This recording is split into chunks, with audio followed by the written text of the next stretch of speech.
Lee C. Stewart, and Will M. Watt. Nyla.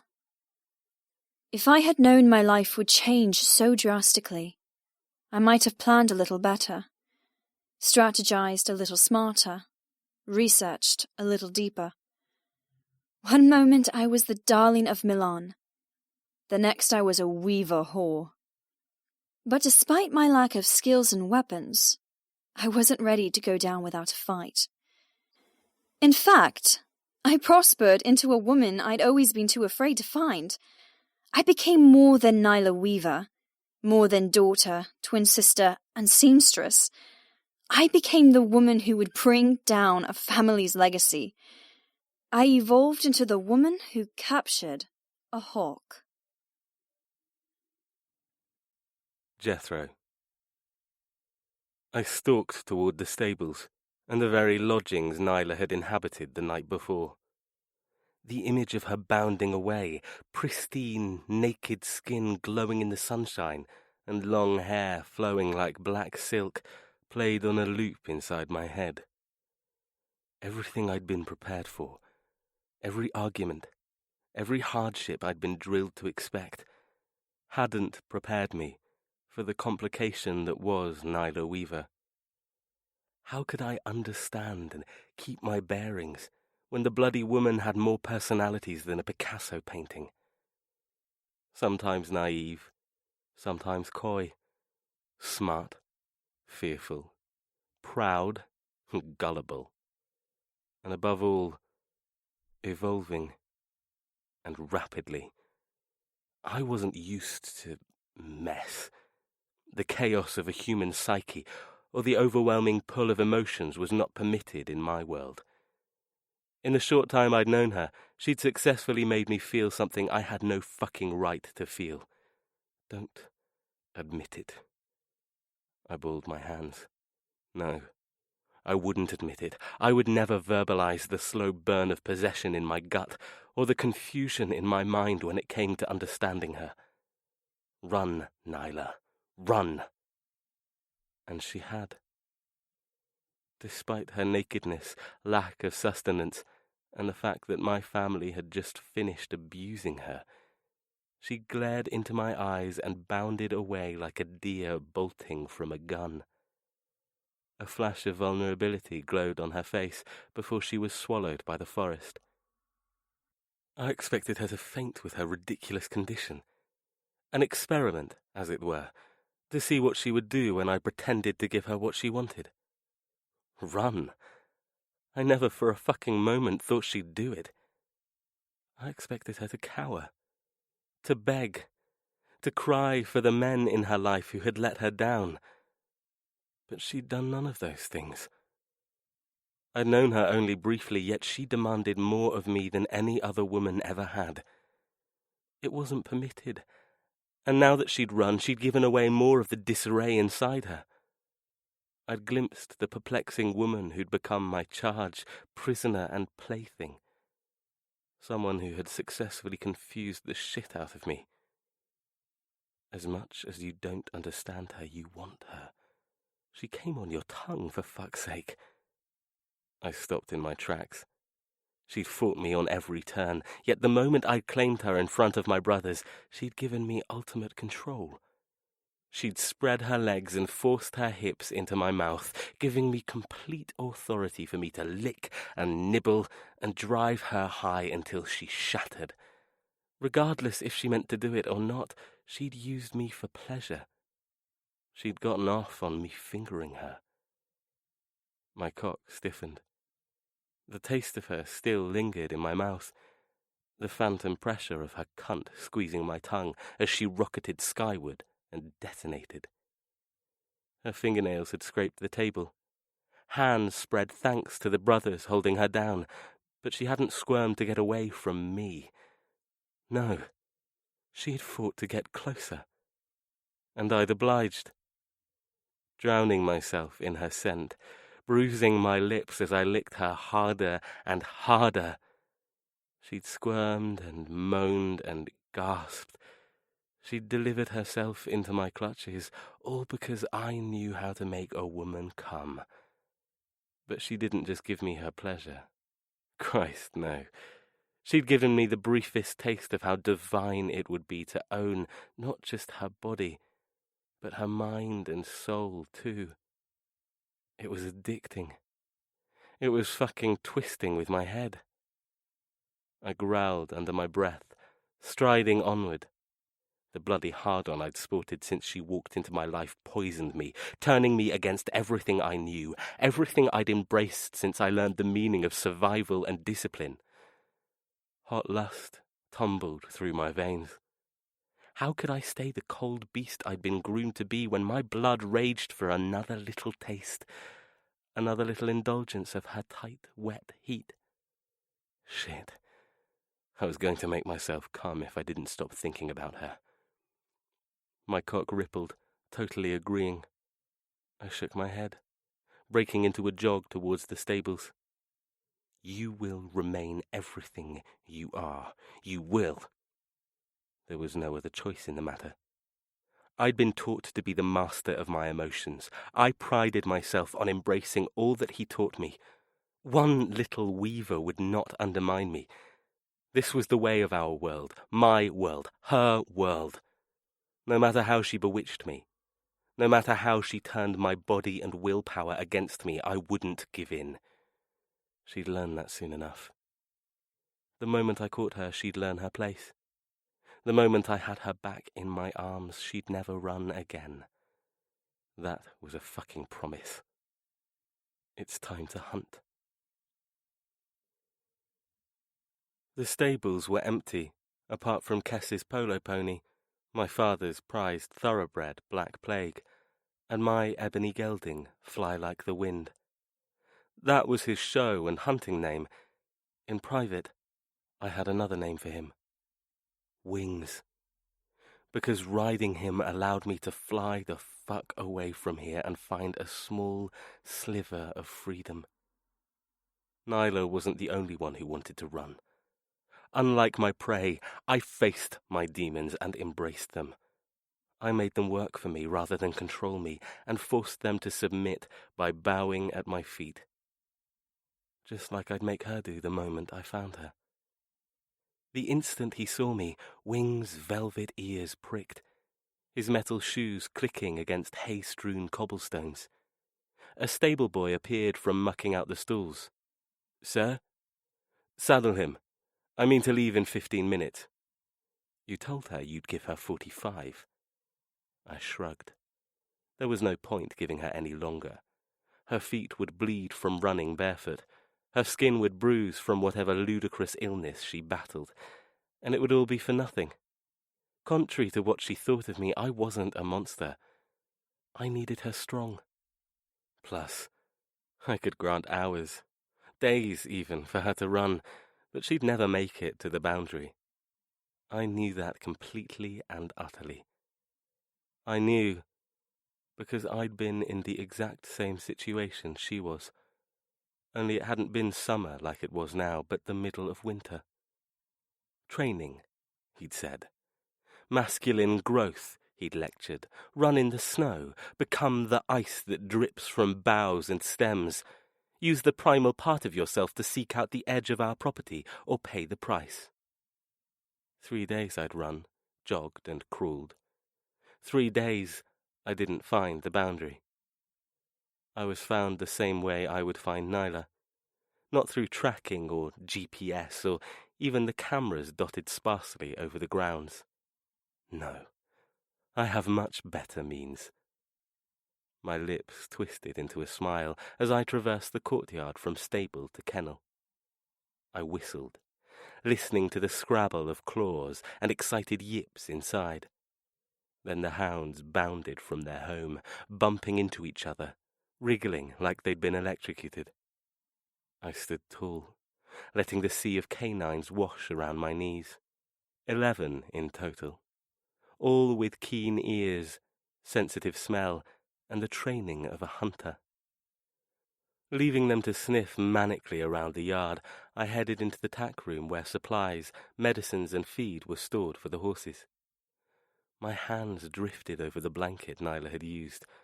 My cock lurched, remembering how lost and young she'd looked with hay in her hair and eyes raw from tears. Yet she'd writhed on my fingers like a fucking minx. Her hips had tilted, seeking more as if she were born to be pleasured. My balls ached for a release. God damn it, I needed to come. Twice now she'd brought me to the edge, only to ruin the ending. This wasn't me. I was never this sex-driven or clouded. I couldn't think straight. The second I caught her, I was taking her. Rules be damned. You think she wants you, knowing what you're going to do to her? The question caught me in a trap with sharp teeth. I froze. What the hell sort of question was that? One I'd never had before, or even contemplated. My hands curled.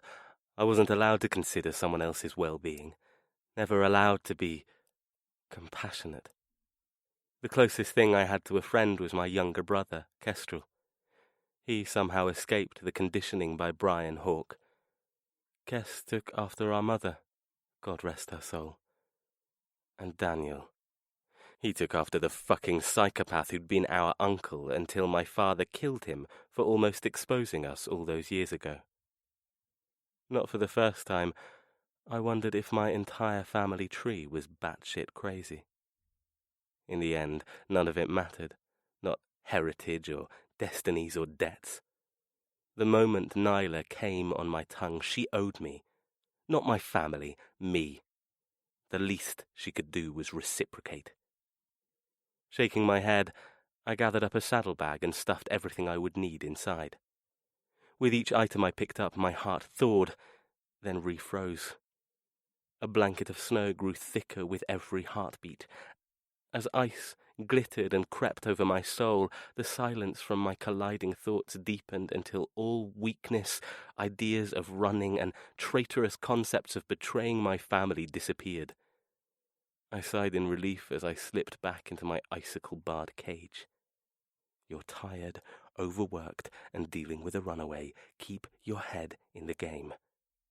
I knew what would happen if I lost control. I could not let that happen.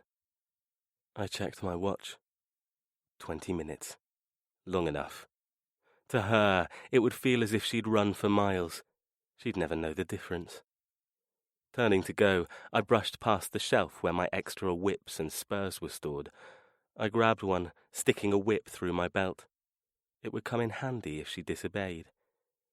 Taking a pair of sunglasses, I quickly traded my dress shoes for knee-high riding boots and checked inventory.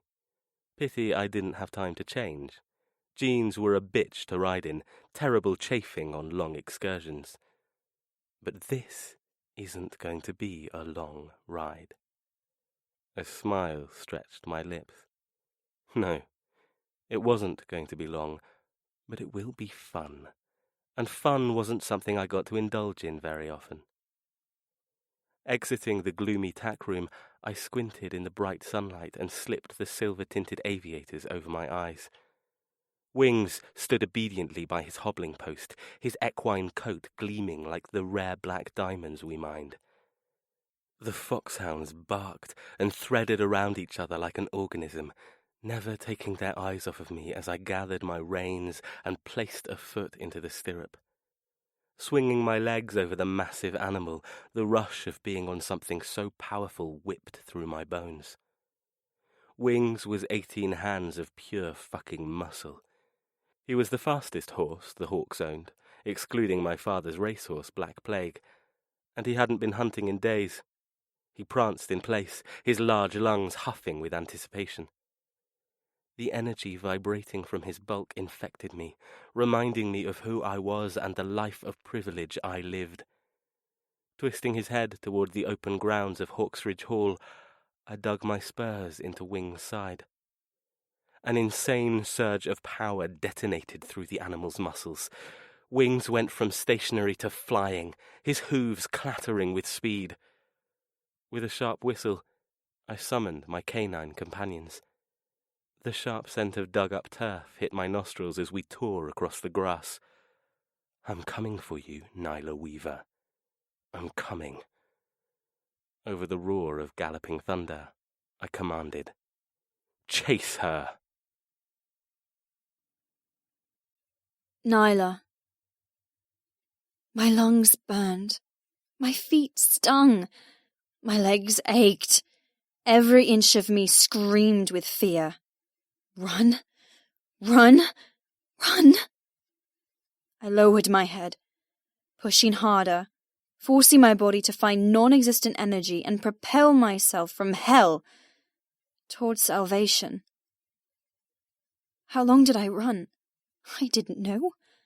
How far did I get? Probably not very. But no matter the stitches in my side or the spasms in my lungs, I kept going, kept running. I thanked God for my endless nights of pounding the treadmill, and for the first time in my life, was thankful for my small chest size. Shadows chased my every step. The sun remained blocked by the tree canopy. The yellow glow was still light, still bright, coaxing me on, screaming at me to get up when I stumbled, and ordering my tears to stop as I gasped for breath.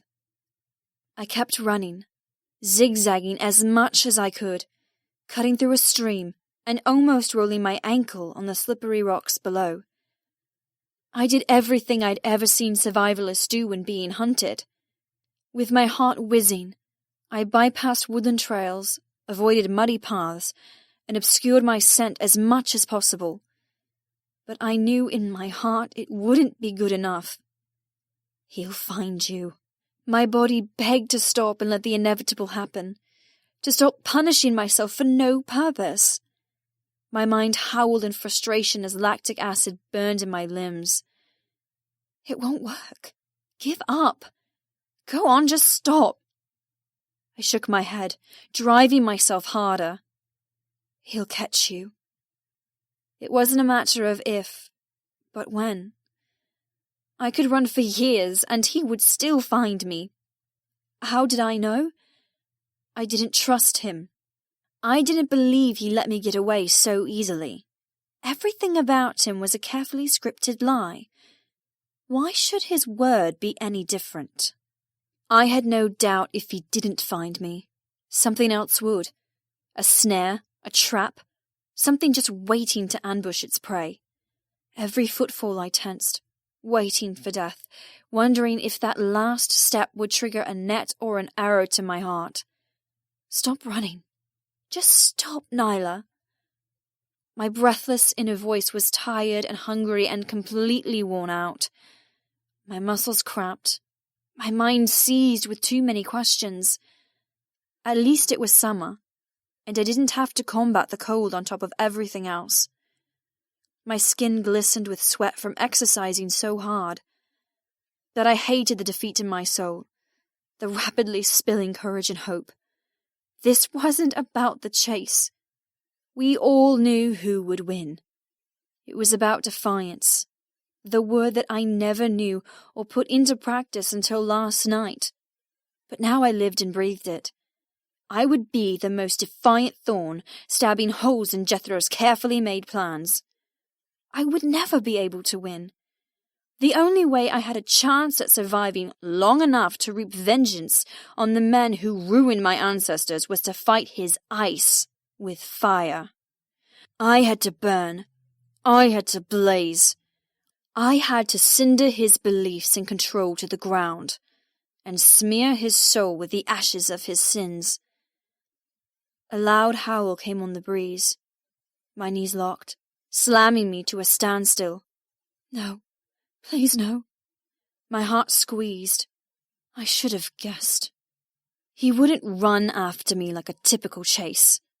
Why would he waste his energy hunting in the wrong direction? He was smarter than that. Colder than that. He'd use the tools he had to make sure this little inconvenience was over and dealt with. Of course, he would use the very animals who'd become my friends last night, teaching me not one, but 2 lessons in quick succession. 1. The animals currently tracking me, currently hunting me, were not my friends, no matter how warm and cozy they'd been last night. And 2. Everything here, no matter human or animal, would not hesitate to kill me. The thought depressed, then infected me with strength I'd only just become acquainted with. There was no hope at making Jethro feel. The only hope I had was to fight ruthlessness with ruthlessness. I had to contest him on every step and ignite that spark buried deep within. Another howl, and a bark. Energy shot through my body, hot and bullet fierce. I took off again, sprinting down a small hill, holding onto branches as a rush of vertigo threatened to spill me into nettles and brambles. The collar on my throat was heavy, but at least it had warmed. The diamonds no longer felt alien but a part of me. The courage of my ancestors, the spirit strength of women I'd never met, living in a piece of jewelry throbbing with their guidance and energy. The hatred and repulsion I felt toward the collar disappeared. Yes, the Hawks had given it to me, sentencing me to death with an action I couldn't think about. But they'd given me a piece of my family, a piece of history I could use to my advantage. Another bark, followed by a loud whistle. You can't outrun him. I scowled at my pessimism. But you can hide. I shook my head, fighting tears as a twig dug into the sole of my foot. I wouldn't be able to hide. He came with foxhounds. Their noses were legendary. Up high. Get up high. I skidded to a stop. My neck craned as I peered up the length of a knobbly-looking tree.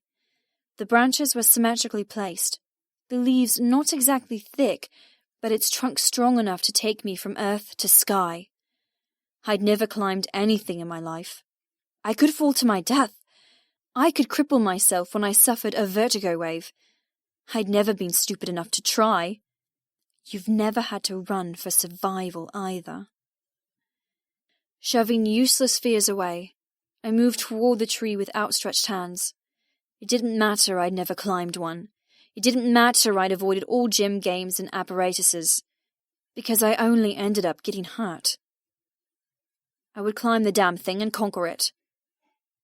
I have no choice. Either stay on the ground and sit quietly for him to arrive, run blindly through woodland, or climb. I'll climb. My toes gripped the base of the tree as I reached for the first branch. I put my weight on it. It snapped. Shit! Another bark. Loud and clear, just over the ridge. I moved. Scrambling at the tree, I hugged the rough bark and hurled myself up, reaching like a crazed, climb-retarded monkey for a branch just out of grabbing distance. I didn't think I'd make it. I closed my eyes in preparation for a painful fall, but by some miracle, my fingers latched around the bough, clinging harder than ever before. Go, go! I gave myself over to a skill I'd never used, but hoped remained dormant in some part of my human evolution. I placed my foot against the bark, pulling upward with my hands. I reached for the next, and the next, and the next. My breath came hard and ragged, my heart an overworking drum. I used the tree as my own personal stepladder to freedom, climbing higher and higher until I daren't look down in case I blacked out and tumbled from heaven to hell. A large thundering came, overshadowing the yips and excited barks of dogs. The leaves around me shuddered as footfalls of a bigger beast came closer. Had Jethro come with others? Would Daniel be with him, or even his father? My skin rippled with hatred. I meant what I'd said. I would find a way to kill them all before this was over. I wouldn't let them spill any more Weaver blood. It was the Hawk's turn. I'll make them pay. Turning slowly, cursing my shaking legs and suddenly nervous hands, I faced the forest floor from which I had climbed. I was at least 2.5 stories up. I closed my eyes, swallowing hard. Don't fall. Don't even think about falling. Fakeness existed on my outer vision, teasing me with the awfulness of what could happen. I dug my fingernails into the bark, lowering myself slowly onto the branch. The minute I was sitting, With the roughness of the tree biting into my unprotected behind, I wrapped an arm around the trunk and sat wedged against the wood. I looked around for weapons, but there were none. No pine cones, no easily snappable branches to stab him with. All I had was the element of disappearing, a naked girl vanishing into the green haze of the forest. My heart lodged in my throat as the first dog appeared. I didn't recognize him from the night spent in the kennels. He whirled around and around, sniffing the spot where I'd stood. Another dog appeared, then another, and another, pouring from the woods like ants, growling in delight at the strength of my trail. Distress gripped my stomach. Go away, damn you. Then he arrived, sitting proudly astride a black horse, so big it looked like a beast from the underworld. He cantered into being. His polished boots soaked up the dappling sunlight. A whip with a diamond wedged on the handle glinted menacingly. He looked in his element. A gentleman out hunting with his faithful steed and gallant party of dogs. His silvering hair sparkled like tinsel in the sun, his ageless face the epitome of ferocity and winning. In his late 20s, Jethro wore command, like one would wear cologne. His strong jaw, pursed lips, and sculptured brow shouted power, true power, and there was nothing anyone could do about it. Sitting with his back ramrod straight and hands fisted in the horse's reins, he was majestic. It didn't matter if I hated him or wanted him. That fact would always be true. Excitement blazed in his eyes as he scanned the undergrowth, a smile teasing his lips. How long had this farce been going on? An hour? Maybe 2? Had he kept his word and given me the full 45 minutes? Somehow I doubted it. Find her, goddammit, he snapped, losing his smile and glaring at the dogs. The canines wove around his horse's legs, sniffing, darting into bushes only to come back to try all over again. Jethro spun in his saddle, placing a hand on the rump of his horse, glowering into the dense foliage. Have you stopped running, Miss Weaver, or have you somehow managed to trick my companions? His voice caused the leaves to shiver, almost as if they wished to hide me further. I held my breath, hoping to God he didn't look up. A foxhound with a large black ear barked and took off down the path I would have continued on if I hadn't decided to prolong my freedom by hiding. Jethro shook his head. No. She's around here. Find her. The dog licked its muzzle, baying in the direction its wriggling body wanted to go. The rest of the dogs, either brainwashed by their leader or picking up on the scent of a rabbit, all joined in the urge to leave. My heart galloped. Please let him go. I might have a chance after all. The horse pranced, hyped up on the dog's energy, wanting to chase after them. Jethro stayed steadfast, his hand expertly holding the reins so tight the poor beast had no choice but to tread on the spot.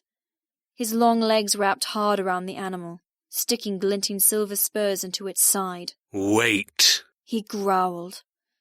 The horse huffed, tossing its head, fighting the tight possession of its mouth. It cantered in place, puffing hard through velvet nostrils. The dogs disobeyed.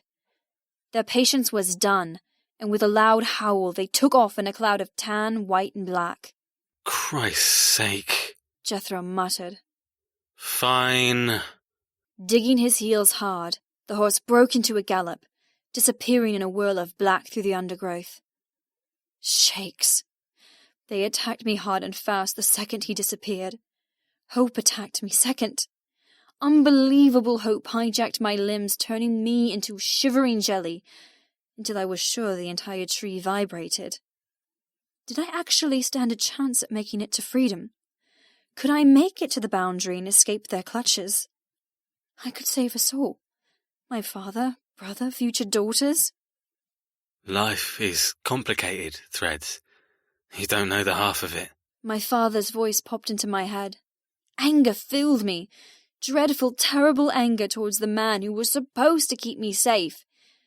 If he knew this would happen, Why hadn't he protected me? I'd always trusted him, always followed his rule explicitly. To see him as human who made a mistake, many mistakes hurt. A lot. A wave of sickness had me clutching the tree. I swallowed back the misfortune of having vertigo along with the emotional upheaval of what I lived through. The foreignness of dried saliva on my body made my skin crawl. The memory of shattering beneath Jethro's tongue totally blasphemous. The sun glinted through the canopy, highlighting trails of where men had licked me. My stomach threatened to evict the emptiness inside. I was hungry, dehydrated, and cracked out on adrenaline. But beneath it all, my soul ached with growing pains. My claws were forming, my tail twitching with annoyance. It didn't escape my knowledge that, as a kitten, I'd stayed on the ground. But now I was in a tree. Did that make me a panther? A feline predator that hunted from above unseen? I liked that idea. Forcing myself to concentrate on the trees surrounding me, I strained my ears to hear. Only insects and birds. No Jethro. How far was it to the boundary? What direction should I go? Time seemed to slow, braiding with the fluffy white clouds above as if there were no cares in the world. It was hypnotic. The lack of sustenance in my stomach made me tired. I needed a rest. Just a little one. The screech of a crow snapped me awake. Shit! How could I have faded out like that? How long had passed? It could have been hours or just minutes. I have no idea. My heart rabbited, energy heating my limbs. Move. Run again. Jethro was far away. I couldn't hear him or the howls of hounds. Looking at the ground, my lungs crawled into my mouth. Down there, I didn't feel safe. Up here, I did. Move. I couldn't move. I would probably cling to my sanctuary until I died of hunger and became fossilized, to be found like a mosquito wrapped in amber 1,000 years from now. The thought made me smile. Would they be able to bring me back to life like in Jurassic Park, outliving the hawks by thousands of years to finally have the last laugh? A twig snapped below, wrenching my attention back to the forest floor. Oh shit! Squirrel stood below, looking directly into my eyes. His bristled tail wagged back and forth, his tongue lolling happily. He yipped, scrabbling at the tree. Tears. I couldn't hold them back. The one dog that had granted such comfort last night was the one to ruin my future today. How could you? I wanted to scream at him for destroying me. Jethro stepped silently from the shadows like a glacial ghost. His horse was hidden, along with the pack of dogs. In his hand he held the whip and a saddlebag. He touched the end of the whip to his temple in a salute. Well played, Miss Weaver. I didn't think you'd have the coordination to climb. I must admit, foolhardy of me not to think of all avenues. A smile crept across his lips. I suppose desperation will make one do things they might not ordinarily be able to achieve. Stepping forward, he nudged Squirrel out of the way. What I would like to know is how did you manage to stay up there? Did you not have another one of your annoying fainting incidents? The oxygen in my lungs turned into spikes and spurs, digging painfully into my sides. I held tighter to the tree, wondering if I could kill him from up here. When I didn't respond, he smirked. You look positively wild up there. My own little forest creature caught in a web. My arms lashed tighter around the trunk. Jethro shifted, his movements quiet even with the leaf matter littering the earth. The happiness from his victory dissolved. Come down. It's over. I've won. He smiled, but it didn't reach his eyes. Or do me a favour and fall out. That vertigo has to be useful for something. Spreading his arms, he muttered. Go on, I'll catch you. The strength that seemed to feed off Jethro's cruelty churned hot in my stomach. You should know me by now. I won't obey you, all the rest of your family. He chuckled. Found a backbone up there, did you? I bared my teeth. I found it the moment you stole me from my family and showed me what a monster you are. He held up the whip, a shadow falling over his features. I didn't steal you. You belong to us. I only took what was rightfully mine. And I'm no monster. My heart raced. You don't know the meaning of the word, so how can you define yourself? He narrowed his eyes.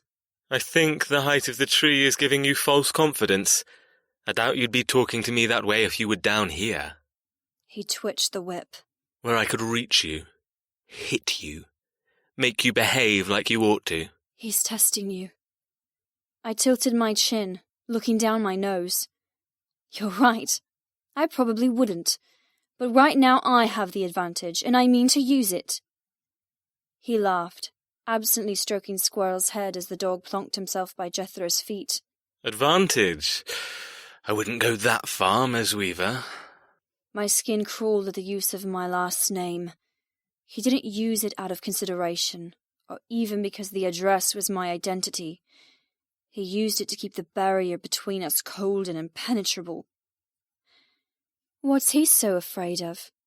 That my first name will make him waver in his ludicrous family's goals? Why don't you call me Nyla?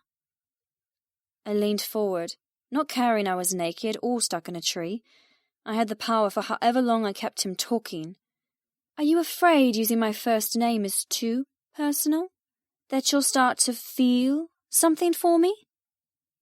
He sneered. You're doing it again. Doing what? What you did at the stables. Showing me sides of you that you've kept hidden in the hopes it will spark some sort of humanness in me. He shook his head. I'm not someone you can manipulate.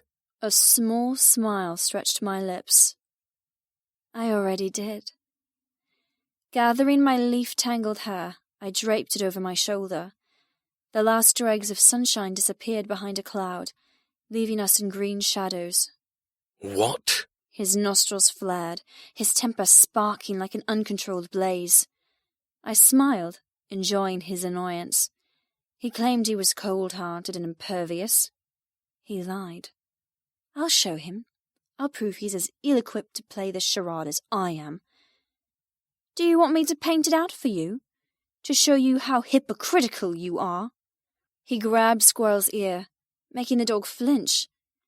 Squirrel moved away, an angry reproof in his black eyes. Careful, Ms. Weaver, Jethro whispered. Everything you say up there will have consequences when you get down here. I refused to let fear quiet me, not when I had the freedom to speak, no matter how brief. Nyla. My name is Nyla. Say it. It seems we're going to be spending a lot of time together, so you might as well save yourself breath when you need to summon me. Or do you like reminding yourself that I'm a weaver, your so-called hated enemy? Do you need to reinforce that knowledge every time? How about that beloved silence you keep claiming you wield? You think you hide so well. Listen up. You don't. Jethro backed away, crossing his arms. A dark, unreadable expression etched his face. I call you by your last name, out of respect. He spat the last word. We aren't friends. We aren't even acquaintances. We've been thrown into this together, and it's up to me to make the fucking rules on how you'll be treated. We both froze, breathing hard. Oh my God. He's been thrown into this. My mind charged ahead with questions. Did he not want this? Was he forced, same as me? Jethro hissed. Get out the fucking tree. I want to be home before dark. Holding my questions in the small furl of hope, I pointed at the sky. It's already dusk. How long did you hunt me, Jethro? How long did you search for a vulnerable, weak little weaver? He ignored my questions, focusing on the last part of my sentence. You think you're weak? No, You think I'm weak. How so? I straightened my shoulders. There was a genuineness in his tone. The animosity between us suddenly disappeared. It took me a few seconds to answer. My voice was quieter, less abrasive. You think I'll put up with what you plan to do with me? That I won't fight? That I won't do everything in my power to stop you from killing me? His face battled with a smirk and understanding. He settled on a frosty grimace. Of course I expect it. If you didn't, I'd say you were already dead inside. No one wants to die. I had no reply to that. A chill darted over my skin. For the first time, we were talking. So much had happened since we met. There was so much between us that it felt as if we'd been fighting this war for years, which maybe we had and we just didn't know it. What do you mean to do with me? I whispered, dropping all pretense and opting for truth. He jerked, his eyes tightening at the softness in my tone. I've told you. I shook my head. No, you haven't. I looked away. You've threatened me. You've made me come in a room full of men, and you've told me the method of my death. None of that says... You're saying that isn't being honest about your future? I glared. I wasn't finished. I was going to say, before you rudely interrupted, what else is there? His mouth parted in surprise. Else? You're asking what else there is to this debt? Forget the debt. Tell me what to expect. Give me that at least so I can prepare myself. He cocked his hip, trailing the whip through the rotten leaves by his feet. Why? Why? He nodded. Why should I give you what you want? This isn't a power exchange, Ms. Weaver. I bit my lip, wincing at the sudden hunger pains in my stomach. What did I have that he wanted? What could I hope to bribe him with or entice some feeling of protectiveness and kindness? I have nothing. I hung my head. Silence existed, thick and heavy like the rolling dusk. Amazingly, Jethro murmured, Come down, and I'll answer 3 questions. My head shot up. Give me answers now, before I come down. He planted his boots deeper in the mulch-covered dirt. Don't push me, woman. You've already gotten more conversation out of me than my family. Don't make me hate you for causing me to feel weak. You feel weak? Ms. fucking Weaver, climb down here right now. His temper exploded, smashing through his iceberg shell, giving me a hint at the man I knew existed. A man with blood as hot as any other. A man with so many unresolved issues he'd tied himself into untieable knots. My heartbeat clamoured as Jethro's ice fell back into place, blocking everything I just glimpsed. I sucked in a breath. Hypocrite. He seethed. What did you just say? You heard me. Standing on awkward legs, I hugged the tree. 3 questions. I want 5. 3. 5. Jethro moved suddenly, stomping to the base of the tree, gripping the bottom branch. If you make me climb up there to get you, you'll be fucking sorry. Fine! I moved carefully, wondering how the hell I would climb down. Call me Nyla and I'll obey. He growled under his breath. God damn it, you push me. Someone has to. Someone has to smash that hypocritical shell.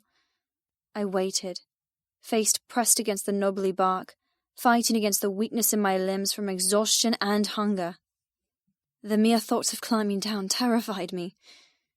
Jethro paced, crunching the undergrowth beneath his black boots. He snapped. I will never say your first name. I will never be controlled into doing something I don't want to do ever fucking again, especially by you. So go ahead, stay in your tree.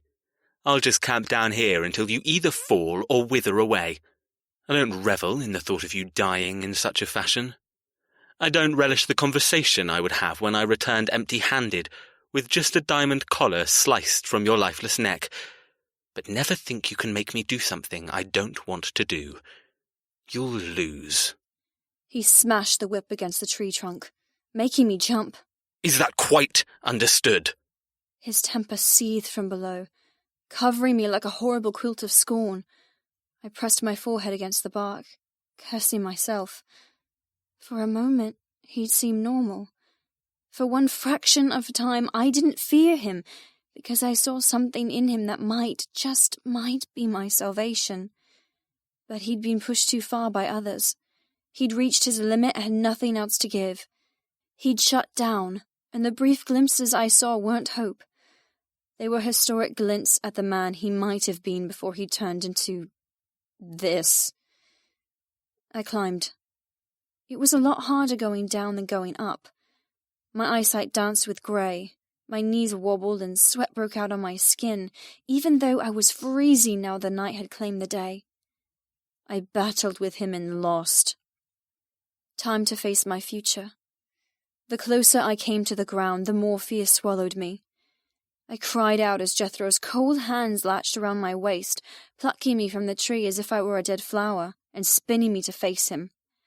His beautiful face of sharp lines and 5 o'clock shadow was shaded with darkness.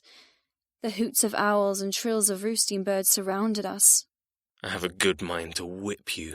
His voice licked over me with frost. I drooped my eyes. I had no more energy. It was depleted, gone. When I didn't retaliate, he shook me. What? No reply from the famous weaver who swore at my father and brotherhood, and earned the right to run for her freedom? I looked up, steeling myself against his golden eyes. Yes, and what was the point? There's a point to everything we do. If you've forgotten it, then you're blinded by self-pity. A ball of fire rekindled in my belly. Self-pity?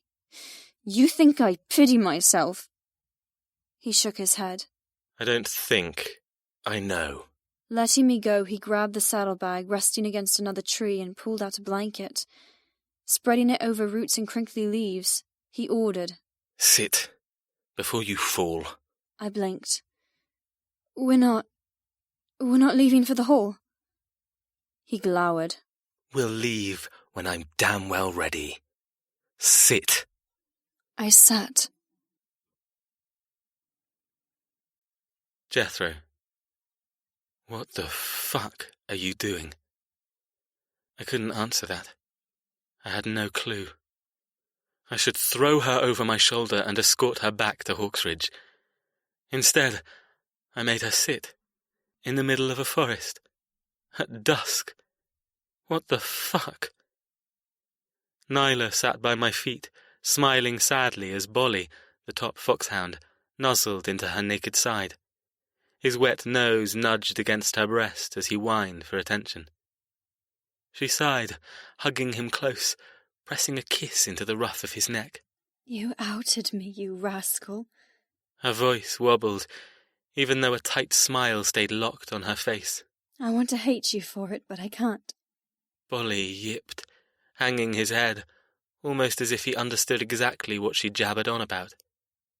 I stood staring at the odd woman, the woman who, even now, surprised me. Something twisted deep inside, something I had no fucking intention of analysing. Everywhere I looked she was scratched and bruised, new bruises on top of old bruises, shallow lacerations that had scabbed over, and deeper ones still oozing blood. My eyes fell to her feet. They were covered in cuts, with a puncture on the fleshy part of her large toe. I waited for a twinge of guilt, for that humanness I told her I didn't possess. The only emotion I got was annoyance at her hurting herself. She'd marred herself, and that reflected badly on me. You would rather slice yourself to pieces while running away from me than suffer a few debts by my side. Her head snapped up, dark eyes arresting mine. I would gladly hurt myself to gain my freedom. And why is that pain any different from the pain I might give you? So much feeling existed in her gaze as she whispered. Because it's my choice. She let Bolly go. dropping her hands into her naked lap. It's what I've been saying all along. You've stripped me of any rights. You've planted photographs ruining the only life I've ever known. You've destroyed... Something cold and angry slithered in my heart. You talk of hurt and pain as if I've treated you so unfairly. Leaning over her, I hissed, "Tell me one instance in which I've hurt you." She frowned, her body neither flinching nor curling away from my encroachment. Pain comes in many appearances, Jethro. Just because you haven't raised your hand to me, apart from a slap in the dining room, doesn't mean you haven't hurt me more than anyone else before. You degraded me. I've been nothing but civil. I wiped it all away for you. I did what I promised. She shook her head, sadness glossing her eyes. You think that by taking me at the end, everything that happened is forgotten? She laughed. It was full of brittle anger. You say I belong to you, that I'm yours, custom-made and born for your torment. A single tear fled her gaze. Then why didn't you stop them? Why let them have me if I'm meant to be yours? I stumbled backward. That's what hurt you the most? The fact that I let my father welcome you the way it's always been done? That I'm obeying tradition? You're hurt because I'm following the rules? The same rules which you don't seem to comprehend? My brain hurt. I'd never talked so much in my life, never argued a subject or permitted myself to understand another's point of view. That wasn't my world. Shut her up. I hated her questions and accusations. They didn't just stop at one, but dragged a whole caravan of inquiry and slurs behind it. She made me second-guess everything I knew and was. I hated it. I hated her. She said, "Those rules aren't mine. I'm not yours or theirs. I'm telling you how wrong all of this is, yet you shut down the minute I see something normal in you."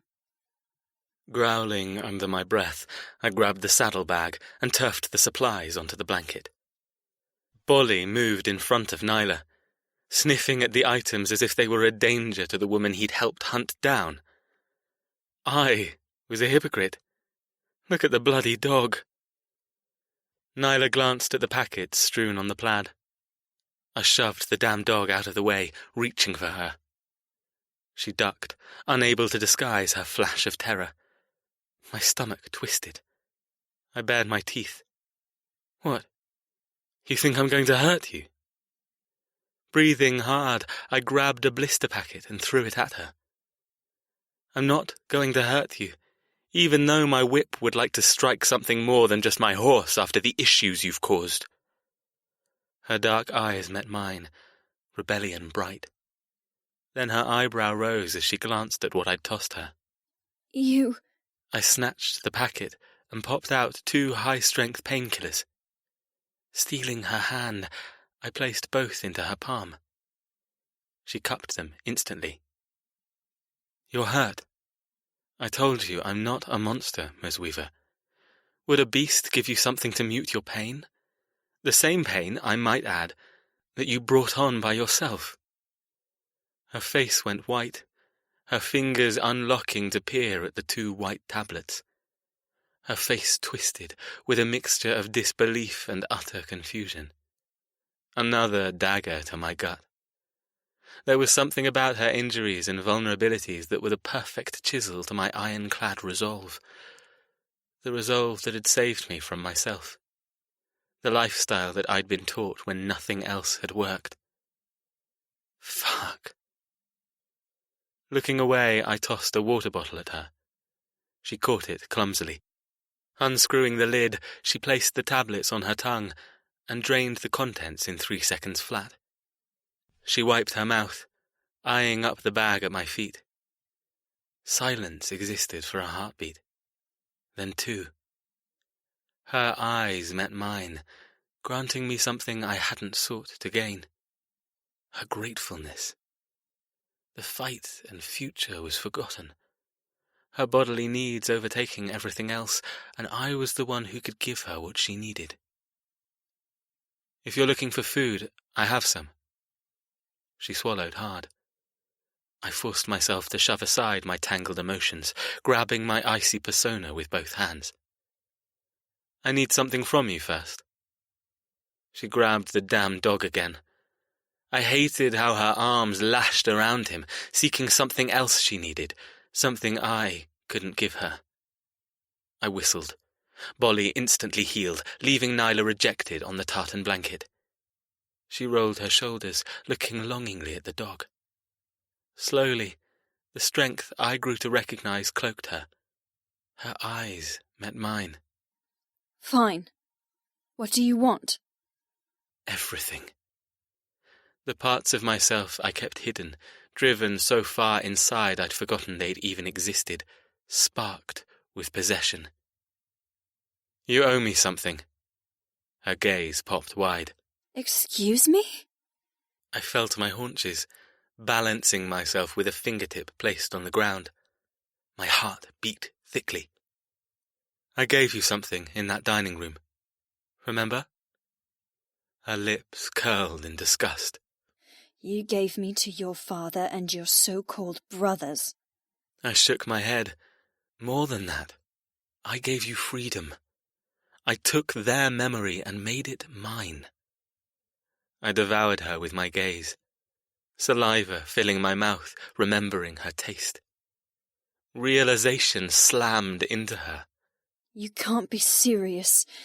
You expect me to repay the favor? I balled my hands. She shook her head. No way. You're insane. Insane? I couldn't do it. I'd done my best to be civil. I'd spoken calmly, rationally. I'd been perfectly cordial and fought everything I was to become something I knew I had to be. I was the exact opposite of insane. You really shouldn't have said that, I muttered. She knew what I expected. I'd told her. It wasn't my fault she was totally stupid. I'd warned her never to question my mental state, and I wouldn't permit such ridicule from a girl who didn't recognize the entire world was fucking nuts. Punish her. I stood, towering over her. Moving forward, I grabbed the whip from the top of the bag, slapping it against my palm. On your knees. She scurried backward, slamming into a tree behind her. Jethro, please. I pinched the brow of my nose. You insulted my mental state again, Ms. Weaver. I told you what would happen the next time you did. Bending over, I grabbed her shoulder. On your damn knees. With a sharp push, I shoved her from sitting to kneeling. Tears streaked her dirty face. I didn't mean... I cocked my head.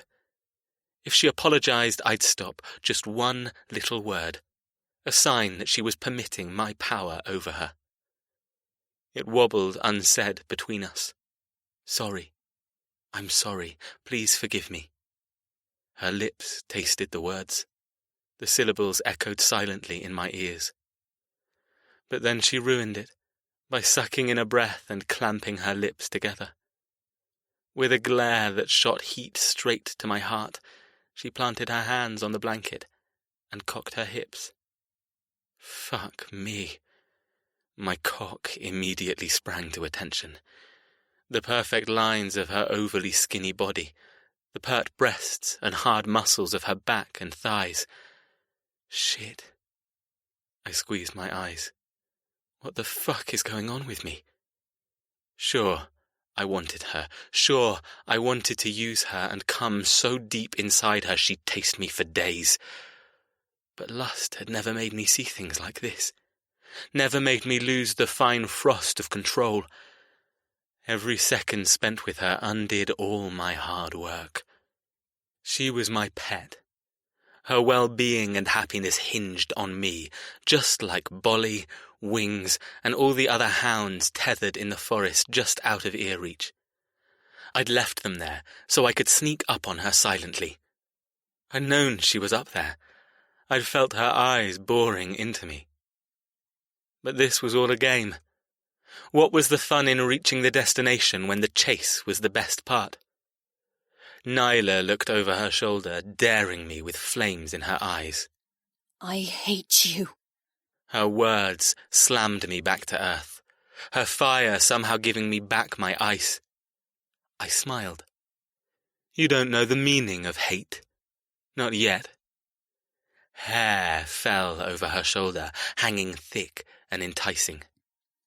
You're wrong again, Mr. Hawke. I know the meaning of it, and it's becoming a favourite emotion of mine. I told you before, you'll never own me. And you never will. That reminds me. I caught you. You agreed you'd willingly sign that nonsense away. What nonsense? I fell to my knees, positioning myself behind her. Grasping her hips, I dragged her against my front. My jaw locked as my erection dug into her firm arse. She cried out, trying to squirm away. Not that it did any good. I hissed between my teeth at the delicious friction she caused. You're mine. You ran and failed. I'll have the papers drawn up to ensure you know your place, and we can put this idiocy of you not believing this is your future behind us. She gasped as I rocked into her, pressing punishingly hard. Fuck. Who was I kidding? She owned me. Her laughable rage, her stupid sense of fairness. Somehow, she'd ensorcelled me. Fuck. Forcing my terrifying thoughts away, I said, I've made you come. I gave you a gift which you took wholeheartedly. It's your turn to do the same for me. The whip grew slippery in my grip as I pulled back. You have 3 questions, and I have a point to make. You ask, and I'll make it. We both get what we want. Then, when it's all over, we go home and start our lives together. Until you kill me. I sighed. Really? She was so repetitive. Yes, until I kill you. Now ask your first question. She smashed her lips together, thoughts skittering over her face. Fine. If she needed prompting, I would oblige. The whip was firm. Plaited black leather and 2 supple ends made for shocking with noise rather than pain. Wings was so obedient he didn't need it most of the time. It was fitting to use the equipment on something else that needed breaking in. I stroked her lower back, ignoring her whimper. You're green and unbroken, Ms. Weaver. Don't think I won't tame you before this game is through. I struck. The sound of the 2 leather ends snapping together ricocheted through the woods. She cried out, rolling her hips. Question, Ms. Weaver. I'll keep striking until you ask. To prove my point, I hit her again. That's for your smart mouth undermining my control in front of my father and brothers. Her skin pinked as I struck again. That's for riding my hand like I'd given you everything you ever dreamed of, then looking at me as if I was a piece of shit. How long? How long will you keep me alive? She screamed, staying my hand. I paused. In all honesty, I didn't know. Her mother had been my father's charge for over 2 years. She'd known her place enough to permit a brief visit to her old family to sever ties once and for all. I doubted Nyla would ever be so well trained, but I didn't want to rush what we had. After all, once we reached the final debt, it would be over. And that didn't sit well in my gut. It depends. I stroked her burning skin. I waited to see if she'd ask another question, but she remained silent, pliant and listening.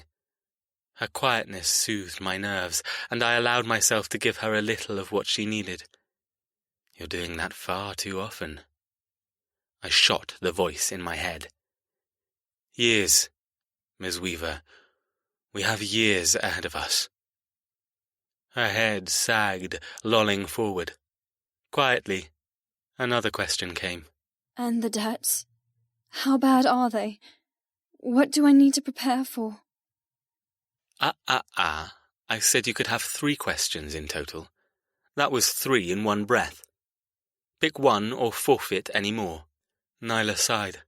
A small hiccup jolted her frame. How bad are they? I struck her, short and fast. The noise was worse than the bite. I knew. I'd been on the receiving end myself. They start easy. Simple, really. She sucked in a breath, already knowing what I would add. Then they get worse. I struck her again, loving the bloom of red and the way every muscle in her sinewy body twitched. Throwing the whip to the ground, I murmured, "One more. Don't be shy."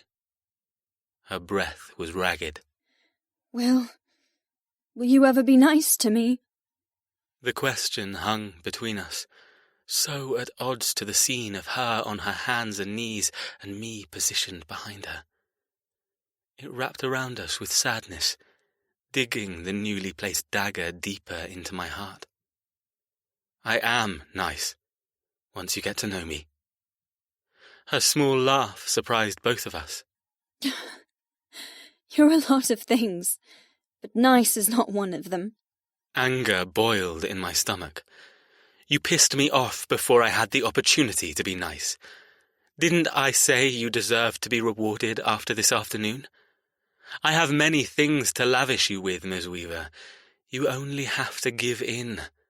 Grant me the power. Give up and stop fighting me. I stroked her spine, gritting my teeth against the ripple of pre-cum shooting up my cock. God damn it, she was delicious. Too strong. Too much. She's a weaver. I shook my head, dispelling everything until only silence remained. You must know I can't do that. I've given up power to men all my life.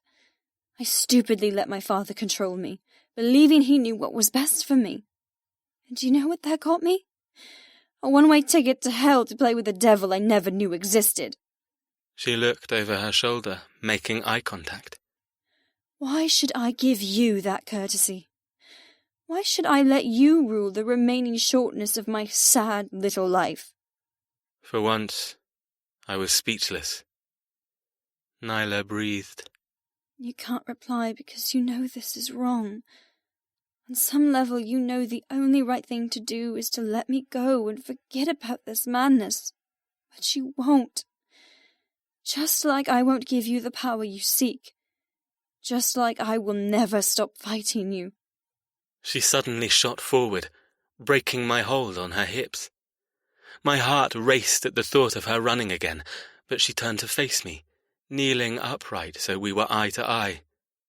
The muscles in her stomach shadowed in the rapidly gathering darkness, her white skin glowing with interspersed cuts and bruises.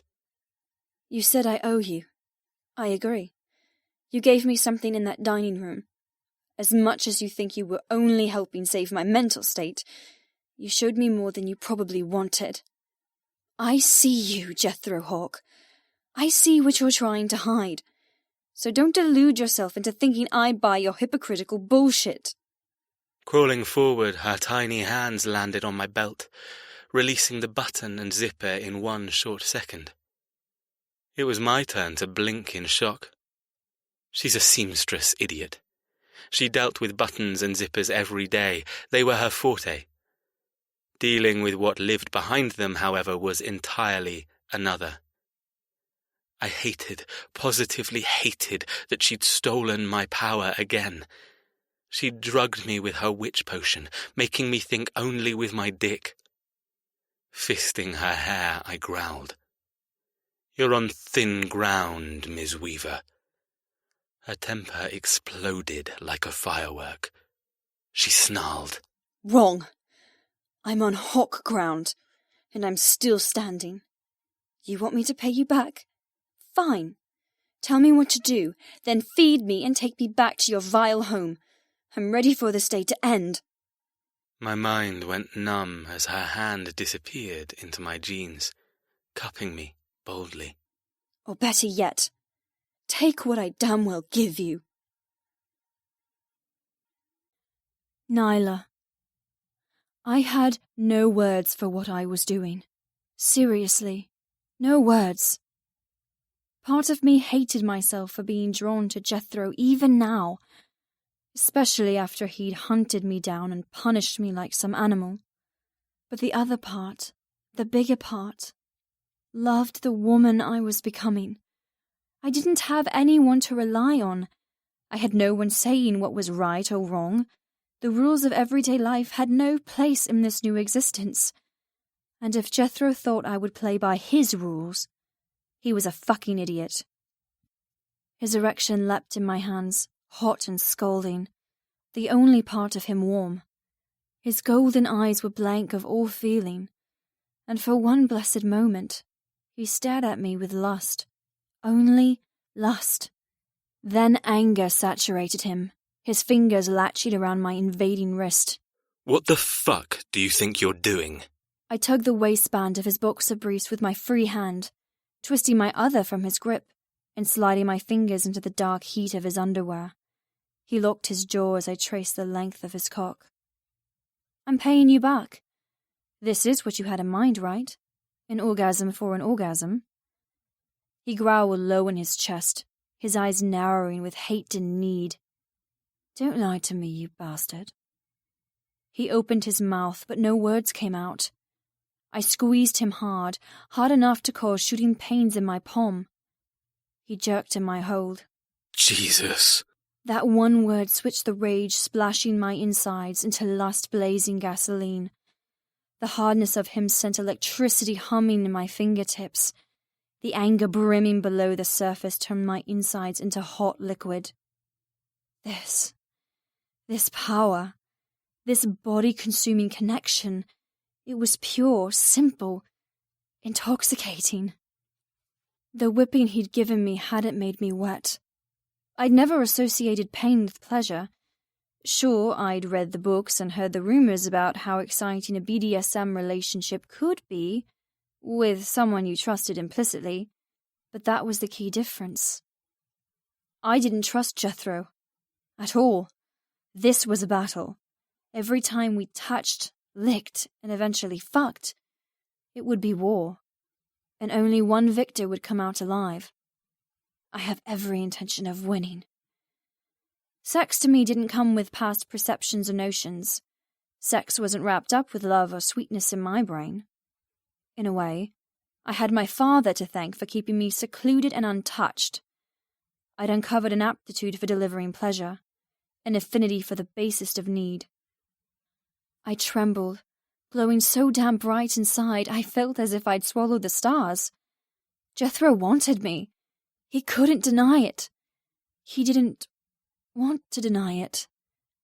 And I wasn't above using my body to make him feel, making the cold-hearted, untouchable bastard come apart beneath my touch, holding a man by his most precious body part and making him bow to my commands. That was true power. This was true power. Testing my theory, I jerked my hand up and down, thinking of every text Kite had sent me, every dirty innuendo he replied. I'm stroking my cock. I'm jerking hard. Stroking, jerking, made sense. In a way, the motion would be the crude action of fucking. Jethro would be forced to make love to my palm all while my fingers squeezed him to death. With determination strong in my heart, I stroked. Jethro wobbled on his knees, his eyes snapping closed.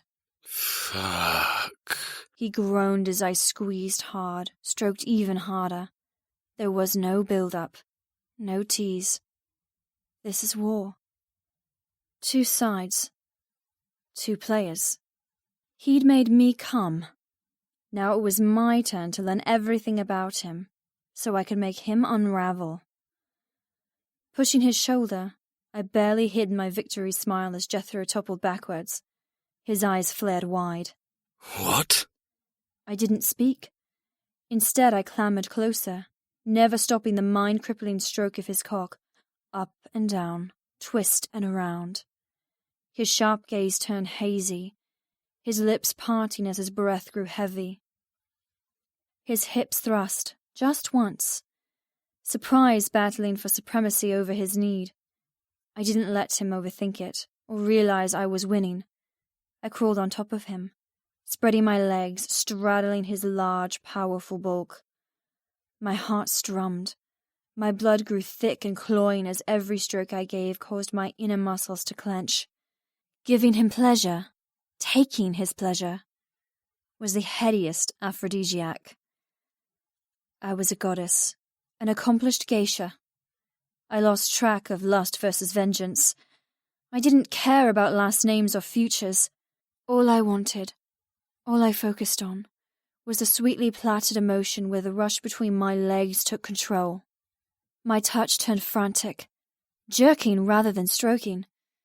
His icy hands clapped around my hips, grinding himself hard against my grip. Our eyes locked, our breathing synced. We became two animals in the forest. More. I wanted more. Yanking at his boxer briefs, I tried to push them down. Jethro raised his hips, taking my weight with him as he gave me room to wrench his jeans and boxers to mid-thigh. The moment his cock sprung free, thudding against his muscular stomach, he lashed out, fisting my hair and dragging my mouth to his. My tongue tingled to taste him, to indulge in a kiss, but he held me firm, millimeters away from his lips. You're playing a dangerous game. He groaned as my fingers encircled the large girth of my enemy. I didn't reply, my mouth watering for his so temptingly close. Dropping my hand to the base of him, I cupped his balls in my palm. His back bowed as I rolled the heavy, delicate flesh. Christ. My tummy twisted, my heart thundered, and my nakedness couldn't hide how much his need turned me on. His fingers went slack in my hair, and I sprawled over him, unashamedly rubbing my throbbing core on his thigh.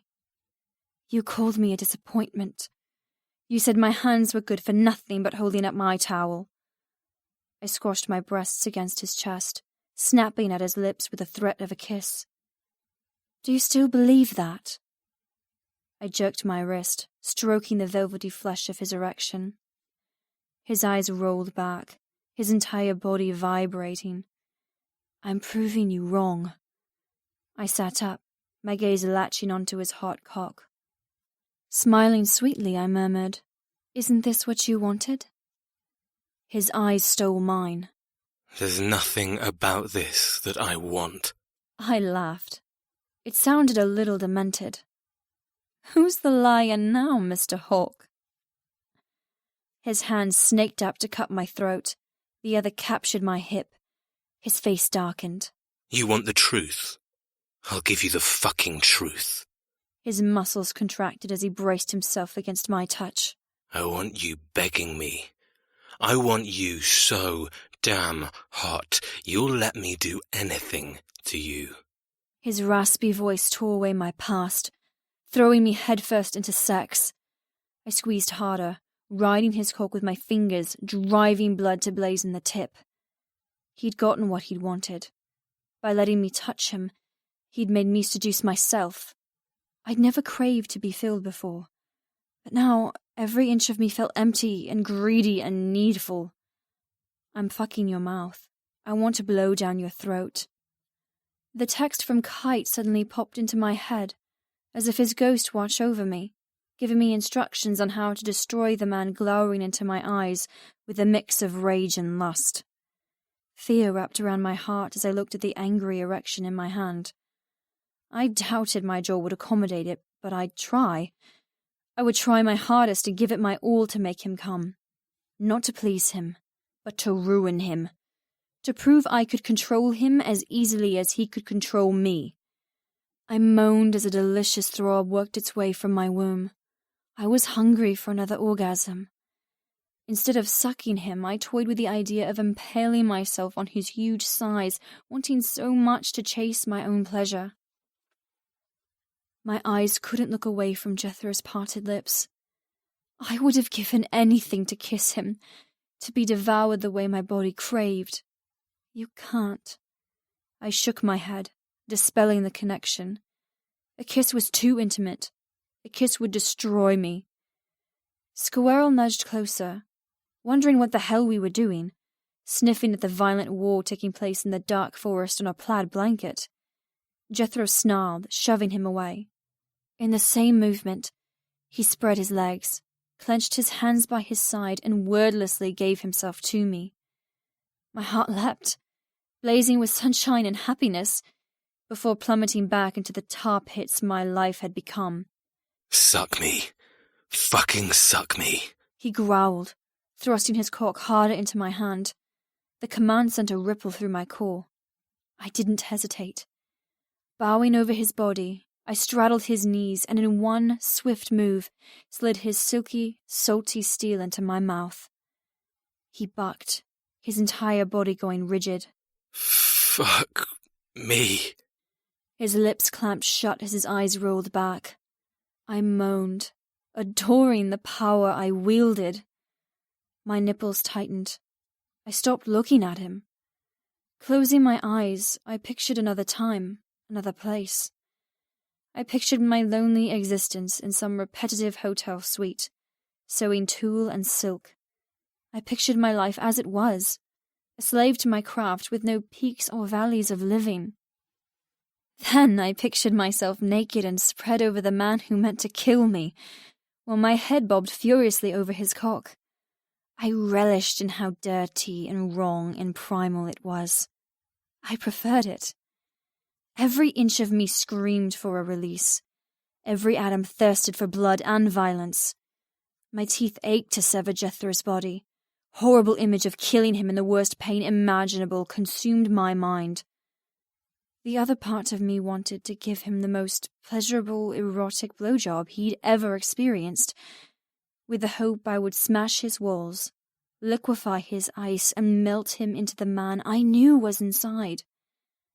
His hands fisted my hair, grunting low in his chest.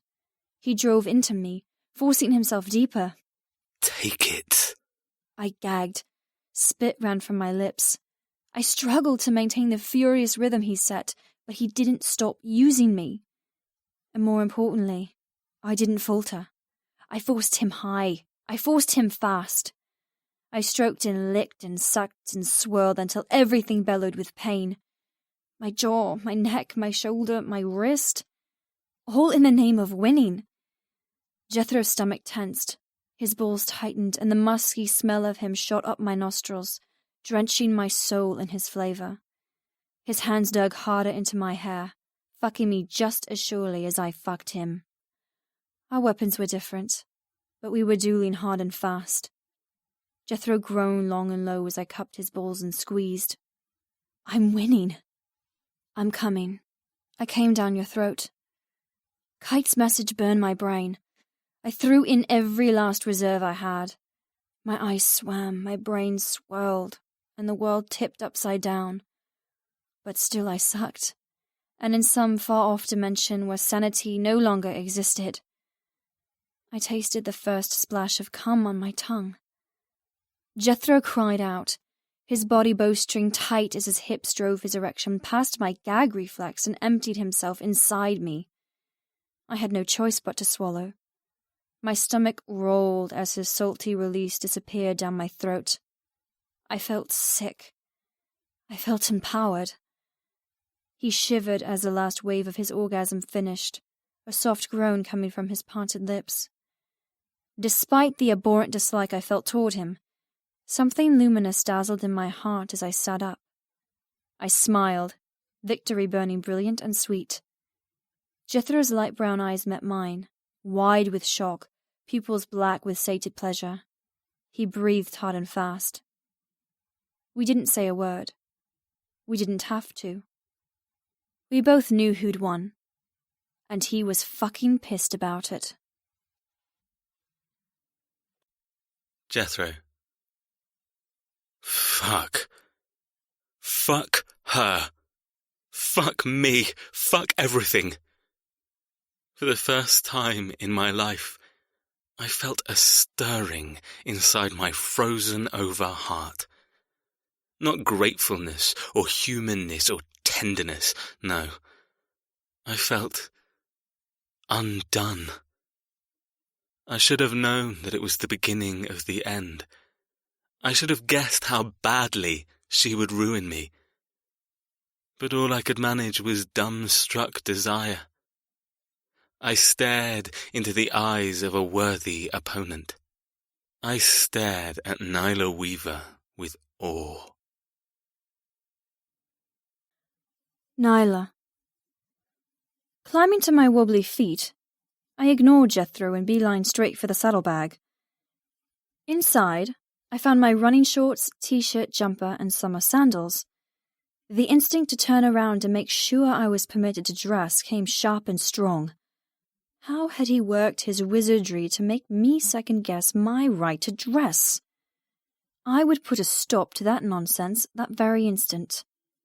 Slipping into the clothing, I winced as the shoes brushed against the cuts and punctures. The painkillers he'd given me hadn't worked their magic just yet. The second I was dressed, I snagged a wax paper wrapped sandwich from the almost empty bag. Striding away a little, I inhaled the sandwich like an urchin or a homeless vagabond. Food. Glorious food. I'd never been so grateful for something as simple as a sandwich before. It tasted unbelievably good. Roast chicken, crisp salad, and a creamy mayo on fresh white bread. I wanted another. Hell, I wanted 10. Here. Something landed by my feet. I ducked to pick it up, throwing a look over my shoulder. Jethro had stood and buckled his trousers. He ran a hand through his silvery hair, watching me with a livid expression. I looked at the green apple in my hand, then inhaled that too. I didn't care what I looked like. My body demanded I eat. I obliged as fast as humanly possible. But no matter what I chewed, all I could taste was Jethro. The apple core was the only thing left of my piranha speed eating. It was gone too quickly, and still I was starving. Jethro prowled toward me. My muscles moved, retreating from the anger wisping off him. Don't move away. It's a weakness. Stand up to him. Make him see you. Tensing my muscles, I locked my knees. I'd won. If I backed down now, everything I had done would be for nothing. Here and now, with no other hawks or weavers, it was just us in this game where the rules were unknown. The only way to win was to maintain the ground I'd gained. If he wanted to control me with violence and soft-spoken curses, fine. Then I would control him with sex. The one thing I knew nothing about, but seemed to have a great aptitude for. My lips twisted at the irony. I'd gone from untouched designer to depraved prisoner.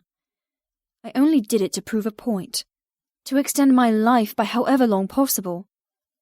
Liar, you're wet. You enjoyed giving as much as you enjoyed his tongue between your legs. I gritted my teeth. Jethro didn't say a word, just stood there seething. My body itched with need. I couldn't stop thinking of his mouth on my pussy, or the exquisite sensation of exploding into pieces. I wanted to come again, and soon. Finally he clicked his fingers. Come. We're leaving. Ducking, he scooped up the blanket and bag before stalking to me and grabbing my wrist. He whistled for Squirrel to come galloping from the undergrowth and dragged me through the now almost pitch-black forest. At least I had shoes, so twigs were no longer a painful foe. The food I'd eaten sat in my stomach like a gift, spreading its energy, while the clothing granted me warmth. My eyes widened. I'm content? Somehow, amongst the stress and fears, I'd found a small slither of serenity. How long it would last, I didn't know, but even Jethro couldn't take it from me. We didn't walk far. My ears understood where we were going before my eyes did. The gentle snuffles of dogs drifted between the branches, followed by a soft huff of a horse. Stepping into a small clearing, Jethro let me go, moving toward the huge black beast. He murmured to the animal while securing the saddlebag to the pommel. His large hands were white flashes in the moon-starved night. I stood silently as Jethro untied the foxhounds, patting them and greeting. The dogs couldn't contain their wriggling behinds, excitement sparking between them. Squirrel joined his comrades, but he was never far from my side, his intelligent eyes always on mine no matter when I looked at him. Jethro grabbed the reins of his horse, bringing the animal closer. He stopped in front of me. His body had shut down, face impassive. His chilly facade was back in place, as if we were total strangers who happened to meet in the forest on some mystical night. I've tasted you. You've tasted me. We weren't strangers anymore. Get on. I don't want you falling over. I stepped back. I've survived running through the woodland, climbing trees, and bringing you to an orgasm. I think I can manage walking back to Hawks Ridge. Don't, Miss Weaver, just don't. He ran a hand over his face, his mask slipping just a little, showing the strain around his eyes. My heart clenched in joy. I was happy to see him tired. I was happy to see such an egotistical arsehole suffer from dealing with the girl who everyone thought was weak. His gaze found mine. Something passed between us. This wasn't a challenge or threat. This was softer. Get on the horse, Jethro ordered, but the unspoken word dangled behind his angry sentence. Please. I moved forward, eyeing up the giant beast. The horse swung its head to inspect me, its huge nostrils inhaling my scent. Do I smell of your master? Even though I'd eaten a sandwich and apple, Jethro's heady flavor still laced my tongue, saturating me with his essence. In some horrible way, I felt as if I'd consumed a part of him, giving him power over me. That's not possible. He didn't give you that willingly. I'd taken pleasure from him. I'd forced him to give in to me, even though his intention all along was to make me repay. I couldn't stop my small smile this time. Jethro muttered. Smugness is not becoming on you, Ms. Weaver. I shot back. No, but vulnerability is such a fetching result on you, Mr. Hawke. His eyes narrowed. In a whiplash, he grabbed my waist and hurled me up over his head. Get on the fucking horse before I lose my temper. Not being given a choice, I grabbed the pommel and swung my leg over the saddle. The horse was a solid mass beneath my legs, the polished smoothness of the saddle sticking to my bare knees. Jethro grabbed the reins, placed his foot in the stirrup, and swung up behind me, his hard body wedged against mine. There wasn't enough room for both of us, but that didn't seem to matter. Digging his heels into the poor creature, we shot forward as his right arm lassoed around my waist, pressing me tight against his chest. The night silence became awash with dogs and thundering hooves as he carried me back toward the torturous existence at Hawks Ridge Hall. Morning. The sun shone through the lead-light windows, highlighting the embossed leather walls and maroon brocade of my four-poster bed. All around me rested stuffed birds, swans and swallows, finches and thrushes. I knew Jethro had chosen this room for me because of the beautiful creatures, all shot, murdered, and stuffed by a fellow man. I knew because he told me. He also told me I slept in the bed my mother had, and her ancestors before her, all carefully designed to tear away my strength and send me hurtling back to the woman I'd been when we'd first met. Pity for him. I had no intention of ever being that woman again. It was early. The sunshine was still new and tentatively shooing away the night. I'd slept, deep and dreamless, and awoken full of energy. A night alone. A night warm and unmolested. There was something to be said for finding solace in one's company. Shoving back the covers, I dashed to my suitcase that rested in the corner of the room. The bellhops of the Black Diamonds had been kind enough to deliver my belongings, including the maxi dress and jacket Jethro had confiscated from me in favor of the ridiculous maid's uniform I wore to serve the Brotherhood's lunch. I shivered, shoving away the memory of men and tongues. Falling to my knees, I searched in the jacket pocket until my fingers found what I was after. My phone. I quickly located my charger in my suitcase and took both back to bed. Plugging the charger in, I allowed the wonder of electricity to grant new life to the dead machine. As I waited for the phone to reboot, I smiled at the minor accomplishment I'd achieved last night. The moment we'd arrived back at Hawksridge, Jethro had marched me to my room and thrown me inside. Not a single word or lingering look. The lock clicked into place and he left me to shower in peace, to dress in a comfortable baggy t-shirt and curl up beneath fine Egyptian cotton. The time alone, coupled with the knowledge I'd stolen something from him in the forest, allowed me to relax for a few welcome hours. Holding my phone, the link to the outside world, filled me with yet more strength.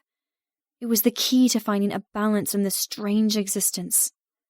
My past wasn't gone, just hidden. The moment the connection synced, the device went bonkers in my hands. Messages flew into my inbox, missed calls, emails. The emails I ignored. My assistant and designers. Requests for more patterns, deposits from successful bidders on the collection from Milan. None of that mattered. Not anymore. The freedom I felt at ignoring the pressure of my career shouldn't please me so much. 3 messages from my father glowed on the screen. My heart lurched, but I neglected them. I wasn't ready to deal with him. The mixture of despair and betrayal had yet to be unbraided and understood. For now, I needed some space. I clicked on the latest message, sent early last night. V the man. Nyla, fucking call me. Vaughn's message reeked of desperation. My heart hurt to think of him missing me. I couldn't stomach his loneliness or confusion. I shouldn't have rejected him. It was unfair, and I couldn't do it anymore. Jethro could jump off a bridge, telling me not to contact my twin and best friend. V needed me. Needle and thread. V, I'm fine. I'm so sorry I made you worry. I don't know how much Dad has told you, but I'm alive and doing everything I can to come home. Please know that I love you and wouldn't have gone if I didn't have reason to. I pressed send. A reason like trying to keep you alive. The melancholy from thinking about my brother threatened to sink my newfound hope. Quickly, I opened the messages I'd been eager to read since my battery died. Kite 007. Had a pretty fantastic daydream about you, Needle. You let me tie you up and spank the living daylights out of you. Tell me, does that make you wet? 'Cause it sure as fuck makes me hard. The familiar tug in my core was happiness on this bleak day. So much had changed, but not this. Not him. Careful, Nyla. I paused, tracing the keys with worry. Kite was the one constant in this mess, the only one not involved in some way or another. He wasn't a hawk. He wasn't a weaver. He was neutral territory where I wanted to camp and never leave. You think he's not a hawk? The sudden thought stopped me, sucking up my oxygen with terror. What? My mind skipped back to the luncheon, to the strange connection I'd shared with the brother whose golden eyes weren't cold or full of malice, but playful. My heart raced, recalling the inexplicable kinship we'd shared, no matter how brief. He looked at me as if he knew me. Kestrel. I dropped the phone. Could it be? Shaking, I picked up the device and typed a response. Needle and thread. I had a similar daydream. You spanked me in the woods with a whip. You kneeled behind me and struck just enough to burn but not bite. I'd never been hit before. But you made it seem all right. Send. Only it wasn't a daydream, and it was with my mortal enemy. I settled back into the covers, breathing shallowly. I flip-flopped with fear, hope, and anger. If Kite was Kestrel, what did that mean? Why had he been so cruel to me, yet considerate in the dining room? Why had he messaged me a month ago? The text. It was never a wrong number. My hands fisted around my phone. Could I have been manipulated? Angry tears shot up my spine. All my life, everyone I'd ever known had manipulated me behind the scenes, moving me around at their whim, tugging my skirts until I stood in the right place, while I smiled stupidly and so damn naive. I wanted to scream. You're making something out of nothing. It could very well be a wrong number and nothing sinister at all. My anger was too hot. I couldn't reason with myself. Kite 007. Fuck, that sounds hot. Did you come? I stared at the message with fire burning in my soul. I wanted to confront him. I needed to know the truth. Needle and thread. Did you come after you licked me yesterday? Did you jerk off to the thought of me being tormented by your family, you sick bastard? My finger hovered on the send key, my breathing harsh in the silent room. If I asked, and I was right, what then? Where did that leave me? Was it better to play them at their own rules? Hide my tentative conclusion and finally learn how to play this secretive, devious game? I deleted the message. Needle and thread. No, but I made you come. You shot your release so deep down my throat, I can still taste you.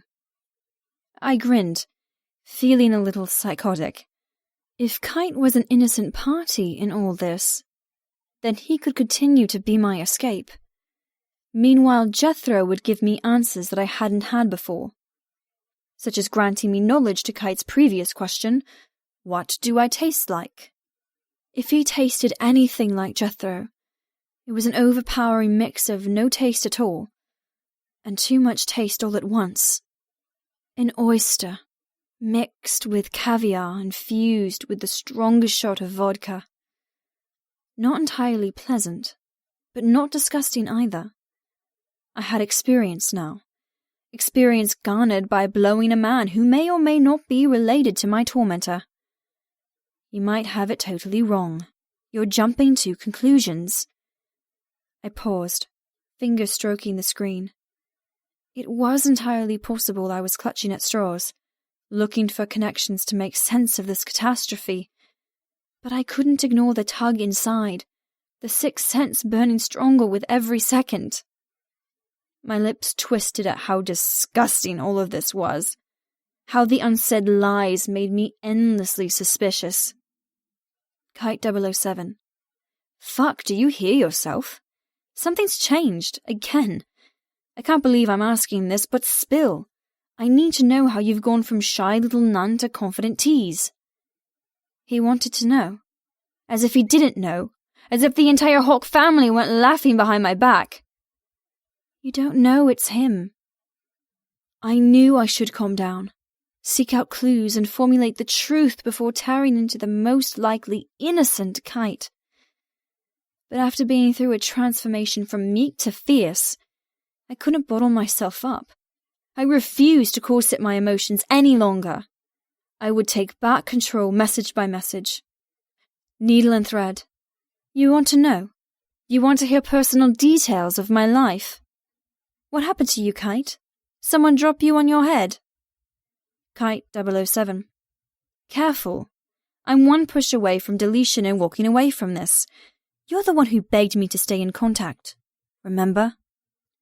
Needle and thread. You have a short temper. Kind of like someone else I know. Kite 007. Want me to stay a fucking asshole? Got it. Don't ever say I never tried to help you. My heart lurched. If he was Kestrel, then he might be my only ally. I couldn't afford to piss him off. Not while I lived in a nest of reptiles. If I could befriend him, make him care, he might be my ticket to freedom. What better way for a weaver to escape than for a hawk to open her cage? Back in the dining room, Cass had been the only one who looked at me with compassion. He'd seen my struggle, and even though he'd treated me the same as all the rest, he'd been chivalrous in a strange, fucked-up way.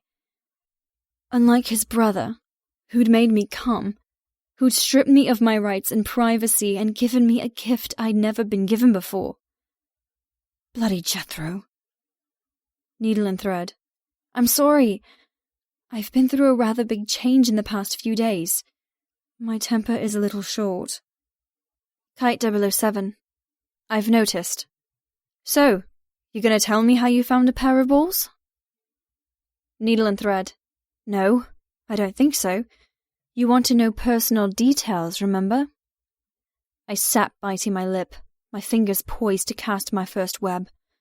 How could I phrase a question to make him give away his identity? Do you live in the country? Do you ride motorbikes? Did you happen to taste a woman yesterday, along with 20 of your gang brothers? Kite 007. Shoot me down then. See if I care. Enough talking. Let's get back to a subject we both enjoy. Touch yourself. Tell me how wet you are at the thought of me spanking you. Because you deserve a spanking. A fucking hard one. Needle and thread. I don't believe I've been anything but good. I don't deserve anything of the sort, seeing as you whipped me last night.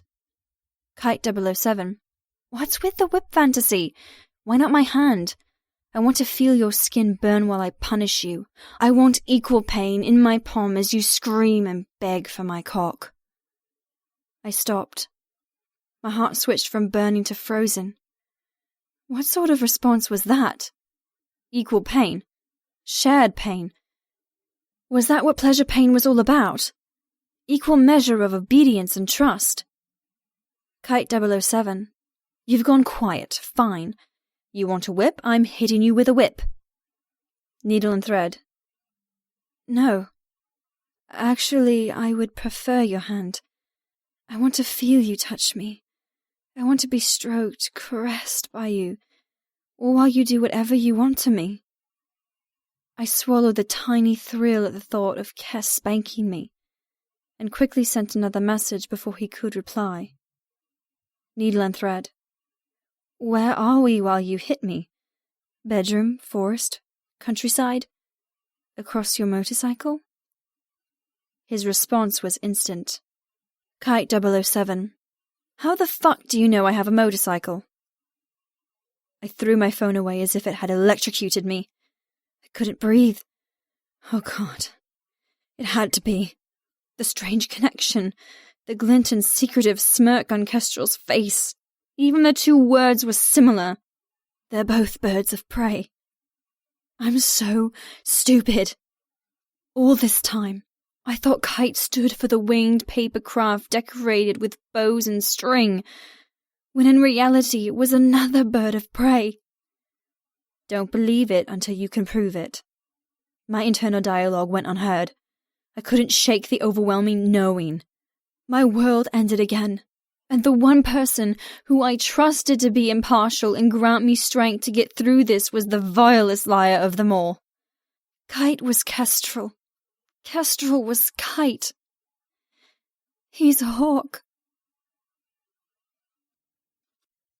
Jethro. I didn't go to Nyla for 2 days. 2 long fucking days. She'd successfully done what I'd sworn never to let happen again. She'd made me lose control. Bad things happened when I lost my ice. People got hurt. Possessions got broken. Things did not go to plan when I stepped from the comfort of my Arctic shell. There was a reason people called me distinguished and shrewd. A carefully groomed perception.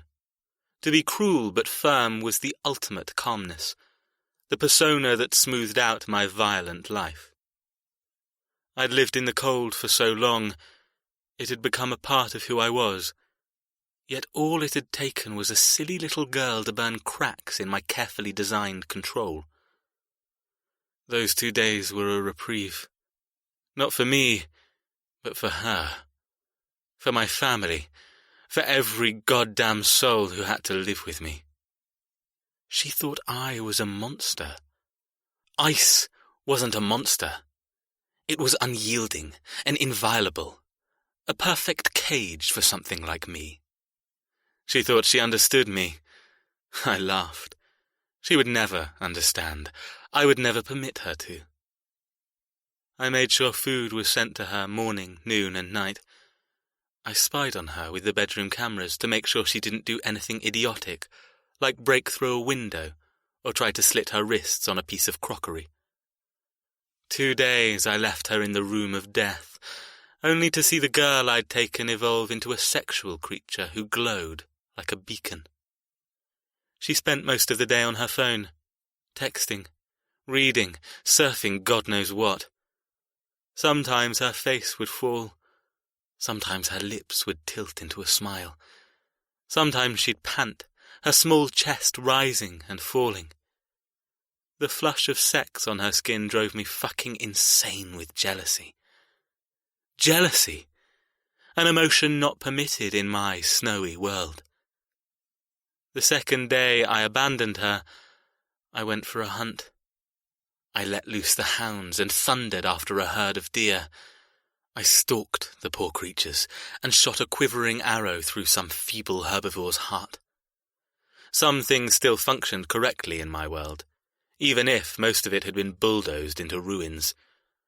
The cracks that had formed froze over. Rationality and tranquility returned. That night, my father and brothers had a family dinner, just the 4 of us. The deer I'd shot graced a stew, roulade and roast. Dinner talk was sparse, but an undercurrent of anger hummed between us. Daniel smirked with his insane arrogance. Kess smiled occasionally for no good goddamn reason, and my father... Shit, my father. I was a fucking 29-year-old man. I had blood beneath my nails and ice around my heart, but still I wasn't good enough. Still, I lacked. I had something inside me that he'd tried to kill, but despite his best efforts, it survived. I'd learned how to hide it. But Nyla... Fuck. She had the power to expose it. I wanted to rage, to step into the truth and show my father who I truly was. But I wouldn't. Not yet. That would be weak. And I wasn't fucking weak. I was 1 year away from inheriting it all. I had my own weaver to play with. The power shift had begun. All the brothers of the Black Diamond knew it. My relatives knew it. The world fucking knew it. But my father, he wasn't happy with the change. His gaze ensnared me. I glowered back. The animosity between us was rife tonight, unable to be buried beneath the rotting veneer of respect and mutual alliance to never challenge each other again.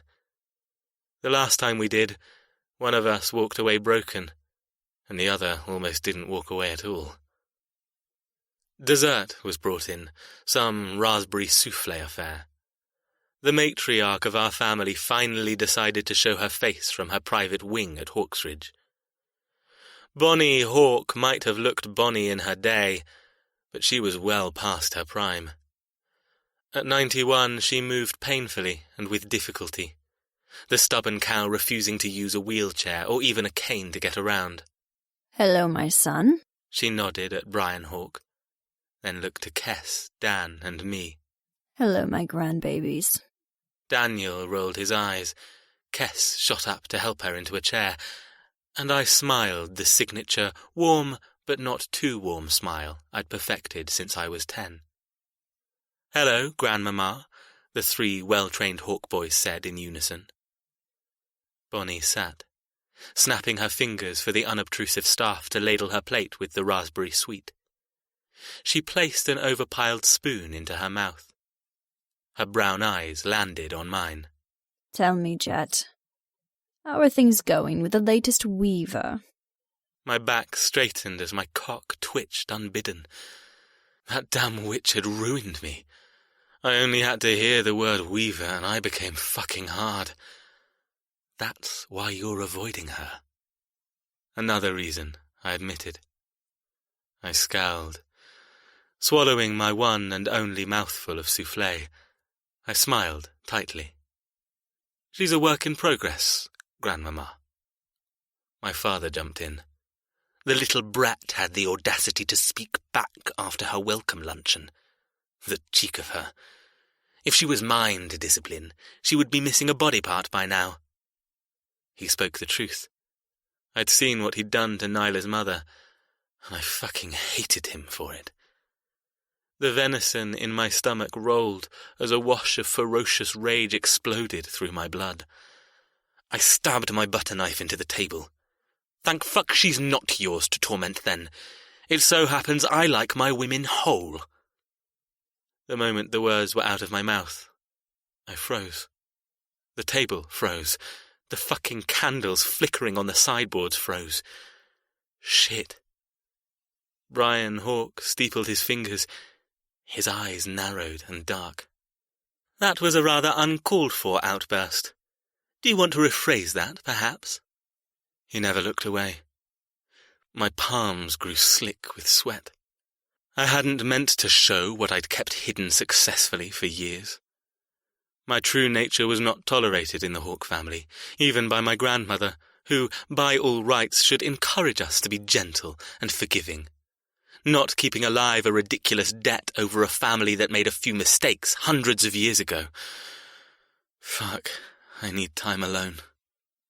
I needed to get myself under control before I dug a grave worse than the one I just did. When my jaw refused to unlock, my father muttered, "Maybe I've put too much responsibility on you, Jet. Are you taxed already? Maybe I overestimated you, and Kess or Daniel should share your workload." Something slithered across my soul. Daniel snickered. "Give her to me, Pop. I'll make sure I don't let you down." His eyes danced with evil, unlike some. We glowered at each other. He tried to intimidate me, but didn't succeed. He never succeeded. Fucking twat. Tension crackled around the table. Kestrel stopped shoveling food in his mouth long enough to say, "You know Jet is the best man for the job. I've never seen him fail you yet, Pop. Give the bloke a chance." Giving me a conspiring look, he added, "She's highly strung and goddamn beautiful. Can't blame a man for wanting to enjoy the chance to break such a filly." God damn it, what the hell does that mean? My temper raged beneath my thin exterior of ice. Lately I was a fraud, a hypocrite, just like Nyla said. The coldness inside was mysteriously missing, the blissful uncaring, the emotional detachment I'd been forced to live with since my father taught me how to behave was gone, almost as if someone had flicked a switch. Before, I felt nothing. I permitted my senses to neither care nor feel hate, nor feel happiness. I was blank, blessedly blank and strong. Now I felt everything. I overthought everything. I wanted to murder every man I lived with purely because I wasn't what they'd groomed me to be. I fucking hated it. And I hated that Kestrel, my one ally who knew the truth about me, was pushing my damn buttons. If you think a speech like that will get you near her, think again. Good try, brother, but I'm watching you. Kess grinned. We'll see. After all, she's ours, not just yours. Our adoptive pet, if you will. Can't help it if the pet prefers someone else than the original owner. My hand clenched around the butter knife. "Enough!" my father snapped. It echoed around the room, bouncing off the images of our forefathers. "I expect you to do the first debt before the week is out, Jet," my grandmother said, her lips covered in clotted cream. I swallowed in disgust. "Yes, Grandmama." "Cut," my father muttered. "Do what you think you need to, Jethro, but mark my words, I'm judging your every move." "Judge me, you bastard. Watch me behave just as you've taught. Watch me be the perfect Hawke. I would make sure to give him something to judge. Tonight, I would fix myself. Tonight, I would smooth away the chaos that Nyla fucking Weaver had caused and find that saviour of snow. Cut continued to watch me as he spooned dessert into his mouth. Make me proud, son. You know what you need to show her, and what needs to be done afterward. Forcing my hand to uncurl around the knife, I placed it slowly on the table. Swallowing the overwhelming emotions that had no place in my world, I muttered, I'll make you proud, father. Cut relaxed into his chair. Instantly a wash of relief fell over me. It had always been the same. I lived with a family of devils. I was 1 year away from being emperor to them all, yet I still craved my elders' respect. The kid inside never fully got over the need to impress, even though deep down he knew it was an impossibility. We'll be watching, Jethro. You don't want to disappoint your family. My eyes snapped to Bonnie Hawk as she licked residual cream from her fingertip. Tilting her head, she quirked her lips into a secretive smile. My muscles locked. Being the head of the family, she continued to hold the last say, the last piece of power over anything we did. She knew more about me than even my father. I might crave my father's respect, but I would never get over knowing I would never earn Bonnie's. She would die and never grant me absolution of being satisfied with what I'd done. I was the firstborn son. I'd bowed to conformity and rules all my fucking life, yet it was never enough. Nodding stiffly, I muttered, I won't let you down, Grandmama. I won't let anyone down. I'll make you see that your frailty only increases my power. I'll make you see that fire is better than ice, and I'll fucking show you how youth comes before wisdom. I'll make you see. Just you watch. That night, I retreated to my wing at Hawksridge Hall. I turned off the lights. I sat in the dark and welcomed the shadows to claim me. Before me rested my arsenal to fix the things wrong inside me. And just like my father had taught me, just like I'd done countless times before, I found the frost deep inside and permitted it to chill me, calm me, make me impenetrable. Nyla. I knew it was too good to be true. The last 3 nights and 2 days of being Jethro free screeched to a bitter end when he came for me at daybreak. I wasn't asleep but mid-text with Vaughn. The early morning sun had a horrible habit of highlighting the stuffed birds around the room, sparkling on death and reminding me that my future held only carnage, no matter how alive I felt. No matter how strong I'd become from taking power from Jethro, in the end, it would all finish the same way. With my head in a bloody basket. I should have been petrified, wallowing in misery at the thought of how a successful career and life in the limelight had suddenly become so limited with options. But strangely, I wasn't. If anything, I was more focused now than I'd ever been, more aware of consequences of choice and the brutality of the world that had been hidden from me. I'd been raised to believe in fairy tales, my father deliberately keeping me young. Why? I hadn't figured that out yet, but now my eyes were open, and it was refreshing to know the world wasn't pristine and taintless. All my life I'd pretended to be perfect, and all my life I'd nursed the truth inside that I was far from it. The Hawks were crazy. There was no other explanation for their fixation on something so far in the past. But they were passionate about it. Passion had trickled from my world as if every dress and collection had been vampiric, sucking my will to keep striving for greatness in my designs. If you felt this strongly about it, maybe you should have gone on holiday, had a break from being a weaver. But that was the thing. I would never have admitted it to myself, because I would never have recognized it. My vertigo spells, my lackluster acquiescence of my father's wishes. I couldn't see how lost I was from my true self.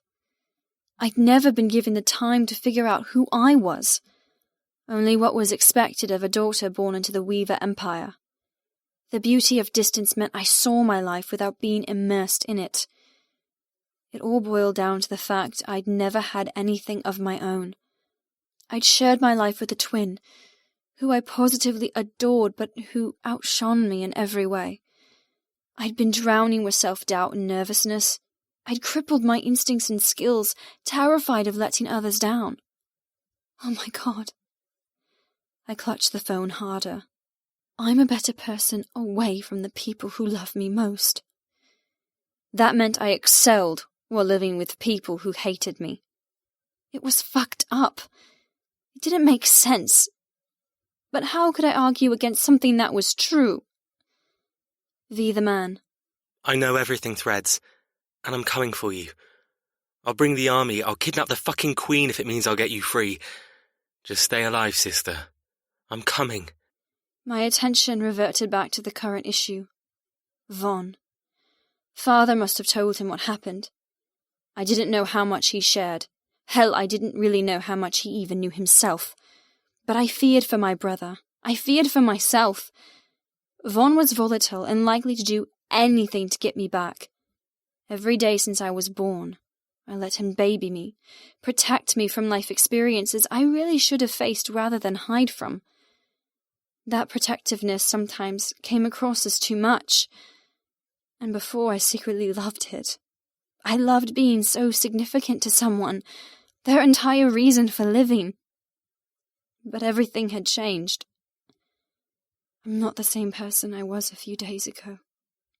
If I was bluntly honest, our relationship seemed a little much now. Blurring lines that had kept me firmly in my place as daughter and sister, with no need to spread my wings and hurl myself from the nest. Get up. Jethro paced to the huge windows, wrenching open a sash pane, letting the pretty English morning into the stuffy room. I breathed deeply as sunshine bounced around, merrily painting corpses of winged creatures. Yesterday, I'd named some of the prettier ones. Snowdrop, Iceberg, and Glacier were all addressed in honor of their tormentor and mine. I needed to reply to Vaughn, but I tucked the phone beneath the quilt, eyeing up my nemesis. Nice to see you too. His nostrils flared. Don't get uppity, Miss Weaver. I don't have time for nonsense. Nonsense? You can't talk. All of this Weaver and Hawk charade is utter nonsense. Jethro stomped over, dressed in beige corduroys and a black shirt. He looked as if he had a meeting with his local backgammon club. The requisite diamond pin glinted on his lapel. Shut up and get out of bed. Now. My heart thundered. His golden eyes were icy and steadfast. The intensity and raw visceral desire I'd seen in the forest was gone. Hope fizzled into dirty bubbles in my chest. I thought we'd climbed to a new dimension with what happened in the woods. I thought I'd showed him that he couldn't undermine me without undermining himself. How wrong had I been? Squinting in the sun, I whispered, "What did you do?" He reared back as if I'd slapped him. Excuse me? Shuffling in the covers, I eyed him closer, trying to figure out what had changed. Nothing outward looked different. He was the perfect resemblance of a country gentleman, but his tone was smooth as silk and just as unbreakable. You've done something. A few nights ago you looked human. Now... Now? I scowled. You look just like the cold-hearted robot who came for me at my runway show. Before he could answer, another vital question popped into my head. Why now? What? His face twisted into a glower. That doesn't even make sense. Your questions are really starting to grate on my nerves, Miss Weaver. Running a hand through his hair, he said quietly, If you rephrase that into a coherent sentence, I might answer, if it means you'll kindly get out of bed. There he went, all pomp and ceremony again. No curses, no snapping, no spikes of emotion of any kind. He stayed away to distance himself, regroup. I had affected him. So much so, he needed 3 days to deal with it. A hot douse of power shot through my veins. Why did you leave me on my own for days? I held up a hand. Don't get me wrong, I'm not complaining. The waitstaff did an impeccable job of keeping me fed, and the downtime was rather welcome after the manic few years I've had travelling and working non-stop. But it is a little odd. He sedately placed his hands into his corduroy pockets. His eyes were completely unreadable. It was like trying to decipher a damn vault. Please, tell me what you find so odd. Then perhaps I can help you. If I hadn't seen the passionate man in the forest, if I hadn't wrapped my lips around his throbbing cock and swallowed his cum, I might have shrunk back in reprimand. I might have feared the silence more than his temper, because it heralded something terrible coming. But now I saw it for what it was. It's a coping mechanism. We all had them. Mine was permitting my father and brother complete control over me. My only freedom from that was running until I passed out on my treadmill. Jethro didn't run, but he did use something extremely effective to push aside the tangled emotions I knew he felt and embrace the glacier he pretended to be. Never mind, I whispered. I understand. Beneath the power in my veins, a small cloud of depression settled. I'd worked hard breaking his Arctic exterior. I'd thrown my all into showing him pleasure that he could find by giving in to me. The fact he'd been so affected that he'd had to shut down and hide should have pleased me. But really, it reset everything. I was back at the starting line. For a second I slouched in defeat. Did I have the energy to go through the arguing and battle of wills again? Tilting my head, I stared at him. He clenched his jaw, not giving anything away. My spine straightened as resolution fortified my defeat. So be it. I would do it all over again, and again and again, until he realized he couldn't win, not against me. I was strong enough to break him 10 times, 100 times. I was strong enough to kill him and his twisted family before he dispatched me. I meant to keep my vow that I was the last weaver they would ever hurt. Jethro crossed his arms. Considering you no longer have any more frustrating questions, I presume you'll oblige and get up, like I ordered. Without a word, I shoved back the covers and climbed from the warm sheets. Where are we going? Jethro's eyes fell on my naked legs. I'd worn black and pink shorts with a matching camisole to bed. Did I say you could ask questions? Moving smoothly, he stepped away. Roaming sleek and sharp around the room, he gathered mismatched clothes that were draped on chairs and a 16th century dressing table, then came back toward me. Dumping them at the end of the bed, he said, Get dressed. I'm going to count to 10. If you aren't decent, I don't care. I'm dragging you out of here naked or clothed. It's entirely your choice. I wrinkled my nose at the attire. I had more of an understanding about my enemy, but I still feared him. I didn't want to go anywhere. I didn't want to be commanded or dragged. 1. His eyes glittered. He couldn't be serious. 2. Quickly I reached for a peach t-shirt with Victorian lace on the collar and denim shorts. 3. Shit. How can I get dressed with him standing there? I couldn't strip so blatantly. He's seen you naked. You ran through a forest with nothing on. He's tasted you, for God's sake. Seriously, why are you suddenly so precious about it? 4. Biting my lip, welcoming my rational common sense, I hastily tore off the camisole and let it flutter through the air. Jethro sucked in a breath at my exposed breast. 5. Tugging the t-shirt over my head, I dropped my hands to my hips. 6. Locking eyes with him, I shimmied out of the shorts, letting them puddle around my ankles. I had no underwear on. I searched for the lust that burned in his gaze a few nights ago. I sought to witness just a hint of the Jethro who'd wrapped his fingers in my hair and driven his cock down my throat. He merely cocked an eyebrow at my naked pussy and continued to count. 7. Anger siphoned through my heart. Stepping into the shorts, I snatched them up and fastened the zipper. 8. Remembering Jethro's tendency to use my long hair as handlebars and worse, as a leash, I quickly smoothed the black thickness into a messy ponytail and secured it with a hair tie from my wrist. 9. The diamond collar sat around my neck, ridiculously expensive considering my understated outfit, making my breathing a little irregular. Slipping my feet into a pair of sparkly flip-flops on the floor, I was done. I smirked. Finished, O impatient master. Jethro stiffened. Record speed, Ms. Weaver. I'm impressed. He held out his hand. Give me your phone. I blanched. What? No! He leaned closer, his temper shimmering just beneath the surface of his cool exterior. Yes. I won't ask again. For a second I wondered if I could hit him over the head and run. So many scenarios of running had entered me these past few days. I tried to pry the diamond collar off. I tried to open the window. I tried to pick the lock on the door. But nothing worked. Aside from death, I wasn't getting out of there. I'm coming, Threads. My heart seized at the thought of Vaughn charging in here trying to save me, only to be slaughtered by the men holding me captive. I couldn't let that happen. Gritting my teeth, I turned and plunked my phone from the tangled sheets. Reluctantly, I passed it to his awaiting palm. His fingers curled around the delicate device. Thank you.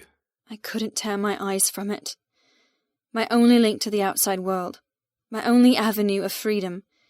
I didn't realize until that moment how much I valued it and how stir-crazy I would go if deprived of the simple things, such as texting Kite. Admit it. You're screwing yourself up over him. The past few days, Kite had been different. The messages from the night before last came back to mind. Kite 007. Have you ever noticed how things you've always been told were wrong are the only things that feel right? Needle and thread. That's rather deep coming from the man who only wants to sex and avoid personal subjects. Kite 007. If I said I wanted one night of blatant honesty, no douchebaggery, no bullshit of any kind, what would you say? Needle and thread. I'd say you'd completely lost it, and wonder if someone with a heart had stolen your phone. Silence. I'd been justified in not letting my guard down. After all, I tried many times to get him to be a little kinder, more human towards me, but he'd always shot me down. But as 10 minutes turned into 20, and still no reply, I'd felt guilty for hurting someone who obviously needed to talk. Why didn't he talk to others who knew him? Find solace in friends who would understand? My earlier conviction of him being kestrel had faded a little after the initial panic attack. Since his vicious remark, asking how I knew about his owning a motorcycle, we'd both skirted the issue as if we were both afraid to pick at that particular wound. It was best to let it scab over, and not spew forth poison that wouldn't be able to heal. This blindness, this naivety about our true agendas and names, was strangely hypnotic, and I didn't want it to change. I didn't want to let him go yet, and I would have to if I knew the truth. Needle and thread. Kite, I'm sorry. No bullshit, no games. One night only to be ourselves and let the stark, painful truth come out. I'm here to listen if you want. If you've had second thoughts, that's fine too. Either way, I hope you have a great night. It'd taken a while, but finally he texted back. Kite 007. Sometimes it seems as if those who have nothing in life have everything, and those who have everything have nothing. Sometimes I want to be the one who has nothing so I can appreciate all the things I'd miss. But the scary thing is, I don't think I'd miss a single fucking thing. My heart fluttered. It was as if he'd pulled my fears straight from the darkness inside me. Needle and thread. I understand completely. I love my family. I love their faults as well as their perfections. But I can't help being angry too. By keeping me safe and sheltered, they made me become someone who was a lie. I now have the hardship of figuring out the truth. Kite 007. The truth of who you truly are. Needle and thread. Exactly. Kite 007. We're all a product of obligation, a carbon copy of what is permitted in the world we're born into. None of us are free, all raised with expectations to fulfill. And it fucking sucks when those expectations become a cage. I couldn't reply. Tears had spilled unbidden down my cheeks.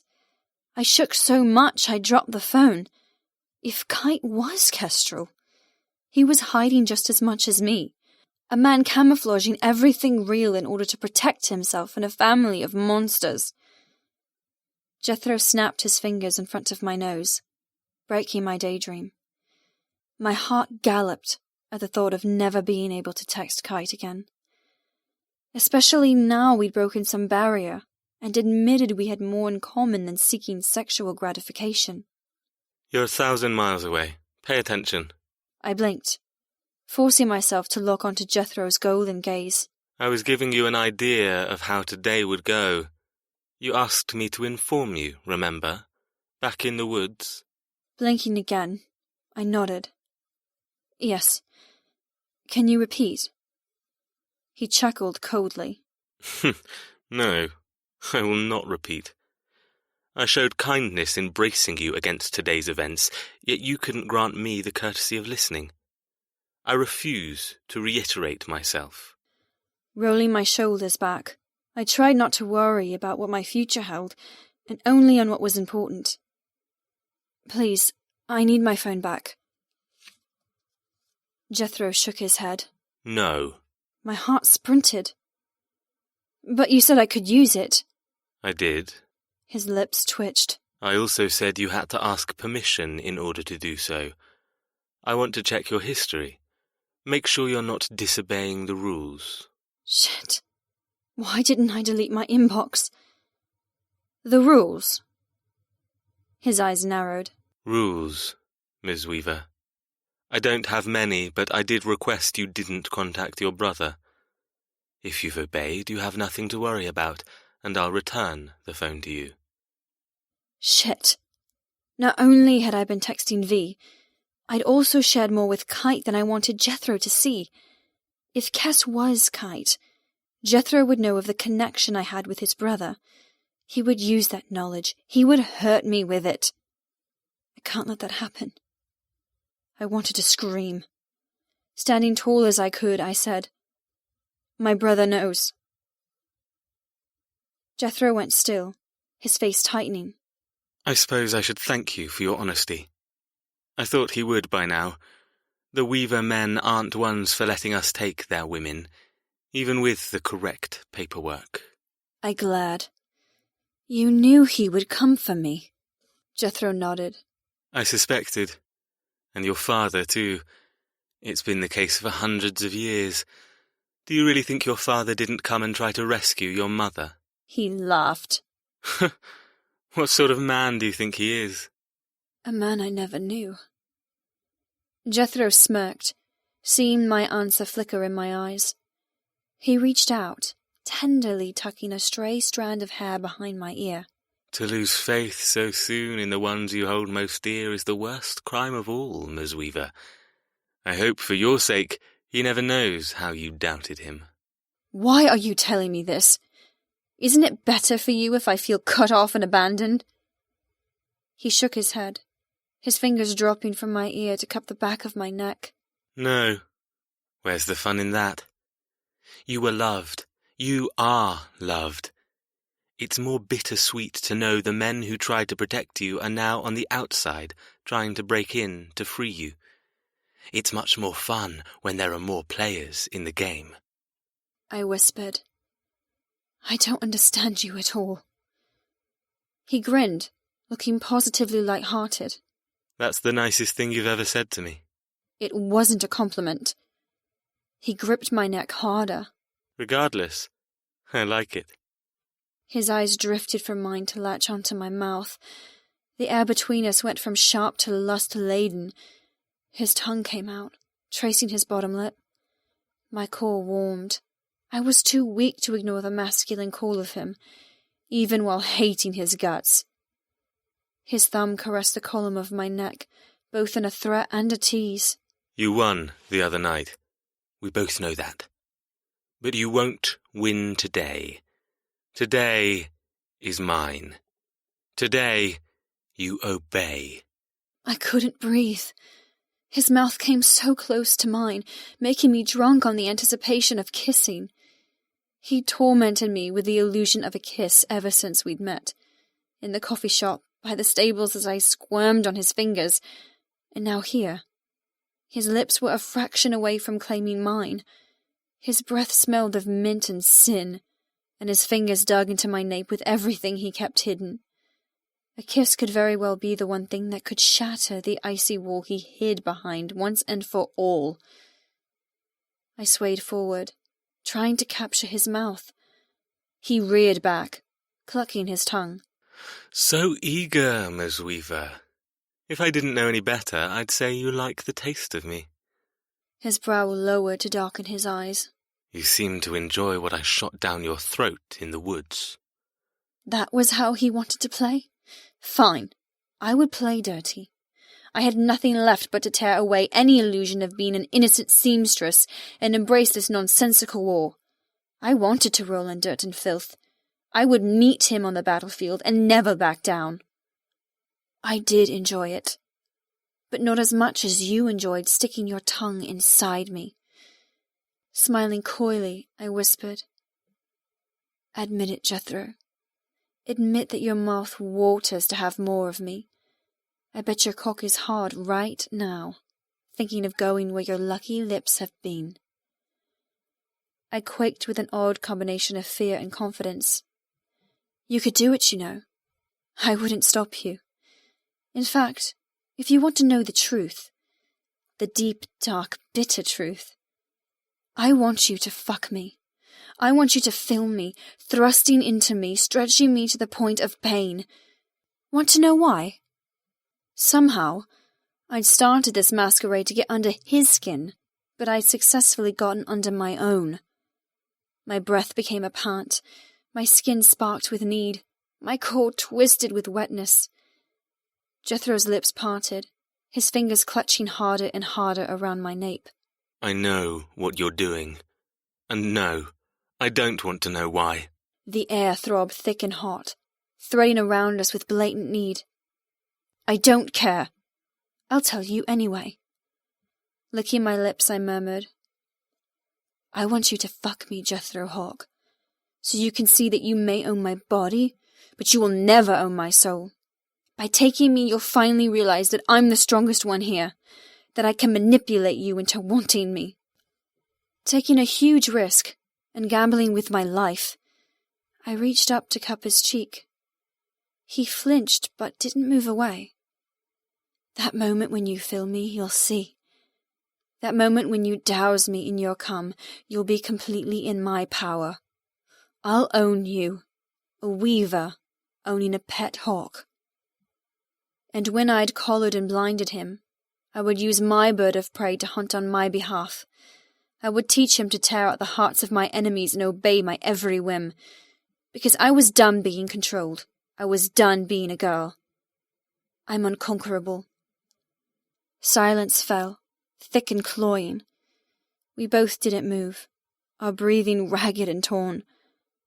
Then Jethro released me, stepping back with unmeasured steps. Confidence will only hurt you in the end. The back of my neck tingled from where he'd held me. I guess we'll see. Unless you plan never to sleep with me. Ignoring that, he snatched my wrist and dragged me toward the door. Enough. I'm done with your games. I stumbled after him, following the muddy wake of his anger. Where are we going? His voice dropped to a hiss. First, you have a history lesson, and then... My heart fell into my toes as he wrenched open the door and tugged me into the corridor. I couldn't help myself. I had to ask. Then, smiling cruelly, he said, Then, it's time for payment. Today is your first debt, Ms. Weaver. The debt inheritance has begun. Jethro. Fuck it all to hell. It had taken the longest session of my life to claw back my chilly shell. It had taken more out of me than even the first lesson taught by my father. But within 10 minutes, Nyla fucking Weaver had found the smallest of cracks and used a crowbar of words to snap it wider. Too bad for her, I wasn't giving in today. I had a job to do, a mandate to fulfill, and I would carry it out to the best of my ability. If I didn't, everyone would see, and everyone would know that the firstborn son was weak. I'd been watching Kestrel and his sneaky smiles. I'd been stalking Daniel and his maddening glares. They both wanted what I had, and I wouldn't give my father any reason to think I couldn't tame Nyla like any self-respecting hawk. Cameras around the house would report how I treated Nyla to Cut and the Black Diamond Brotherhood. Spies would be on the lookout, judging my final test to ensure the hawk fortune was going to the right brother. This was the ultimate test. The debt inheritance was more than history and payments. It was an important sequence of events that every firstborn hawk had to complete in order to inherit his legacy. If I failed, who knew if my father would let me live? A firstborn son didn't necessarily inherit everything. Not if death stole him too soon. And judging by family records, there had been a few that hadn't passed the examination. I can't afford to fuck it up. Not if I wanted to keep Nyla as mine. Not if I wanted to keep my own life intact. And not if I wanted to protect her from men who would undoubtedly be worse than me.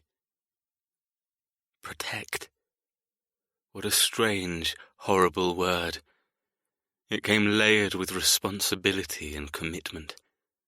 Both were fucking vile on my tongue. As I dragged Nyla down the corridor, I gritted my teeth at the flashes of light on hidden camera lenses. What Nyla didn't know was that this was all a charade, and we were the main attraction, playing it up for the audience behind the curtain. In a way, we were both controlled, her by love, me by... Clenching my jaw, I shook my head. Get out.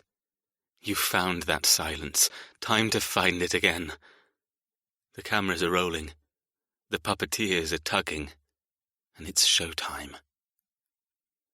Stalking past the corridor that led to the bachelor wing, my bachelor wing, I kept tugging my unwilling Weaver toward the first part of her debt. I was lucky that so much of the house was segmented just for my use. My brothers shared with the Diamonds. Their quarters far exceeded any other compound, but they still had strict rules to follow. My stomach tensed, thinking of last night's business. We always conducted the bulk of our work at night. 10 of us had fulfilled the brief, and I'd cranked up my newest Harley that had arrived from Milan thanks to Floor, and thundered through the darkness to ensure a new diamond shipment made it intact to the cutters and dealers. Diamond smuggling was fucking dangerous. Not only was the law out to prosecute, but every sticky-fingered arsehole wanted a piece. Diamonds were the easiest, most convenient way to move wealth. Small, but worth a fortune. The Black Diamonds had formed not for the love of riding and a brotherhood of like-minded bikers, but purely to kick the shit out of anyone who managed to get close enough to rob us. Before, we'd moved merchandise with armoured vans and suits in broad daylight. But vans were such easy targets, so damned obvious. So, we'd evolved. 10 bikers, 6 with diamond cargo, 4 without. We rode in formation with guns armed and ready to defend. Police scanners kept us off roads where roadblocks were prevalent, and our fierce notoriety steadily grew. Robberies were still attempted. Shit, they always would be. Opportunists would give anything to intercept even a small shipment. Who wouldn't for an easy catchment of over £3 million worth of stones? But we never chose the same route twice. We never let thieves walk away with their lives, and we earned the reputation of ruthless murderers. After dealing with Nyla and the mess she caused inside me, I'd craved an ambush. I'd wanted some motherfuckers to pounce, so I could give myself to mayhem and teach them a lesson. I'd wanted to fight. But the night remained silent apart from our grumbling machines, and the delivery went smoothly.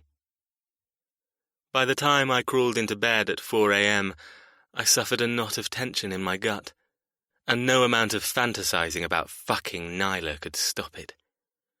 I laid in bed going over what happened in the forest. I gripped my cock and imagined sliding inside her and showing her once and for fucking all she couldn't win, no matter that she had. I'd never had an orgasm so intense, so draining. Her mouth had been alchemy. The release she'd given left me silent inside, but different to the icy silence I'd been taught to wield. I'd been sated enough to permit my barriers to drop, to relax for the first time in my life.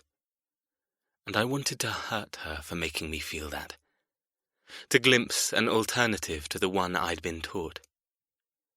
But no matter how much I wanted to teach her a lesson, I also wanted to drive her insane with pleasure, so she felt what I did. I can walk on my own, you know. Nyla tugged her wrist, trying to free herself from my grip. Our feet, mine in dress shoes, hers in flip-flops, whispered down the plush red-carpeted corridor. I like knowing you have no choice but to follow my every footstep, Ms. Weaver. She growled under her breath. Turning a corner, I took her down a different route. I had no reason other than to confuse her. She would have no idea where we were going until the final second. Wow. Nyla lagged behind, her eyes fixated on the perimeter and the huge wall hangings. The beautiful tapestries hung from brass rods 2 stories high. Depictions of hunting mythical creatures, blood spurting from unicorns and griffins impaled on spikes, were the cheery decor. Who did all these? Was it your ancestors? I chuckled. You think we're skilled at arts and crafts? Shaking my head, I said, we aren't weavers or sewers. We have much more important things to do. Like hunt? I nodded. Amongst other pastimes. So who did them? I scowled. Why do you think there has to be a link between something appealing to the eye and history? Diamonds buy a lot of things, Ms. Weaver. There comes a time when wealth transforms, and purchasing works of art is one of them. She shuddered, looking away. Why the fuck did she shudder? It was the way of the world. Everybody knew that the rich grew richer and the poor sold their souls for a piece of it. Silence fell awkwardly between us as we traversed the distance to the other wing of the house. I'd spent an entire lifetime in this monolithic prison and still managed to get lost. Turning the last corner, Nyla slammed to a halt. My lips twitched at the corners. Recognize something? Her dark eyes widened with horror. You can't take me in there. I can, and I will. Before us rested the huge double doors of the dining room. Nyla squirmed in my hold. You said I was to pay the first debt. I've already paid the one where your foul associates licked me. You can't mean to repeat it. I growled. What time is it? Her face went blank. Excuse me? I pointed down the hall, where the sun beamed through the French doors at the end. It's morning. I was out late last night working up an appetite, and it's that time when people typically eat. Breakfast? She squeaked. You're making me eat in the same room with your awful family. No need to repeat the facts, Ms. Weaver. I'm fully aware of what happened to you in there. Unfortunately for you, I don't care. I'm hungry. You're hungry. We have a big day ahead of us, and it's time for fucking breakfast. Her head tilted as the curse fell from my mouth. God damn it to fucking hell. Why did I have to end up with a Weaver who seemed to tap into a never-ending well of strength and intelligence? Her question before hadn't stopped ringing in my ears. What did you do? How had she seen my transformation so clearly, so shrewdly? Even my own family didn't notice things like that. Only if I went too far did they ever intervene. I had to keep her at arm's length if I had any hope of hiding my true self. I leaned down to her level, my eyes disobeying my command not to stray to her lips. So pink and full. Just the memory of having them wrapped around my cock made me ripple with need. You want to kiss her? I crucified that thought immediately. A kiss was connection. A kiss could never happen. Because I wanted no connection with this woman. I couldn't. I agree it's morning and we should eat, but please, Jethro, take me somewhere else. Hell, give me a picnic in the kennels. Just don't take me into that room. The plea in her voice disgusted me. I preferred her when she remained defiant rather than begging. No arguing. Gemstone is always held in this room. We won't break tradition for anyone, especially you. Her eyes narrowed. Gemstone? Our weekly meeting with the Diamond Brothers. While you were relaxing the past few days, some of us were working. The meeting is a recap of dealings and revenue, and you're a hawk now. You get to be privy to our inner empire. Lucky, wouldn't you say? She tried to jerk her wrist from my hold. It didn't work. And if I don't want to be a part of it?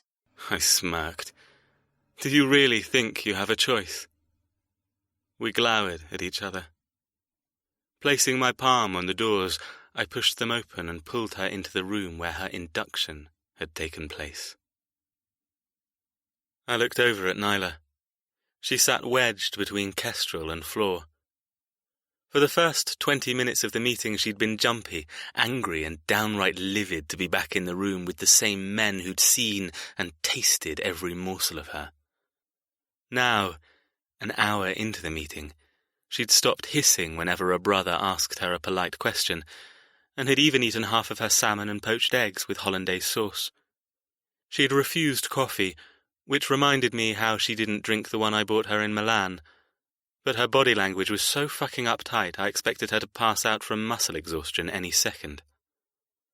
For the past 60 minutes, we discussed the successful transaction last night, the rare delivery of a diamond over 26 carats next week, and the ongoing politics in Sierra Leone. Boring stuff for an outsider. She isn't an outsider. She's ours now. More often than I wished, I caught myself watching her, my eyes seeming to land on her regardless of who was speaking. She was the only splash of colour in the lineup of men on her side of the table, a peach fiesta smack in the middle of leather-jacketed bikers. Now that we've got the basics out of the way, Jethro, do you have anything to report? Cut looked down the table, surveying his good disciples. I stiffened in my chair as all eyes turned on me, including Nyla's. Last night had been fucking boring. I had nothing to add. Now that I'd eaten, I just wanted to leave, get the debt over with, and go for a ride. I needed to get out of this place and away from these people. No, nothing to add, you've covered it. Daniel snickered, his dark hair spiked with too much gel. Yeah, Pop, you've gone over the boring shit, let's get to the good part. Nyla froze. Her dark eyes glared, shooting hatred across the table toward my younger brother. Couldn't say I blamed her. The feeling was mutual. Daniel sneered at Nyla, licking his lips and blowing her a kiss. I want to see how our guest reacts. My fists clenched on the table. Kestrel shifted beside her, nudging her shoulder with his. Loud enough for his voice to carry, he said, "It's okay, Nyla. You're on the sane side of the table. I won't let him touch you." Nyla tensed as her head swiveled to look at him. Her eyes searched his, her chin cocked in a strange mixture of defiance and curiosity. The second turned into a drawn-out moment, and still they stared. What the fuck? Finally, Nyla nodded, her black ponytail draping over her shoulder. Never tearing her gaze from Kess, she added softly, "Thank you." Kess beamed. His golden eyes, the trait all Hawkmen carried, glowed. "You're welcome." Something passed between them. Something I fucking hated. Running a hand through his dark, silver-flecked hair, Kess tore his eyes from Nyla to look directly into mine. "You only have to come to me if you ever feel overwhelmed." That low-life bastard. My hands balled in my lap. "Enough!" Kess reclined in his chair, dropping his forearm, the one tattooed with a bird of prey, beneath the table. Nyla jumped a mile. He'd touched her. That goddamn arsehole touched what was mine. The instant Nyla jolted, Kess pulled away, a smug smile on his lips. "Sorry." "Don't touch me," Nyla hissed. Something warm sprang from nowhere in my chest. Warm? How was that possible when my heart was full of snow? My lips twitched, smugness of my own unable to be hidden. Nyla might be intrigued or even drawn to Kess, but it was my cock that had been in her mouth, my tongue that had been in that pretty cunt of hers. Kestrel's suave smile dropped. He always did think too highly of himself. Just because the club whores preferred him, it didn't mean he was better than the rest of us. He was my favorite person. However, I would not tolerate him poaching my prey. Kess hung his head, turning on the charm and magic puppy-dog eyes that twisted the knickers off many women. "I only meant to offer comfort. I'm sorry if that offended you." Nyla crossed her arms, breathing shallowly. Before she could respond, a diamond brother muttered from across the table, "Yes, I'm sorry if we offended you the other day." Nyla's head shot up. Daniel thumped him in the arm. "What the fuck, man?" Stupid Daniel. He didn't understand how unraveling a person's psyche went. First came cruelty, a stripping of every high and mighty concept that they were untouchable. Then came tenderness, an acknowledgement of going too far, and promises of safety. This was the second stage. I'd seen it happen with Nyla's mother. I'd witnessed the bewitchment as she fell under my father's spell. That's going to happen to Nyla. My heart froze at the thought of her looking at me the way her mother looked at my father. Not with fear or panic or loathing, but with trust and happiness and affection. "Excuse me?" she whispered, almost mute with shock. The brother who'd spoken, an older man with a goatee, smiled gently.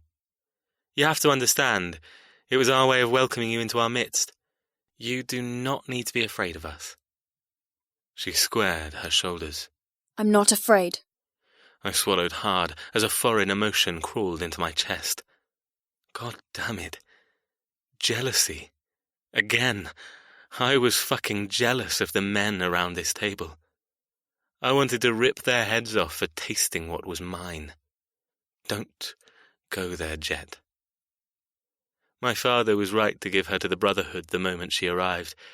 If he demanded I strip and deliver her for a round of service again, I would draw a sword from the armory on the walls and strike him down. I would never be able to stand behind his chair now. Even though only a few days had passed, so much had happened. Nyla had evolved into someone who drove me past rationality and straight into the chaos she wielded so well. When Nyla had been licked and tasted, I'd fought an unwinnable battle of possession. I'd said the words. I went along with the act of sharing her. But that was fucking bullshit now. Now, I would never be able to share. Never. She was mine. Not my brother's, not my father's, and definitely not the conclave of bikers who, by rights, were my minions. Mine. Another brother broke through my tormenting thoughts, saying to Nyla, "It was a special circumstance to welcome you into the family. We were all honoured to have you become a part of us." Nyla's face twisted in disgust. A part of you? I jumped in before anyone else could. Ingrates. There was a way of delivering this so it made sense, not repulsed. We all tasted you. We all licked a part of you and absorbed your sweat, your tears, your fears. No other initiation could have broken the barriers between newcomers and old-timers better than stripping you bare. Nyla's mouth fell onto the table. The same table I'd spread her over and driven my tongue deep inside. Fuck. Shouldn't have thought about that. My cock went from soft to hard in an instant. I shifted in my chair as memories of her blowing me in the forest came thick and fast. I'd come thick and fast, all down that beautiful throat. I felt Cut watching me, the intensity of his gaze searing into my skin. What did you just say? Nyla whispered, her features strained. Cut sat taller in his chair at the head of the table, steepling his hands in front of him. Jethro's right, Nyla. Nyla. I hated that everyone called her Nyla. They had no right to her first name. If and when anyone addressed her by it, it should be me. Why don't you then? She wants you to. She asked strongly enough in the woods. I didn't have an answer to that, and I didn't have the guts to search for one. Nyla shook her head, looking at my father. Is this another one of your mind games? Cut smiled reservedly. No games. I told you, you're a part of this family now. You'll be treated kindly and respectfully. You will come to care for us, just like you care for your own flesh and blood. Never. She spat. Cut chuckled. Your mother said the same thing, but by the end, she willingly paid the last debt. A pet can only hate its owner for so long, but ply it with warmth, safety, kindness, and good food, and soon you'll have no choice but to let go of that hatred in your heart and embrace the life we're giving you. The life you mean to steal? He nodded. The life we mean to steal, but also the life we will continue to nurture as long as we have your strict obedience. His eyes landed on me. Give me an update, Jet. How are things progressing? Have you followed my instructions? Not one. Not a single fucking rule had I followed, and yet what had happened in the woods after I'd hunted her down had taken something from her. We'd shared something I never wanted to share with another human being because it made me feel so damn weak. Ignoring the question, I sat taller. The first debt will be paid this afternoon. Nyla sucked in a breath. Her fear of the unknown did a much better job than I ever could. Cut relaxed into his chair. Good. A second passed. Another ticked silently before Nyla snapped. Have you forgotten my promise so soon, Mr. Hawke? The table froze. Men looked from the skinny seamstress to their leather-jacketed leader. Cut tensed. No, I haven't forgotten. I meant what I said. Nyla growled. I will kill you. You can pretend you're kind and keep me in good health, but I will never forget what you've done. I stood up, slapping my palms loudly on the table. Ms. Weaver! Her head snapped in my direction, her dark eyes blazing. Was I talking to you? You're as bad as he is. I have a good mind to kill you too. My heart raced, shedding the glacier in favour of excitement. Excitement? How the hell did she confuse me, and draw out such lubricous reactions? Oh, you can try.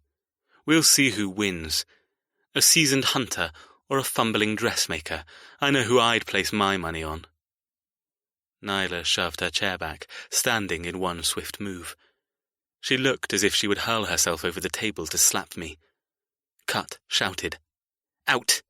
All of you!" Shit. Tearing my eyes from the trembling, angry woman before me, I muttered, "Cut, let me punish her, fuck her, ruin her in my own way. Anything to stop you from touching what's mine." My father pursed his lips, pointing at the doors. "Out! I won't ask again." The Diamond Brothers stood up, their chairs sliding over thick carpet, before disappearing out the door in creaking leather and boots. Daniel, Kess, and I didn't move. Nyla stood locked in place. Cut raised his eyebrow. "I believe I just gave an order." "What, all of us?" Kestrel asked, disbelief in his voice. Cut didn't reply, only glowered until the power of his rank and the fact he was not only our father, but our president, overrode our rebellion. My brothers stood. I gritted my teeth as Kess placed a hand on Nyla's shoulder, sharing a look with her that made my stomach fucking shake off any pretense of ice and go nuclear with fury. Nyla smiled softly, standing and moving toward the exit. "Not you, Ms. Weaver. You and I are going to have a little chat," Cut said quietly. Nyla closed her eyes briefly, blocking her panic. When she opened them again, all that remained was reckless confidence. I wanted to say something, but my tongue tied into a useless piece of meat. "Out, Jethro. I won't ask again." Nodding once at my father, I moved stiffly. Nyla refused to meet my eyes as I stalked out of the room, following my two siblings. The last thing I heard as the doors closed was my father's voice. "Now that we're alone, my dear, I have something I want to share with you."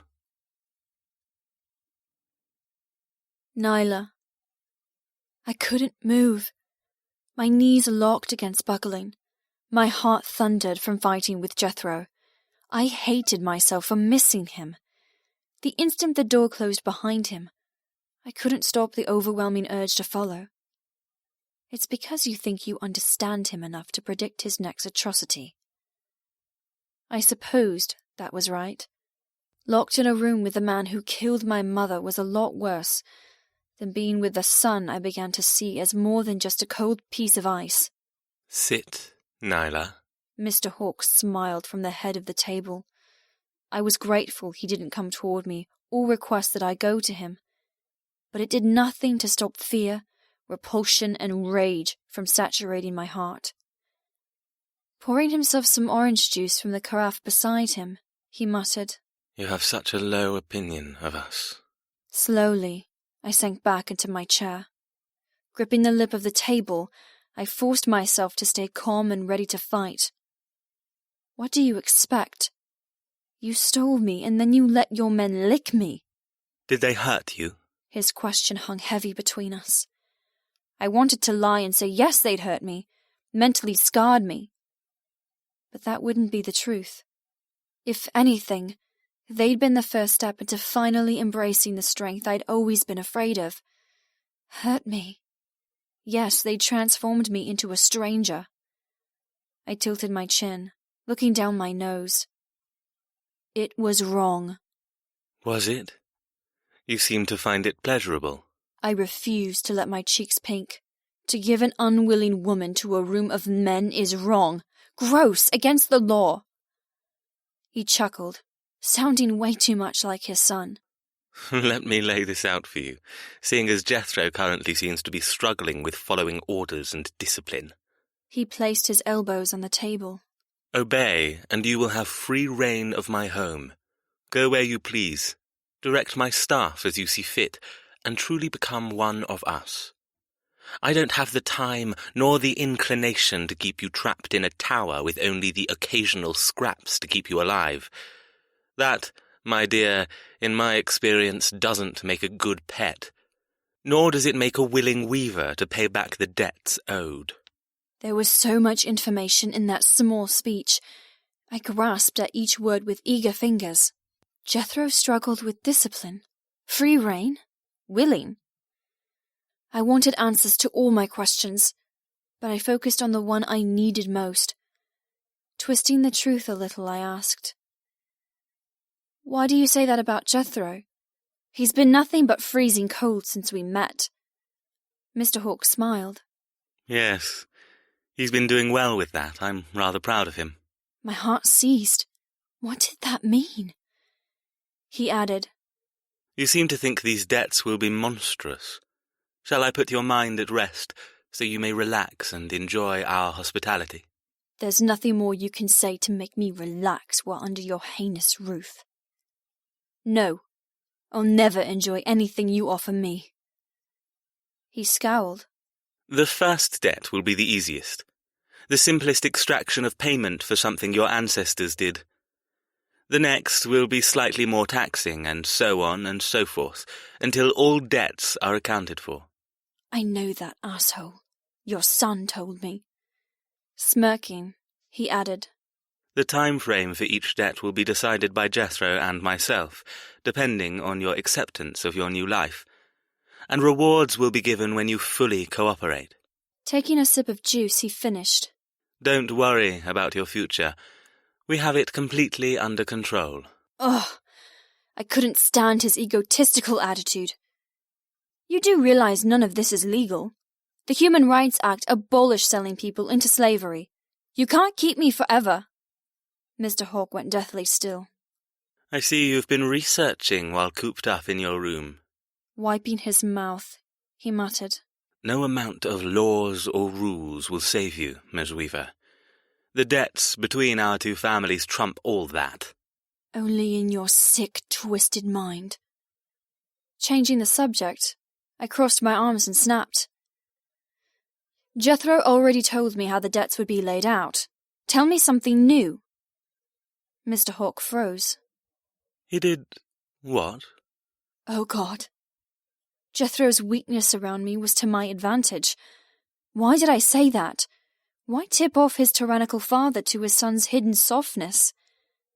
Backtracking, I muttered. "He told me while dragging me back after hunting me down." Holding up my scratched arms from tree branches, I hoped the evidence of being mistreated at Jethro's hands would mollify him. "He hunted me with the same dogs he made me sleep with.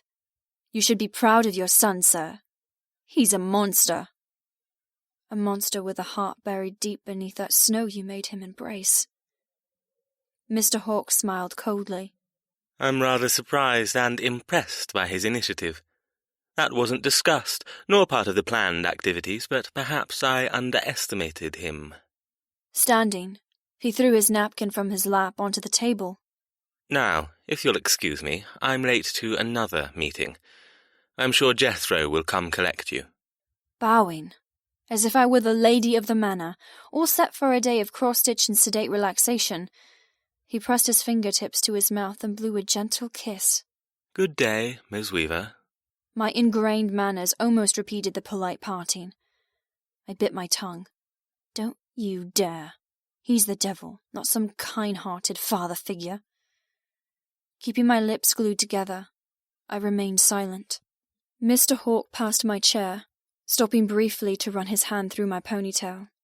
I shivered as the soft tug of his fingers whispered through the black strands. Such a pretty thing. I can see I'll have to step up my lessons with my son to ensure you both behave. My heart lurched, speeding around my chest. What the hell did that mean? Staying stiff and unyielding, I didn't mutter a sound as he tugged once on my ponytail, then disappeared from the room. I was left alone in the cavernous space with the beady eyes of past hawks watching my every move.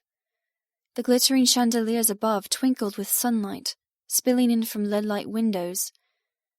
Little rainbows danced across my knuckles, reminding me of the design that had come to me when I stood naked and about to run for my life. Fractures from the diamond collar around my neck had inspired rather than repulsed. That seemed like an age ago. My old life had faded so fast. It seemed almost dreamlike. Had I really been heralded as the next star of London couture? It seemed surreal and something I didn't even crave. I hated the limelight. So how did I think I could walk headfirst into a career where I would forever have to sell myself in order to peddle my creations? I would no longer be holed up in a room full of calico and satin with assistants. I would be the face of Nyla, my brand. The show in Milan had taken every reserve I had, and that had been the first one. I would have never survived. Yet another part of my life where the hawks had meddled and granted me a reprieve. I hated that they'd shown me a different way of existing, one I was better suited to than my heritage. The longer I sat there, the more my mind skipped from subject to subject. My fingers itched to text my brother and Kite, but bloody Jethro had my phone. I had to get it back. I didn't know what I waited for. Someone to come and claim me. Jethro to ensnare me and cart me off to do whatever horrible things he had planned next. But no one came to fetch me or demand I follow. Staff, a mixture of men and women in smart black and white uniforms, entered the room to clear away breakfast. They all smiled kindly, going about their business as if life was normal. Completely fucking normal.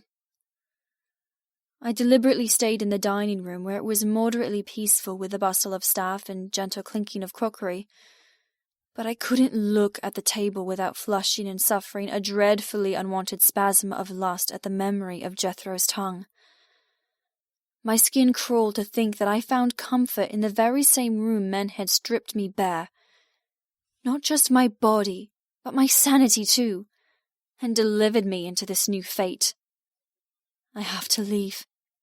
Standing, I stumbled forward as the room went blank. I groaned as I clutched frantically at the table, only just managing to stay on my feet as a heavy black wave of vertigo stole my vision and hijacked my limbs. "Miss, are you okay?" a sweet maid asked.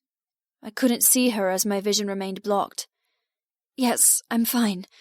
Just stood up too fast. That's all." I began counting down from 10 silently. By the time I hit 3, my vision suddenly shed the blackness, splashing color and images into my retinas. I sighed in relief. Swallowing back the small wash of sickness, I smiled at the maid and made my way to the double doors. I pushed them open, heading into the corridor. The attack had been the first one today. I didn't want to admit it, but the last 2 days of peace locked in my room had done me a world of good. I would never tell the truth to Jethro, but my episode seemed to have relaxed their lunatic need to torture me. Either a mixture of my new strength or just the vacation from overworking, my body had found a sustainable equilibrium. For now. Looking around, I frowned.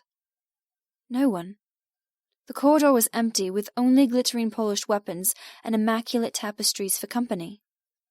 Where is everyone? Mr. Hawke did say I could roam free. Should I see if that was true?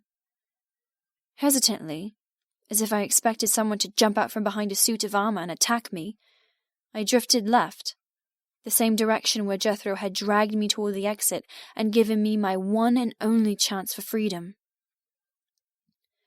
Particularly knowing that I'd had my shot and failed, granted a sense of indulgent serenity. I lacked that drive to run, because I knew there would be no point. As much as I wanted to escape, it took away the obligation of trying to get free by knowing it was impossible. I couldn't get it balanced in my head, but there it was. Another truth I'd been made to face. Another facet of myself I had to come to terms with. Deciding not to go outside, Despite the pleasant sunlight, I turned right, down another corridor. Following the ribbons of pathways, I moved toward the bowels of the house. After a few minutes, the rumble of voices came from an ajar door. I froze. I didn't want to get caught doing something I wasn't supposed to, but I couldn't stop my abhorrent curiosity. Tiptoeing closer, I peeked inside. There were 2 men in leather jackets, laughing as they packed guns into a satchel. I leaned forward for a better vantage. Guns? The floorboards creaked beneath my toes, whipping their heads up. My heart sank. Kestrel and Flor. Nyla, Kes said, dropping the bag on a wing-back chair. Striding quickly to the door, he dragged me into the room. The decor was best described as old-world comfort, a saloon of sorts, with glass cases full of antiques and soaring shelves of leather-bound literature. The huge windows permitted sunshine to illuminate dust motes and drench the slightly faded geometric carpet. My skin tingled beneath his touch. I backpedaled, tugging on his hold. "Let me go." Kes grinned. His broad jaw, dimple in one cheek, and muscular frame was so different to Jethro. Jethro was sleek, refined, a true diamond. Kes was more of a diamond in the rough. His fingers squeezed mine in welcome. a pleasure to see you again. He poked his head back into the corridor.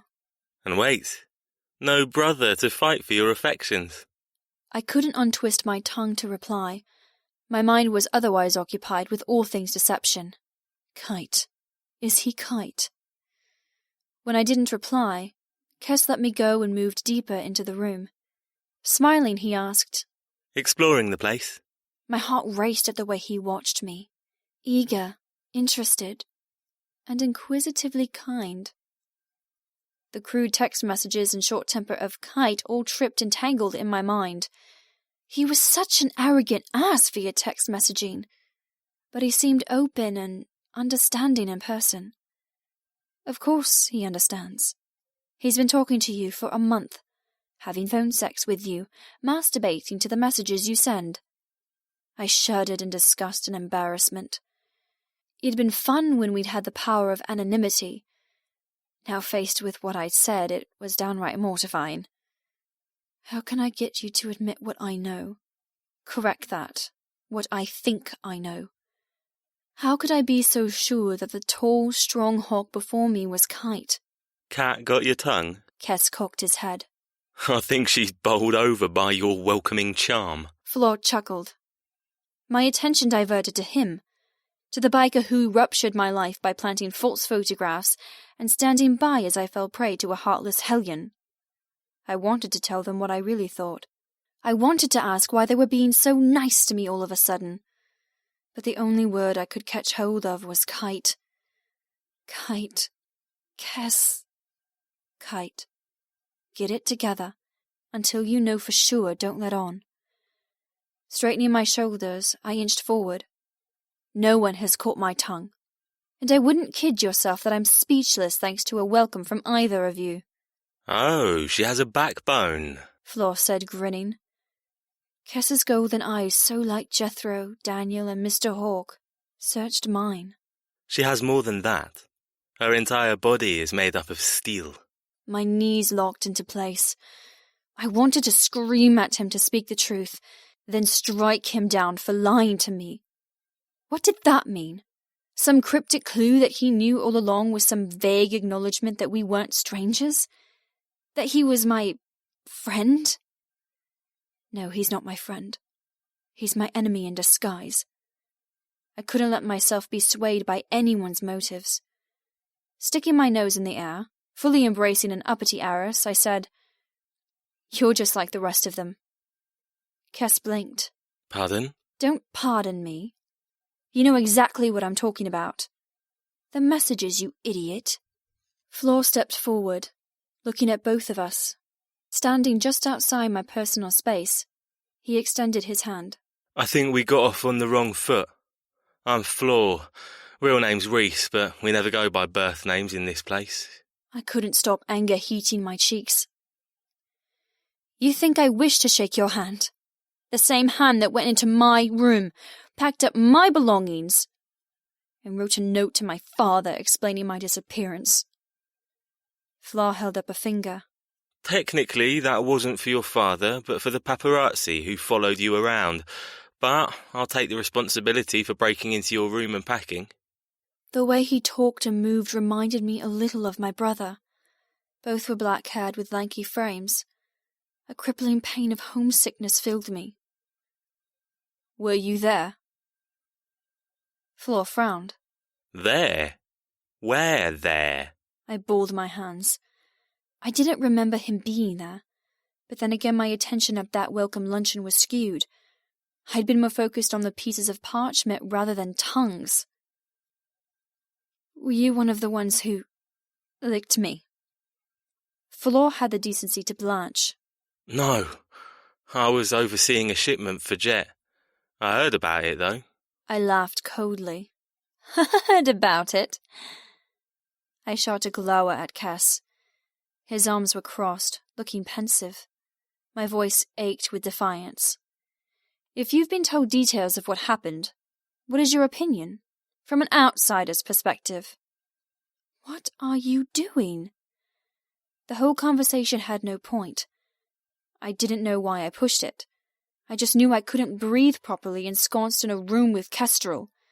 I was argumentative, jumpy, and completely on edge. Fleur looked at Cass, shrugging as if asking for guidance. Cass nodded, chewing on the inside of his cheek, obviously just as lost as I was with where I was going with this. Taking a deep breath, Fleur muttered, I was told why they did it. It was an icebreaker, to remove barriers between you and the Brotherhood. I was told it was a one-time thing, and from now on to treat you as one of us. Better than one of us. Cass murmured. You're our guest, first and foremost, and we're responsible for your well-being. There were so many inconsistencies in that sentence. I didn't know where to begin. Didn't he get it that I wasn't a guest but a woman destined to die? I was their captive. Ignoring Cass for now, I glared at Fleur. That was the reason you were told. What about what you believe? Tell me if you found it acceptable. Tell me how you would feel if all of this happened to your sister or wife. Cass sucked in a breath beside me. I see what you're doing, Nyla. I shuddered at the use of my first name. I'd been trying for so long for Jethro to use it, yet his younger brother needed no such encouragement. Abandoning my witch hunt on Fleur, I turned to the man who made me itch with annoyance, intrigue, and temper. What do you see, Kestrel? Cass's eyes tightened. Something harsh and hot flowed between us. Some resemblance of the kinky sexual man from our text messages flashed, then was hidden. I know you're searching for validation of being debased in such a way. Regardless of what you think, it wasn't sexual. Those men weren't there to get off on tasting you. They were there to strip you. I laughed. Well, they certainly succeeded. I was naked and had my first orgasm in front of them. If that isn't the bare essentials of any human, I don't know what is. Cass continued. What if I told you that whole thing wasn't just about you? What if I told you the men who witnessed your nakedness and were privileged enough to taste you were now indebted to you? Don't talk to me about debts, I snarled. Cass inched closer, encroaching on my mental safety. By seeing you struggle, by witnessing the power that grew in you with each round of the table, you earned their respect. You earned their devotion. And you were welcomed into our world with no barriers. That's what the lunch was about. A power play where you gave up your power and gained theirs in return. I couldn't stand his crisp, accented voice delivering something that shouldn't make sense, only for it to resonate perfectly inside. Murmuring, he said, You can't deny you feel different, stronger, braver. You were at your most vulnerable, but you survived. Reaching up, he captured the ends of my ponytail cascading over my shoulder. We showed you your true worth, Nyla Weaver. And now you'll have the strength to face the future intact and not break until it's time. My heart stuttered, then died. You gave me all of that, just so I wouldn't be broken for the final debt? The cruelty, the brutality. Locking eyes with me, Kess whispered. I gave you my word. You are strong enough to get through this. The room faded until the only thing that existed was Kess and I. I didn't know if it was the possibility of him being Kite that drew me to him, or the empathy deep in his gaze, but something was undeniable. The longer we stared, the more he drained me of fight and fortified me with courage. Forgive me, he whispered. Forgive you? My mind skipped. Was he asking for forgiveness for licking me like his brothers, or for deceiving me with text messages? Either way, I had no willpower to offer him absolution. Did I take a wrong turn somewhere? Had I entered an alternate universe where I was no longer a prisoner, destined to be a plaything for bastards, and somehow became an equal? Kess moved closer, his body heat making me quiver. I understand why you can't. I was selfish for asking something you can't give. A crashing headache squeezed my temples. I don't understand what's going on. I flinched as the words spilled from my mouth, raining confusion and vulnerability. Kess didn't twitch or move away, only twirled his fingers in my hair. You'll understand. Soon enough. Closing his eyes briefly, he released my ponytail and took a step back. Instantly the real world swamped into being. Sunlight, the feeling of luxurious carpet beneath my flip-flops, and the crackle of wood burning in the large fireplace behind Floor. If this was another game orchestrated by the hellish Mr. Hawke, then he just won, because Kestrel had drained me more successfully than anyone. He'd made me pliant and submissive. He'd done what no amount of fear or arguing with Jethro could achieve. And that made Kestrel deadly.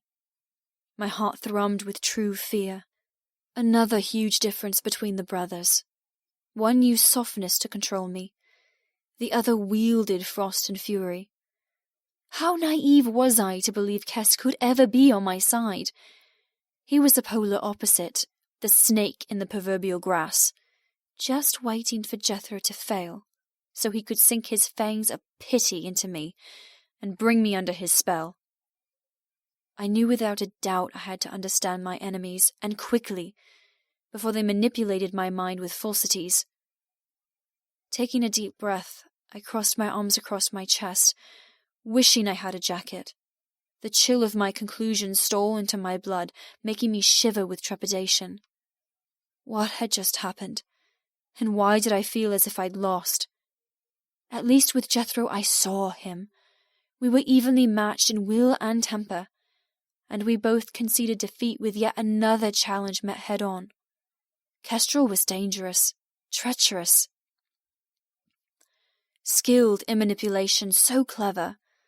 My thoughts were enamored, and I had no hope of deciphering what truly occurred. Floor clapped his hands, completely dispelling the tense mood. I'm glad that's all resolved. Moving toward the wing-back where a saddlebag revealed the muzzles of weapons, he plucked it off and patted the button leather. Sit. Hang out with us, if you don't have anything else to do.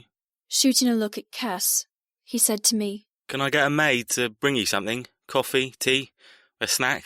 I looked into his dark eyes, utterly gobsmacked. Is this a new strategy? Commiserate with the indebted girl? Give her the illusion she has friends? Floor shook his head. Everyone is to treat you with utmost civility, Nyla. It isn't a trick. Kess's deep voice rumbled. Trick? This was beyond a trick. It was an entire production of tricks. But what could I do? Nothing. I just had to play along and hope I could see the truth through the lies. Floor nodded at the door. You found us, remember? We have nothing to gain by inviting you in here and talking. Kess said. He's right. We're not going to hurt you. But you did, if you're Kite. You hurt me by pretending. I glared hard, hoping he'd get my unspoken message. Kes looked away, hiding any hint he might have picked up on my temper. Stalking toward the groaning bookshelves lining the walls of the saloon, he cupped his chin, searching for something. Aha! Snagging an oversized tome with tatty bindings, he brought it back toward me with a twinkle in his eyes. I think this might interest you. Beckoning me to take a seat, he pulled up an ottoman and sat beside the empty wingback. Quirking his eyebrows, he waited for me to deliberate. Should I leave or stay? Should I continue to play whatever this was, or go and hunt for the man who made me wet and terrified me? Slowly, my feet moved toward the chair. Sinking down onto the firm leather, Kes placed the heavy book into my lap. Relax, and forget about this world for a while. I couldn't take my eyes off the literature. A large gold filigree W embossed the cover with what looked like an oak tree, sprouting countless limbs of foliage. "What is it?" I asked, tracing the majestic old wealth of such a book. Kes grinned, inching closer to open the first page. It's your history. My heart thrummed as his bulk seared my left side. My eyes devoured the beautifully scripted calligraphy. Every weaver woman who stayed with us has made notes and shared her journey, along with patterns and fashions created while living with us. He gently flipped a page, where faint sketches decorated along with the signature of one of my ancestors. Notes scribbled about what sort of fabric to source, along with diary-like entries of what life was like living in the nest of hawks. My hand shook. Leaning over, I couldn't read fast enough. Today was a good day. Bonnie had the chiffon I requested delivered, and I spent the afternoon in her chambers, creating a new crinoline evening gown. She's a surly old bat, but once you get to know her... The next paragraph had been scribbled out, so dark and determined, I had no hope of reading what was written. It continued. The passion to create had disappeared. I lived in a void with no urge to sketch or pin or sew. I hate that I found that passion here of all places, but at least, as much as I do not wish to admit, I'm happy. My eyes shot up to Kestrel's. You were trying to prove that my family were content with their imprisonment. My heart froze over at such atrocities. But how could I deny it when it was in black and white? Kes smiled softly. Happiness comes in many forms. Sex, freedom, control. I think everyone has the capacity to find happiness in even the darkest of places. Grabbing the majority of the pages, he flipped them over, revealing unmarred parchment. Chills scattered down my back. It's for me. It's been waiting for me to fill with my journey. This is yours, Nyla. If there aren't enough blank pages, we'll have a bookbinder add more. With gentle fingertips, he tucked a loose piece of hair behind my ear. I jolted from his touch, my emotions going haywire. This is the first gift of many. You'll see. My eyes locked with his. A ball lodged in my throat. Awareness sparked between us. My lips parted as I sucked in a breath. Kes looked at me the exact same way Jethro had after our fight in the forest. After he'd blown down my throat, after I'd won. That same awe, same secretive amazement, now blazed in his brother's eyes.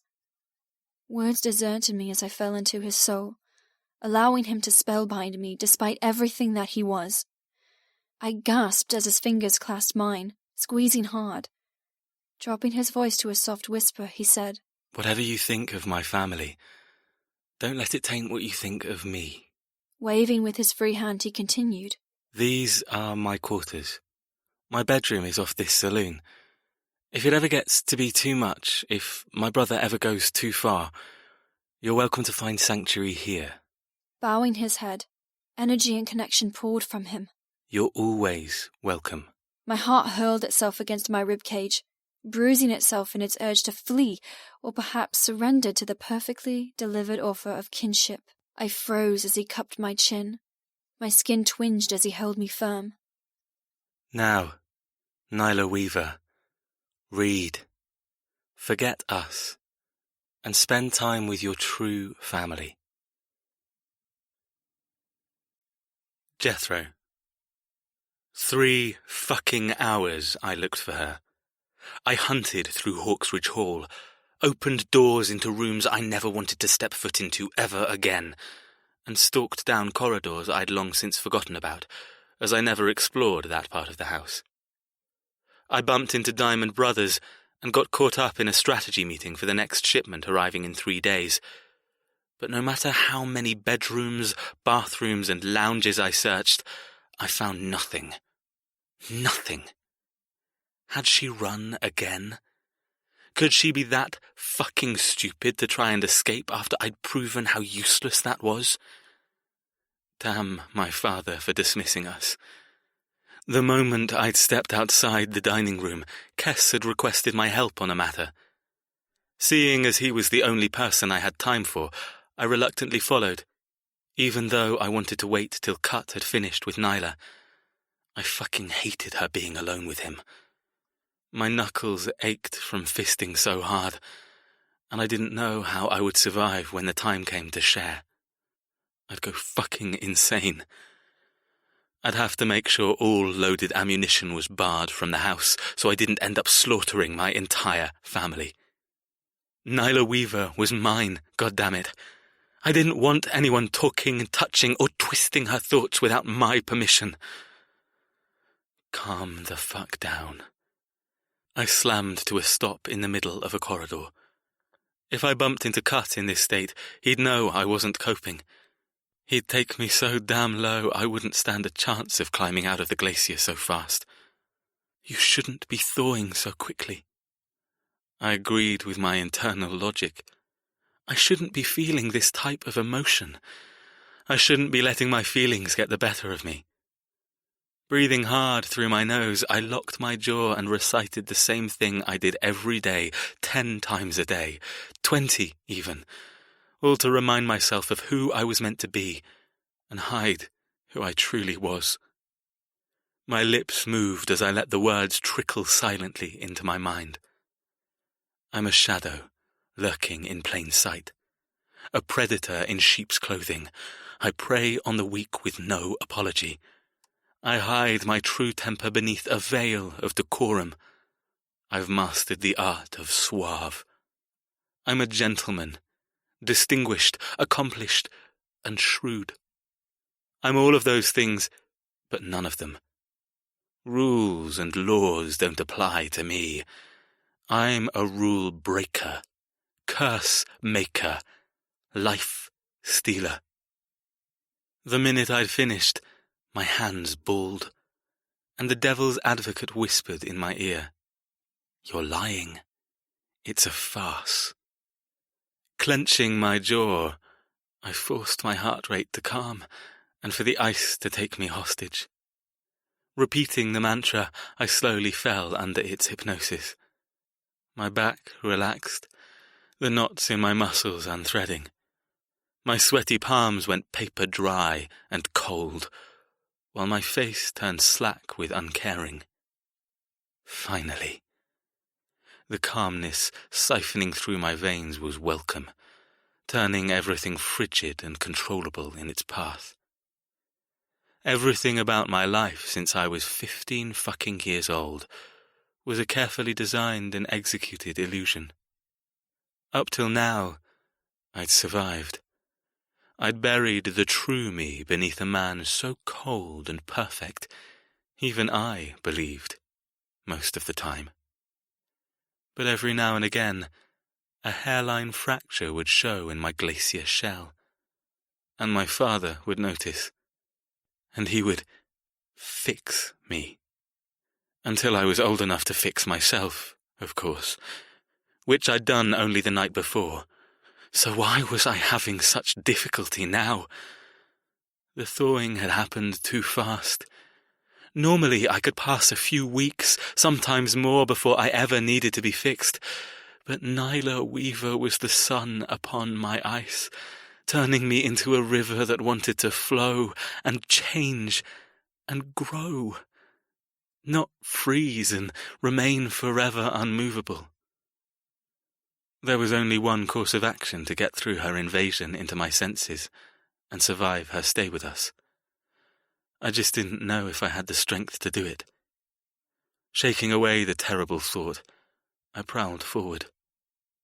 The sounds of men came and went as I passed rooms, and scents of fresh baking from the kitchens made my mouth water. I almost walked right past her as I moved through the house, lost in my thoughts. The sounds of conversation muted my attention, and if it hadn't been for the strangest sound imaginable, I would have strode right by. I slammed to a halt outside my brother's room. Outside my brother's room. The abominable sound came again. Laughter. Feminine laughter. Nyla's laughter. And it wasn't cynical or full of contempt. It was light-hearted and relaxed. The lyrical sound twisted my heart, turning my self-pity into fucking rage. I barged into Kestrel's apartment wing with no knock, no request, and slammed to a halt. Flor, Kes, and Nyla sat in a grouping of wingbacks, smiling and sharing a good old fucking laugh. What the fuck? Kes looked up. His mouth spread into a broad smile. Jet, nice of you to join us. His tone was a direct contradiction to his welcome. I narrowed my eyes, trying to understand how my brother, my one ally who knew the truth about me, was antagonizing me to the point of ruining everything. What was his deal? I stupidly felt betrayed. Worse than betrayed, provoked. Nyla's laugh cut off as she sat straighter in her chair. Her cheeks were flushed, annoyance at my interruption bright in her dark eyes. She had the gall to be annoyed at me, when she belonged to me. Flor had the decency to stand. I think I'd better go check on the, Clearing his throat, he moved away from the small group. Catch you guys later. With a sideways look at me, he disappeared through the door, shutting it behind him. The moment he'd gone, I seethed. Care to explain what's going on? Kes stood up. Calm down, and no, I don't. You don't have to understand everything, Jet. Throwing a quick grin at Nyla, he asked, Unless you'd care to tell my brother what's so funny? Nyla stared at me coldly. A second ticked past, then another, her temper shooting me cleanly through the chest. Well? My heart pounded, once again shrugging off the frosty shield in favour of rage. Finally, she shook her head. No, I don't think he deserves to know. Okay, that was just plain rude. Kes snickered. Fair enough. My teeth almost cracked from clenching. Why had I been worried about what I was about to do to her? She made me believe she cared, just a little, about me. She'd sucked me off, for Christ's sake. She'd asked me to fuck her. She was attracted to me, I knew that. Just like I was attracted to her. So much. Too much. I was beyond fucking ready to slam inside her wet heat and finally show her the truth. That no matter her birthright or mine, we were equals, and I'd never met anyone as challenging or intriguing. But she'd manipulated me. She'd used me, not once, but more times than I knew. All along I'd been fighting for the right to gain her trust, only for her to give it to my bloody brother. Damn woman, damn Weaver whore. Snapping my fingers, I hissed. You've had your fun. Congratulations on winning once again, Ms. Weaver. Pointing at the ground by my shoes, I ordered coldly, Come. It's time. You've wasted my day hiding. Now it's time to get this over with. Nyla tilted her chin insolently. I didn't know we were fighting for something. Why exactly did I win? God damn it. Ignoring her question, I repeated, Come. Now. Kes crossed his arms, watching us as if we were his favourite volleyball match. Nyla rose gracefully from her seat. In her hands she held the Weaver Journal, which she stroked reverently, before transferring it from her lap and onto the chair she'd just vacated. Her actions were stiff, back ramrod straight. Whatever you believe, I wasn't hiding, Jethro. Merely finding friends in the unlikely of places. I froze as she moved towards Kestrel. He opened his arms. She walked into his embrace. She walked into his fucking embrace. I couldn't understand. I didn't want to understand. She prefers him over you, idiot. She can see you're different. She can sense you're screwed up. The hug lasted far longer than my tolerance level. Who was I kidding? I had no tolerance level. Kes was mine, and Nyla was mine. They both belonged to me. They had no right to gang up against me. Kes. I immediately snapped my lips together. I refused to be weak and ask him what the hell this meant. Instead, I embraced vulgarity. I wouldn't get close to her brother, never know where her mouth has been. My tone was a viper, ready to strike. Kestrel let Nyla go, eyeing me coldly. If it's been anywhere on you, then I can guess. But you're forgetting, brother. I'm not the one with sharing issues, am I? My mouth fell open. A pain shot deep inside my heart. In our entire lifetime together, he'd never provoked me that way, never brought up something so painful or the crux of my whole issue. Fuck you, I growled. Kess's eyes tightened, finally showing some sign of regret. Bastard. Nyla looked between us silently, crackling with energy. No doubt this family drama was hugely amusing to her. I never wanted her to see me like this. What was this? Had Kestrel finally had enough of being second best to the firstborn son? Or had he seen something he truly wanted in Nyla? Either way, it didn't matter. He couldn't have her. No one could. Jet, let's forget it, okay? Holding up his hands, he added, Bygones, yeah? Bygones? What the hell are you doing? Kes shook his head. We'll talk about it later. Right now, you have things to do. Things like extracted debt from me. Nyla snapped.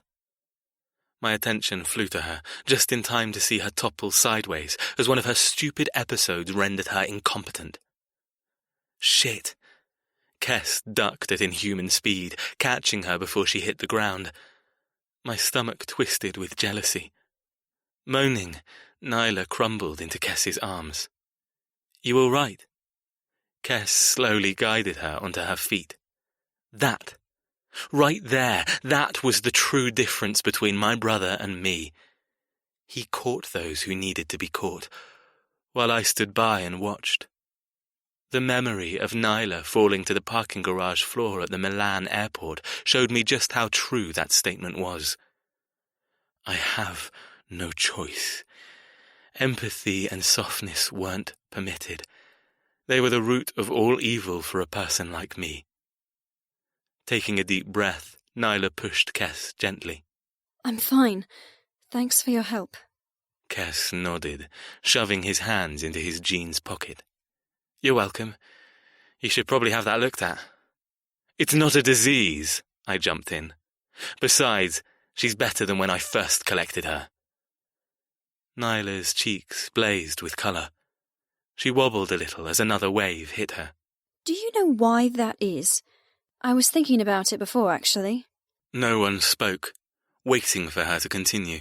I get them when I'm stressed. I probably suffered 5 or 6 a day when I was working so hard and presenting my new season to buyers and reporters. And yet here, I only seem to suffer them around you. Cocking her head, she placed her fists on her hips. What does that tell you, Jethro? What did it tell me? Apart from the fact she was weak-minded and needed professional help for a counter-imbalance. That I stress you out? Exactly. Another wave crippled her. Kess was the convenient arsehole who captured her elbow, giving her an anchor.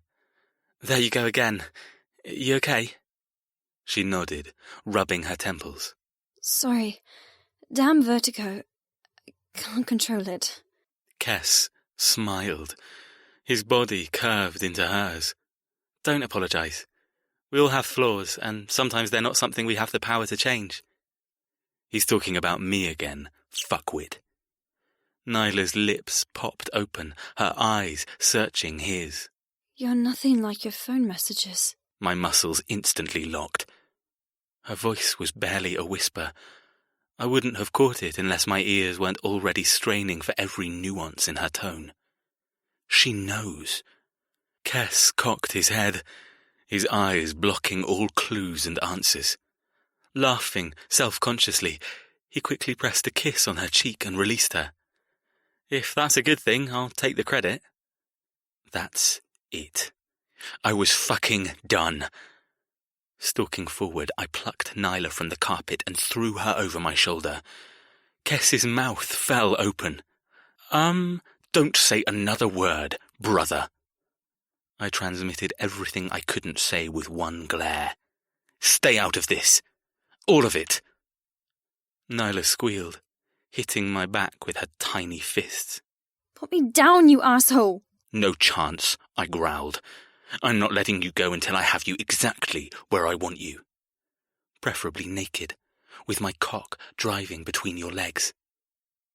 But because I was the perfect son, I would have to save that for another day. There was a small matter of a debt that had to be repaid before the day turned into dusk, for no other reason but tradition. We'd run out of time.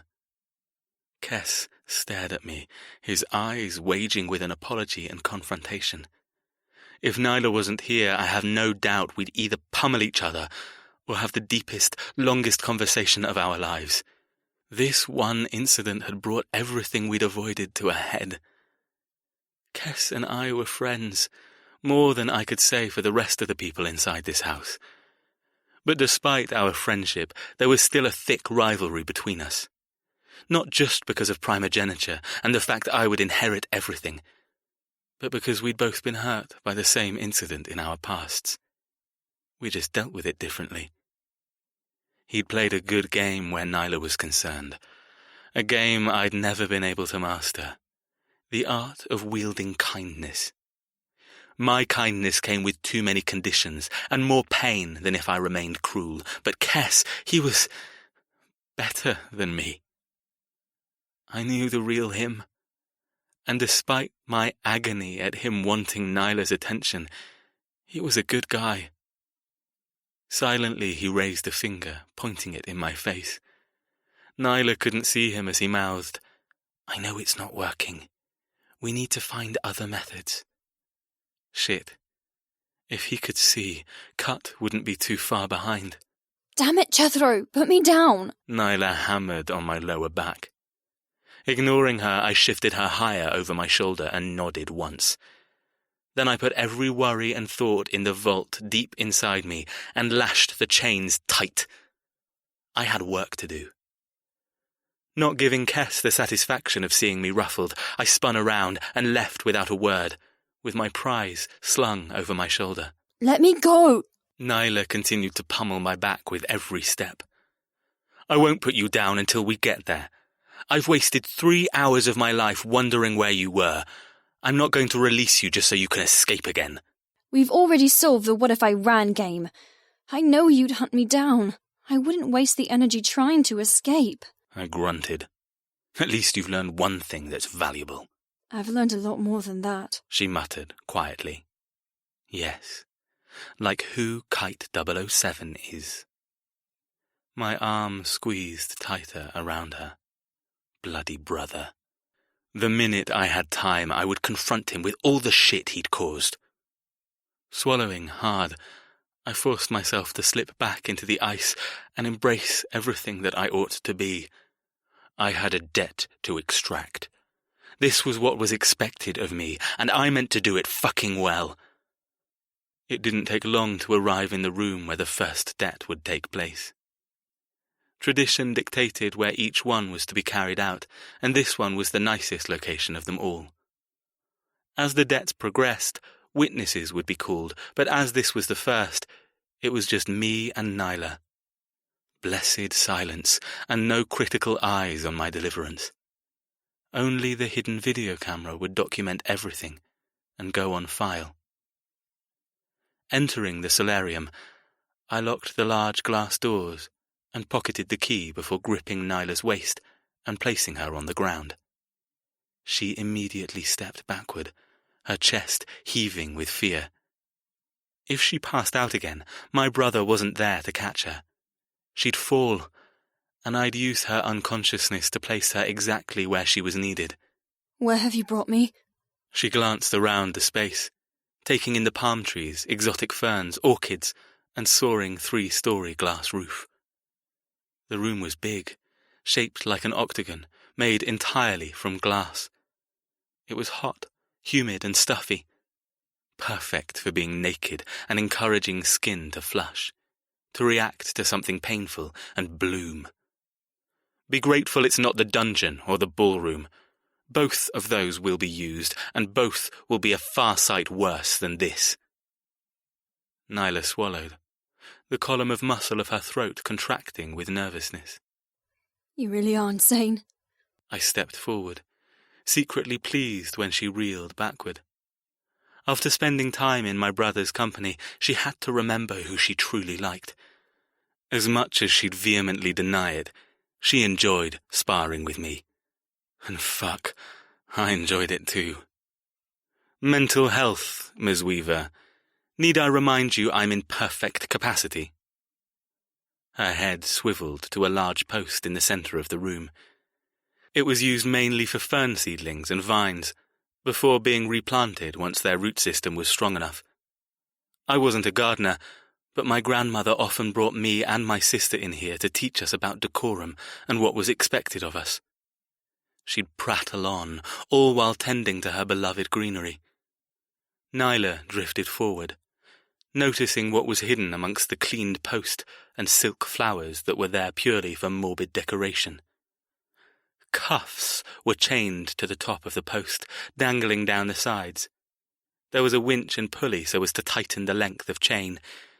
It was simple, entirely in keeping with how they would have used a whipping post 600 years ago.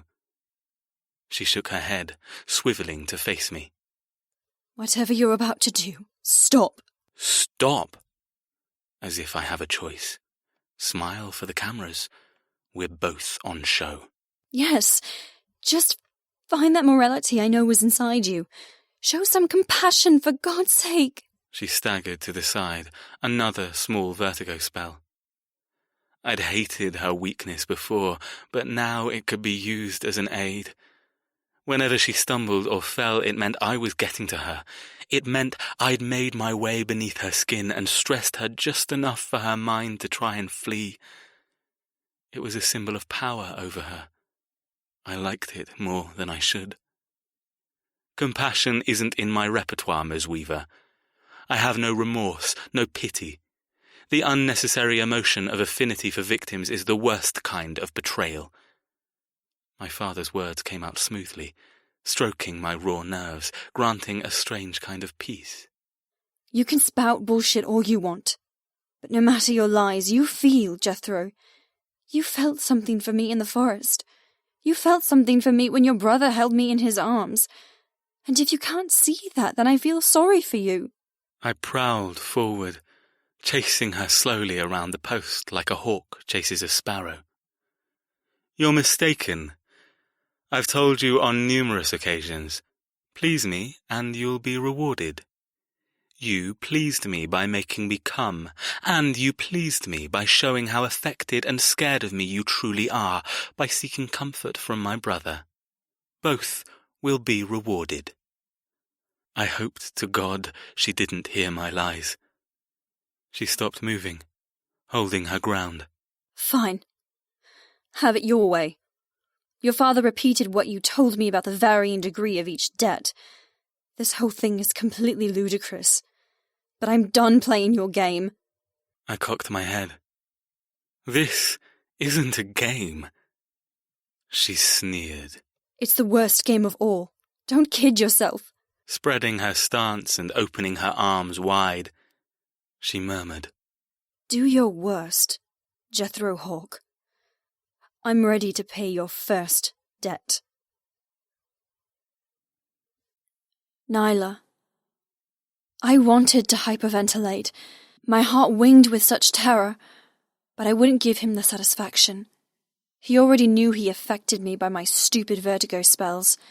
He didn't need to know the complex fear and fascination bubbling in my blood. Why hadn't I seen it sooner? Why hadn't I seen past what he projected and looked deeper into his golden eyes? He was so tangled up in what he thought he was. He had no clue what he might be. And that was a pitiful shame, not to mention dangerous for all involved. I could predict how he would react, based on what values he pretended to follow, but he could easily snap and do something completely the opposite. Damn man! Damn Hawk!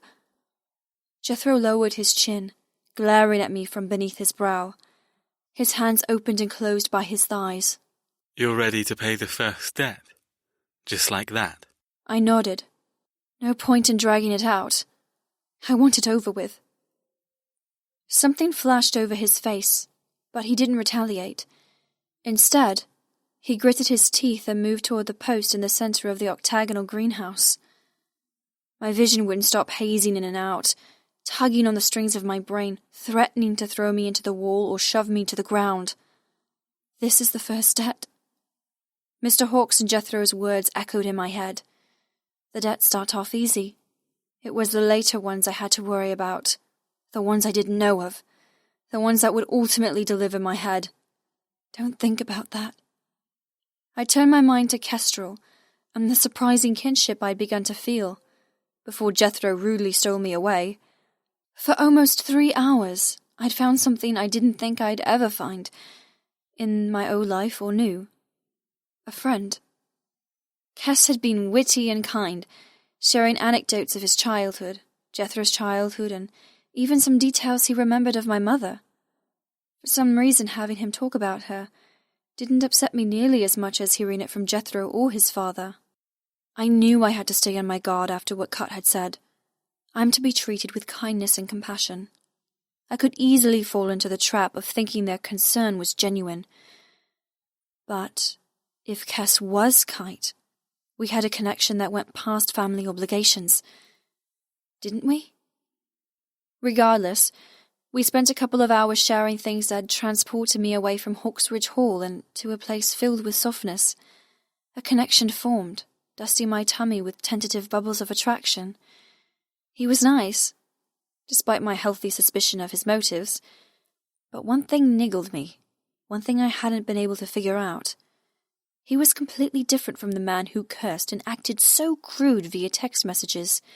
His arrogant way of demanding sexual gratification when not face-to-face was a direct contradiction to his kindness in person. It didn't make sense, almost as if he had split personas, once again proving my theory that all Hawks were daft. What did my father tell you? Jethro asked. I blinked, forcing myself to pay attention to the madman currently circling me like a vulture. What? Jethro balled his hands. When he kept you back, what did he say? I shrugged. Same thing as you. I learned nothing new. The way he watched me hinted that he had secrets he didn't want spilled. Narrowing my eyes, I asked, Why? He shook his head. No reason. Clearing his throat, he added, So, you were told you're now the obedient family dog, correct? To be treated kindly and receive everything you want. My heart squeezed. Anger flowed, thick and cloying. Something like that. And just like a mistreated pet, I'll shred the fingers that feed me. Jethro huffed, returning to the post again. With competent hands, he tugged on the hanging cuffs and kicked something covered by a towel at the foot of the wooden structure. His eyes locked on mine. Tell me, Ms. Weaver, are you sure you're ready? My heart bucked into panic mode. I taunted him and said I was, but now faced with willingly handing myself over and letting him do whatever he wanted, it was entirely different. When I didn't move, he murmured, "No tears, no screams. Own this, just like my ancestors did when it was done to them." The debt inheritance came back to mind. What had my family done that was so heinous that it called for such horrendous payback? Swallowing hard, I inched closer to the post. I need to understand why. Why? His forehead furrowed. Where exactly is the fun in that? Fun? Oh my God. He would enjoy this? What did you expect? I supposed I kept seeing the man who was human beneath the icy robot. It led me to false conclusions, which Jethro seemed to love to smash. I suppose that is the wrong word. Jethro stilled, his eyes filling with things I couldn't decipher. He stood still for a long moment, before visibly shaking off whatever held him hostage. Come here. Let's begin. My stomach fell into my toes. Making me come on my own made all of this worse. I was the sacrificial lamb willingly walking toward the pyre. Goosebumps broke out over my body as my feet whispered slowly toward Jethro. He sucked in a breath. The air went from humid to sharp with awareness. I hated that he had the power to tingle my skin and twist my belly. It wasn't fair. It wasn't right that I found him so attractive when I ought to be aboard. My eyes fell on the cuffs dangling between fake flowers. I didn't need to ask what he had planned. It was obvious, and I wouldn't give him the enjoyment of dragging out the suspense and toying with me. Gritting my jaw, I pressed closer, holding my wrists up to the leather cuffs. Jethro quirked an eyebrow, his tongue darting out to lick his bottom lip. What are you doing? Gathering as much courage as I had, and hoping to God my vertigo would stay away. I smiled, diabetically sweet. The cuffs are obviously there for a reason. I'm just saving you the trouble of instructing me. Silence fell, rippling around us. His jaw worked. Just like smugness, cockiness is not becoming on you, Ms. Weaver. Leaning forward, his torso turned the already sharp awareness into biting attraction. His scent of woods and leather enveloped me. Against my wishes, my stomach clenched, and I breathed deeply. His nostrils flared, but he didn't say another word as his strong, cold fingers latched around my wrist, tugging it higher to wrap the supple cuff around me. The chemistry between us, or it was just blind hate, crackled and fizzed, sending the hair on the back of my neck bristling. I couldn't deny I was drawn to Cass, partly because I thought he was Kite, and partly because he had an ease about him, a generosity that made me want to know more. But it was nothing compared to the fierce hunger I felt when Jethro touched me. His lips parted as he buckled the cuff. Refusing to make eye contact, he remained focused as he cinched it tight. Moving stiffly, he captured my other wrist. A small gasp fell from my lips as his fingers kissed the paper-thin skin. His eyes held me hostage. The golden brown was now a swirling bronze, raging with the same demanding hunger I knew reflected in mine. "This sort of reminds me of the forest," I whispered. "The trees around us. No one else." My words fell like petals, waiting for Jethro to crush them beneath his glossy shoe. But he didn't. Tracing one hand from my wrist, along the inside of my arm and right to my throat, he fisted my ponytail. With intensity that stripped my soul to the very essence of who I was, he pulled my head back slowly, sensually, full of sexual power. His eyes dropped to my mouth. I'll let you in on a little secret, Ms. Weaver. I panted, my neck straining against his hold, but I made no move to break the poignant awareness. You won that night. But I lied when I said it pissed me off. His mouth dropped. His tongue licked my bottom lip with the barest of grazes. I've never enjoyed coming in someone's mouth as much as I did in yours. He licked me again, quaking my frame. In fact, I would willingly let you win again if I received the same bull-shattering release. My lips begged to connect with his. The single-minded lust between us was sacred. The only place where we were both equal and heritage had no authority. I'd made a promise to use sex against him, but now I added to my promise. I will use him to make me stronger, better, invincible. I wanted to become a woman whose arsenal included lust and sensuality, regardless of my slight frame and inexperience. "Kiss me," I murmured, tugging my hair gently in his hold. Jethro shook his head, his fingers tightening around my ponytail. Tracing the tip of his tongue once more on my bottom lip, he whispered, I don't kiss my enemies. My heart became an inferno, sending flames blazing with every beat. "You just fuck them." His mouth twitched into a roguish smile. Only if they beg. His body pressed against mine, his thigh going purposely between my legs. My eyes snapped closed as he rocked against my throbbing clit. Would you beg, Ms. Weaver?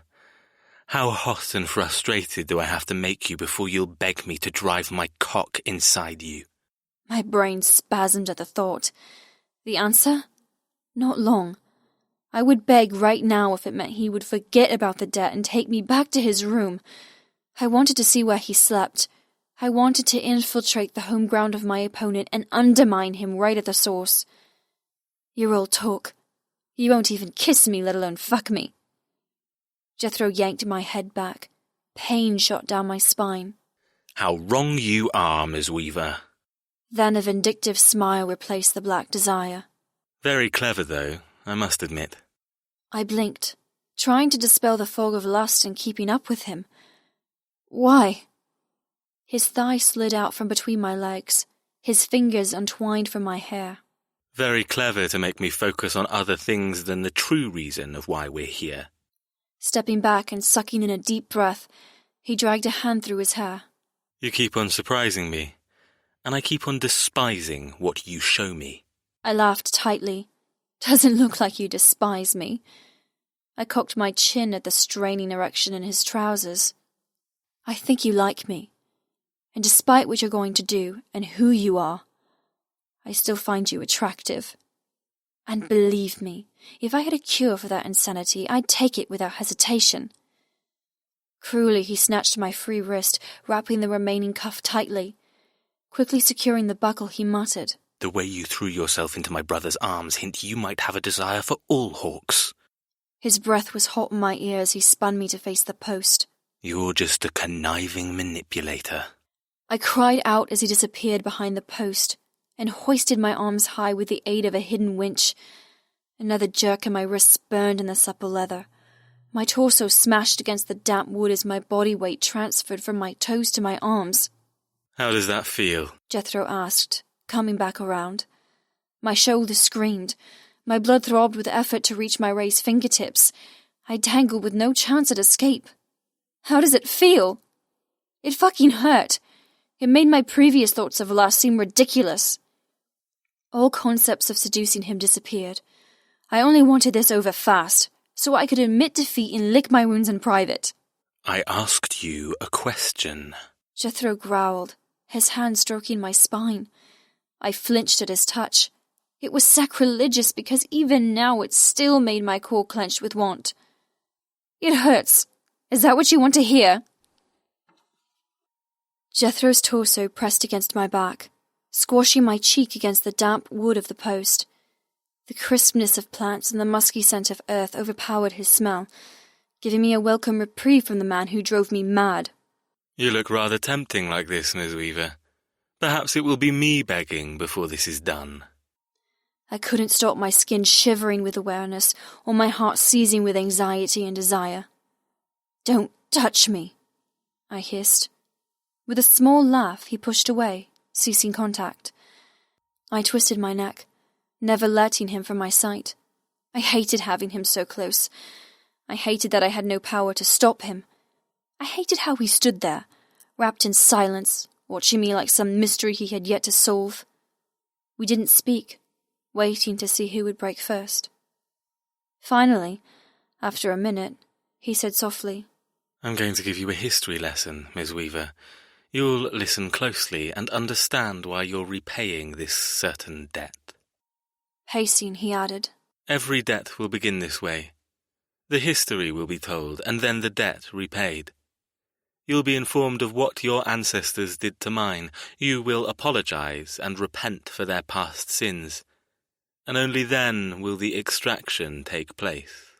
Coming close, his body burned me. His words were tiny whips lashing my ear. If you do not repent and permit the debt to be paid, you will be beaten. If you do not accept why a debt has to be paid, the extraction will be taken twice. Do you understand? Twice? Double horror, double terror. Then I laughed. Morbid, yes, but the image in my head was comical. You mean to tell me you'll behead me twice? I smiled. Are you necromancers as well as lunatics? Please inform me on how that will work. His hand lashed out, spanking my denim-clad behind. I groaned, jolting in the binds. I couldn't unravel the painful smarting from his strike and the throbbing in my nipples and clit. Shit. Don't let him see that he's broken my mind already. If he touched me, felt how drenched I was, I would never live with myself again. I've had enough of your mouth, Miss Weaver. Are you sure? Didn't seem that way in the forest with my lips around you. Did you know that was my first ever blowjob? He sucked in a breath. His hand landed in my hair, fisting the thickness and burning my scalp. His lips tickled my ears, he whispered. You keep taunting me with what happened in the forest. Do you think just because you swallowed that I'm, what? Grateful? Sentimental? In love? He shook me. What, Miss Weaver? Shall I not remind you that it was you who clenched around my tongue so hard you almost fucking bruised me? Every lick and fucking taste I had of your pussy, I drove you wild. He trailed the tip of his tongue from my ear to my cheek. I trembled, every part of me tightening. We're on even ground. Orgasm for orgasm. Don't think it gives you power, because it doesn't. I breathed hard, trying to find some resemblance of the hatred I'd nursed, but he pressed his body flush against mine, grinding his erection into the small of my back. He groaned under his breath. What I wouldn't give to fuck you. To stop your teasing and use you like you want me to. Everything inside me charged, ignited, spindled out of control. The thought of having him inside me both repulsed and enticed. The mental image of us fighting this unknown battle while our naked bodies fought for dominance sent scorching thrills through me. My breathing turned to pants. Why haven't you? Damn! The words fell from my lips before I had time to censor them. Jethro's hips twitched harder against me. He didn't reply. The question hung like a flag, fluttering in the lust-thick breeze. I couldn't take it back, and Jethro wouldn't answer it. Pulling his body heat away, he shoved his hands through his hair and paced the room. Time for your history lesson. I wriggled against the pole, dreadfully uncomfortable and vibrating with anger and desire. I hated the wetness between my legs. I hated that whenever he touched me, I would rather kiss than kill him, rather than flat out destroy him. My body was hot and confused, desperate for freedom, ravenous for lust. In 1460, the Hawks were nobodies. We had no land, no titles, no money of any kind. We were the lowest of the low, and survived on the generosity of others. Luckily, after years of begging and living on the streets, my ancestor and his family managed to find employment in a household who were the opposite of everything they were. At the beginning, it seemed like luck had finally shone upon them, and their days of thievery and struggles were at an end. What they didn't know was it marked the end of their freedom and, ultimately, their lives. They became slaves, available at the weaver's every beck and call for every frivolous demand. Not only did my ancestor work for the family, but his wife became their kitchen maid, his son their stable boy, and his daughter their scullery underling. A family of hawks working for a family of weavers. Jethro's voice was hypnotic, whisking me away from the greenhouse to a time where sewage flowed in busy streets and rat meat was as common as chicken in the slums of London. Jethro never stopped his tale. They worked every hour, cooking, cleaning, fetching, ensuring the weavers lived a life of well-tended luxury. Nothing was too much for them. They were the cogs that made the household run. So they were employees? I butted in. They were hired to look after my forefathers, and no doubt given room and board, as well as food and clothing. Jethro stalked toward me. Fisting my hair, he snarled. You'd think that, wouldn't you? A fair trade for the amount of hours they slaved. But no. The weavers didn't believe in fairness of employment. They didn't pay a cent. Not to those who came from the gutter. But you're right. They did provide board and lodging, but they taxed it so heavily my family existed in the weaver's cellar with scraps from their table. Every year their unpayable taxes grew higher. Sickness swirled in my stomach. How do you mean? Jethro let me go, continuing his stroll around the room. I mean that every year they were worse off. Not only working, but paying their employers for the chance. Every year at Christmas, they were ordered to pay back their taxes of being privileged enough to live in the graces of the weavers, and every year they couldn't pay it back. That's awful. My heart hurt for such unfairness, of such unnecessary brutality. It can't be true. No one could be that horrid. Then again, it happened so long ago. It was still insanity to make me pay for it. I gritted my teeth, fortifying myself against Jethro's brainwashing. I couldn't believe my forefathers were tyrannical employers. There would have been rules, even then. Surely. It's sad, but it's also hundreds of years ago. Get over it. I said with half-hearted conviction. They could have left and found other work. They didn't have to put up with that treatment, even if it was true. Jethro laughed coldly. Seems so simple to you, doesn't it, Miss Weaver? Inhumane treatment, so leave. He glowered. Not so easy when your ancestor was raping my ancestor's wife every night, and the mistress of the house had turned every law enforcer in the county against them. She spun such an elegant tale of espionage and thievery, no one would listen to the truth. Everyone believed the hawks were cold-hearted criminals who were unappreciative of the generosity of the upstanding weavers. Jethro crossed his arms. Can you believe the weavers even managed to coerce the police to issue a standing warrant, stating if ever a hawk stopped working for the weavers, they would be punished? The law said they'd be thrown into the keep and tortured for their crimes, then murdered as an example to other misbehaving working class. My stomach twisted into knots. I wished my hands were untied so I could clap them over my ears and not listen to Jethro's lies. This was sick, terrible, woefully unjust. Jethro moved closer. No sound, just like his beloved silence. Needless to say, they were very unhappy. The wife tried to commit suicide, only for her daughter to find her and the weaver's best physician to bring her back from the dead.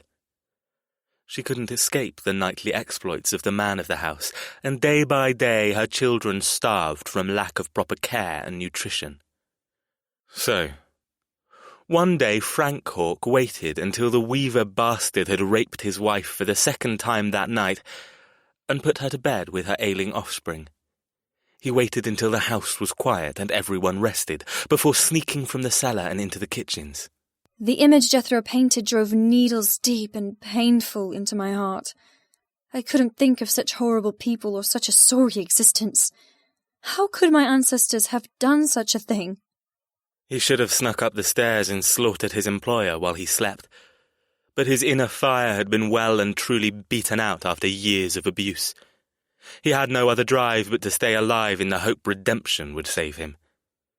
That night, he only took enough to keep them alive, because no matter their rancid living conditions, he wasn't ready to die. He wasn't ready to permit his children to fade away. He was ready to find his self-worth again and fight, to find the rage to commit murder. And to do that, he needed strength.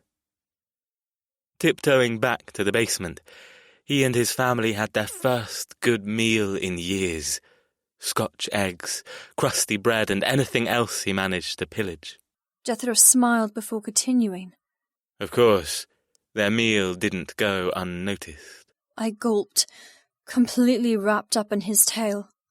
The next day, the cook announced someone had been in her kitchen and stolen. Mr. Weaver immediately turfed my family from their beds, finding evidence of misdeeds in the way of crumbs and hastily devoured food. He announced the crime had been committed, therefore punishment must be paid. He dragged Frank Hawke to the village square, where he strung him up on the whipping post and left him to hang by his wrists for a day and a night in the dead of winter. Jethro's hands suddenly clasped mine, straining above me to thread his fingers through my digits, his touch cold and threatening. I shivered, biting my cheek. His lips brushed against my ears, his cock twitched against my lower back. Do you know what they did to thieves back in the 1400s, Miss Weaver? I closed my eyes, bile scalding my throat. Yes, I knew. The methods of law enforcement were a hot subject at school. The Tower of London had extreme inventions for dishing out pain to those who didn't deserve it. Yes, I breathed.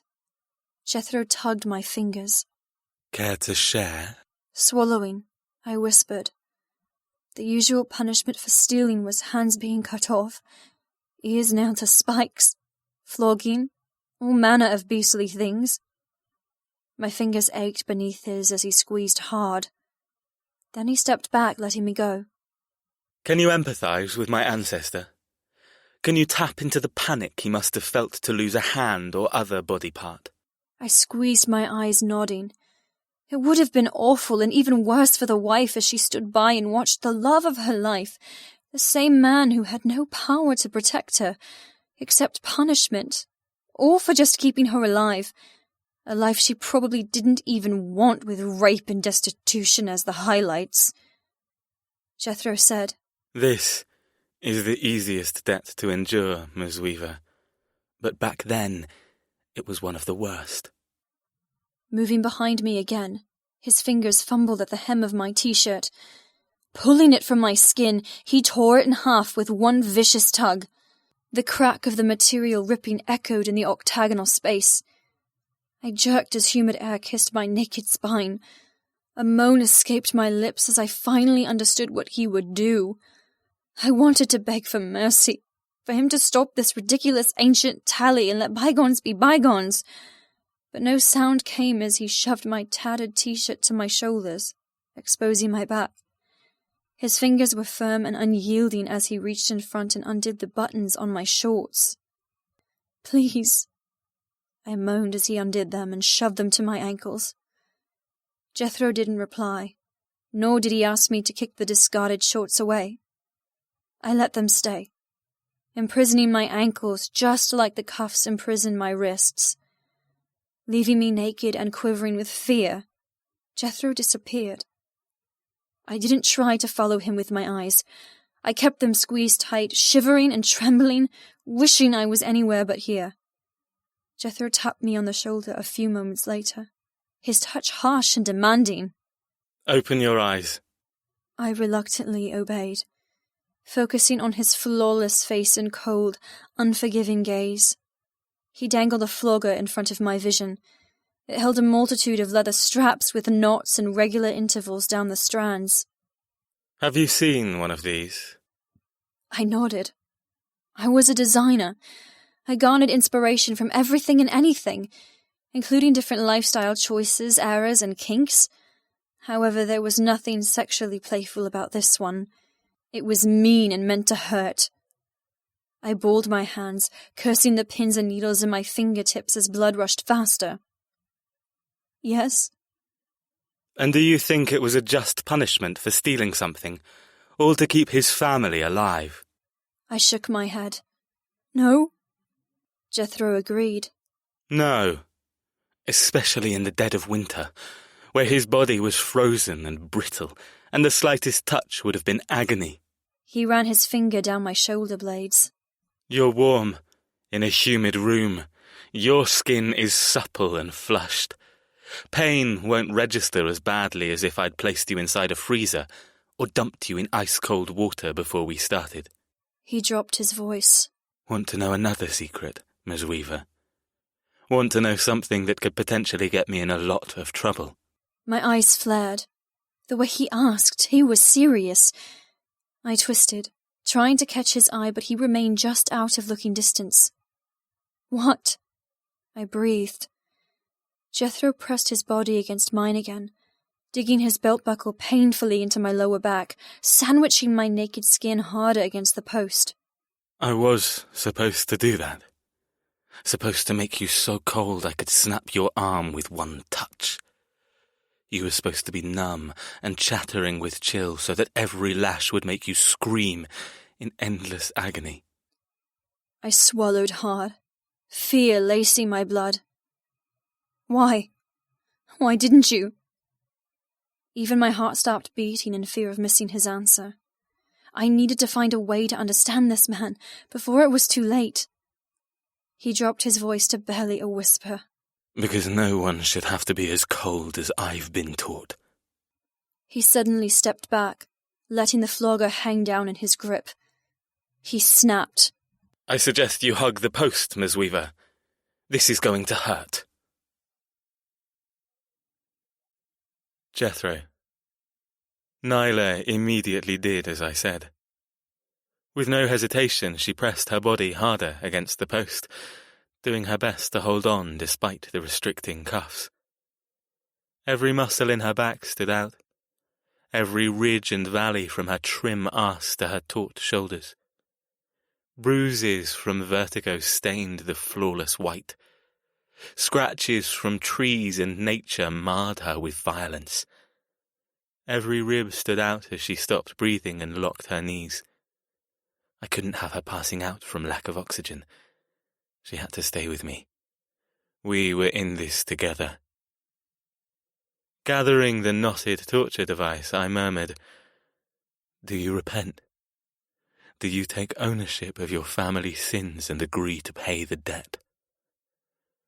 Nyla pressed even harder against the post, as if she could morph into the wood and disappear. When she didn't reply, I coaxed. "I asked you a question, Ms. Weaver." Running the flogger through my hands, I stepped closer. "Do you?" She sucked in a breath, her ribcage straining against her blemished skin. Yes. Her head bowed, and her lips went white. I nodded. It was on record. I'd asked and she'd agreed. That was all I needed. Taking my place for deliverance, I murmured, "I want you to count." Her eyes shot wide, her cheek squished against the bark of the post. Count. I smiled. "I want to hear you acknowledge every lash." With my heart in my throat, I spread my thighs and jerked my arm back. I told her the truth about disobeying the order to lock her in the chiller. If my father found out, I could be in serious shit. We both could. I hadn't found the balls to delve into the reasons why I hadn't obeyed the procedure. All I could focus on was delivering the first debt. Then I could get out of here. Then I could get some peace. "Don't stop counting," I grunted. My arm sailed forward, sending the four-stranded flogger whistling through the air. For a split second, I suffered an out-of-body experience. I saw myself. I witnessed the anger and power on my face. I watched as if I wasn't the one wielding pain, but an outsider. And I wondered what it would be like to belong to a different family, to have a different upbringing. But then the experience stopped, slamming me back into my body. The flogger sliced through the thick silence. Nyla screamed. I jolted. Raw redness bloomed as the lash licked across flesh. Her skin was so delicate, blood welled instantly. I stumbled at the sight. My heart shot from my chest and lay beating and mangled on the floor. Images of hunting and killing flurried in my mind. Drawing blood was not new to me, but drawing it from a woman I'd developed feelings for was... It felt... I don't know. Strange, exotic. Not entirely distasteful, but not fully delectable either. A realm of uncertainty. Nyla slouched against the post as pain washed through her system. She panted, moans ragged in her chest. I'd done my part, but she'd yet to do hers. "Count!" I roared. Flinching, she stood taller, sniffing back unshed tears. She yelled, "1." Her voice hijacked my body. My cock throbbed. I'd been prepared to do everything that I'd been ordered. After all, I wanted to. I'd been taught to crave this control, to hurt others. But in that second, I craved something entirely different. I wanted to feel the heat of her whipped back against my front as I slid into her tightness and fucked her. I wanted her to scream for an entirely different reason. God damn it, what the hell is happening to me? I struck again, sending the flogger flying. The soft leather bit into her back. "Count!" I snapped, causing her pain helped ease a little of mine. This woman had the power to ruin me. That would never be permitted. I have to ruin her first. She screamed again. 2. My muscles already ached from being tense and on edge. My balls disappeared inside my body with the urge to come. How the fuck will I get through this? 2 down. 19 to go. The number was written in the logbook of the county enforcer. 21 lashings for Frank Hawke on account of thievery. His son, Bennett Hawke, was the stable boy who wrote up the debt inheritance. Frank had been bleeding and left to freeze. 21 oozing cuts turning to red frost before being deemed repentant for providing for his family. Like for like. Debt for debt. That was my purpose. That was the madness of my family. Not so much for principle or honouring our ancestors' hardships, but to embrace the power we once lacked, power we now wielded in perfect precision. The Weavers weren't our agenda.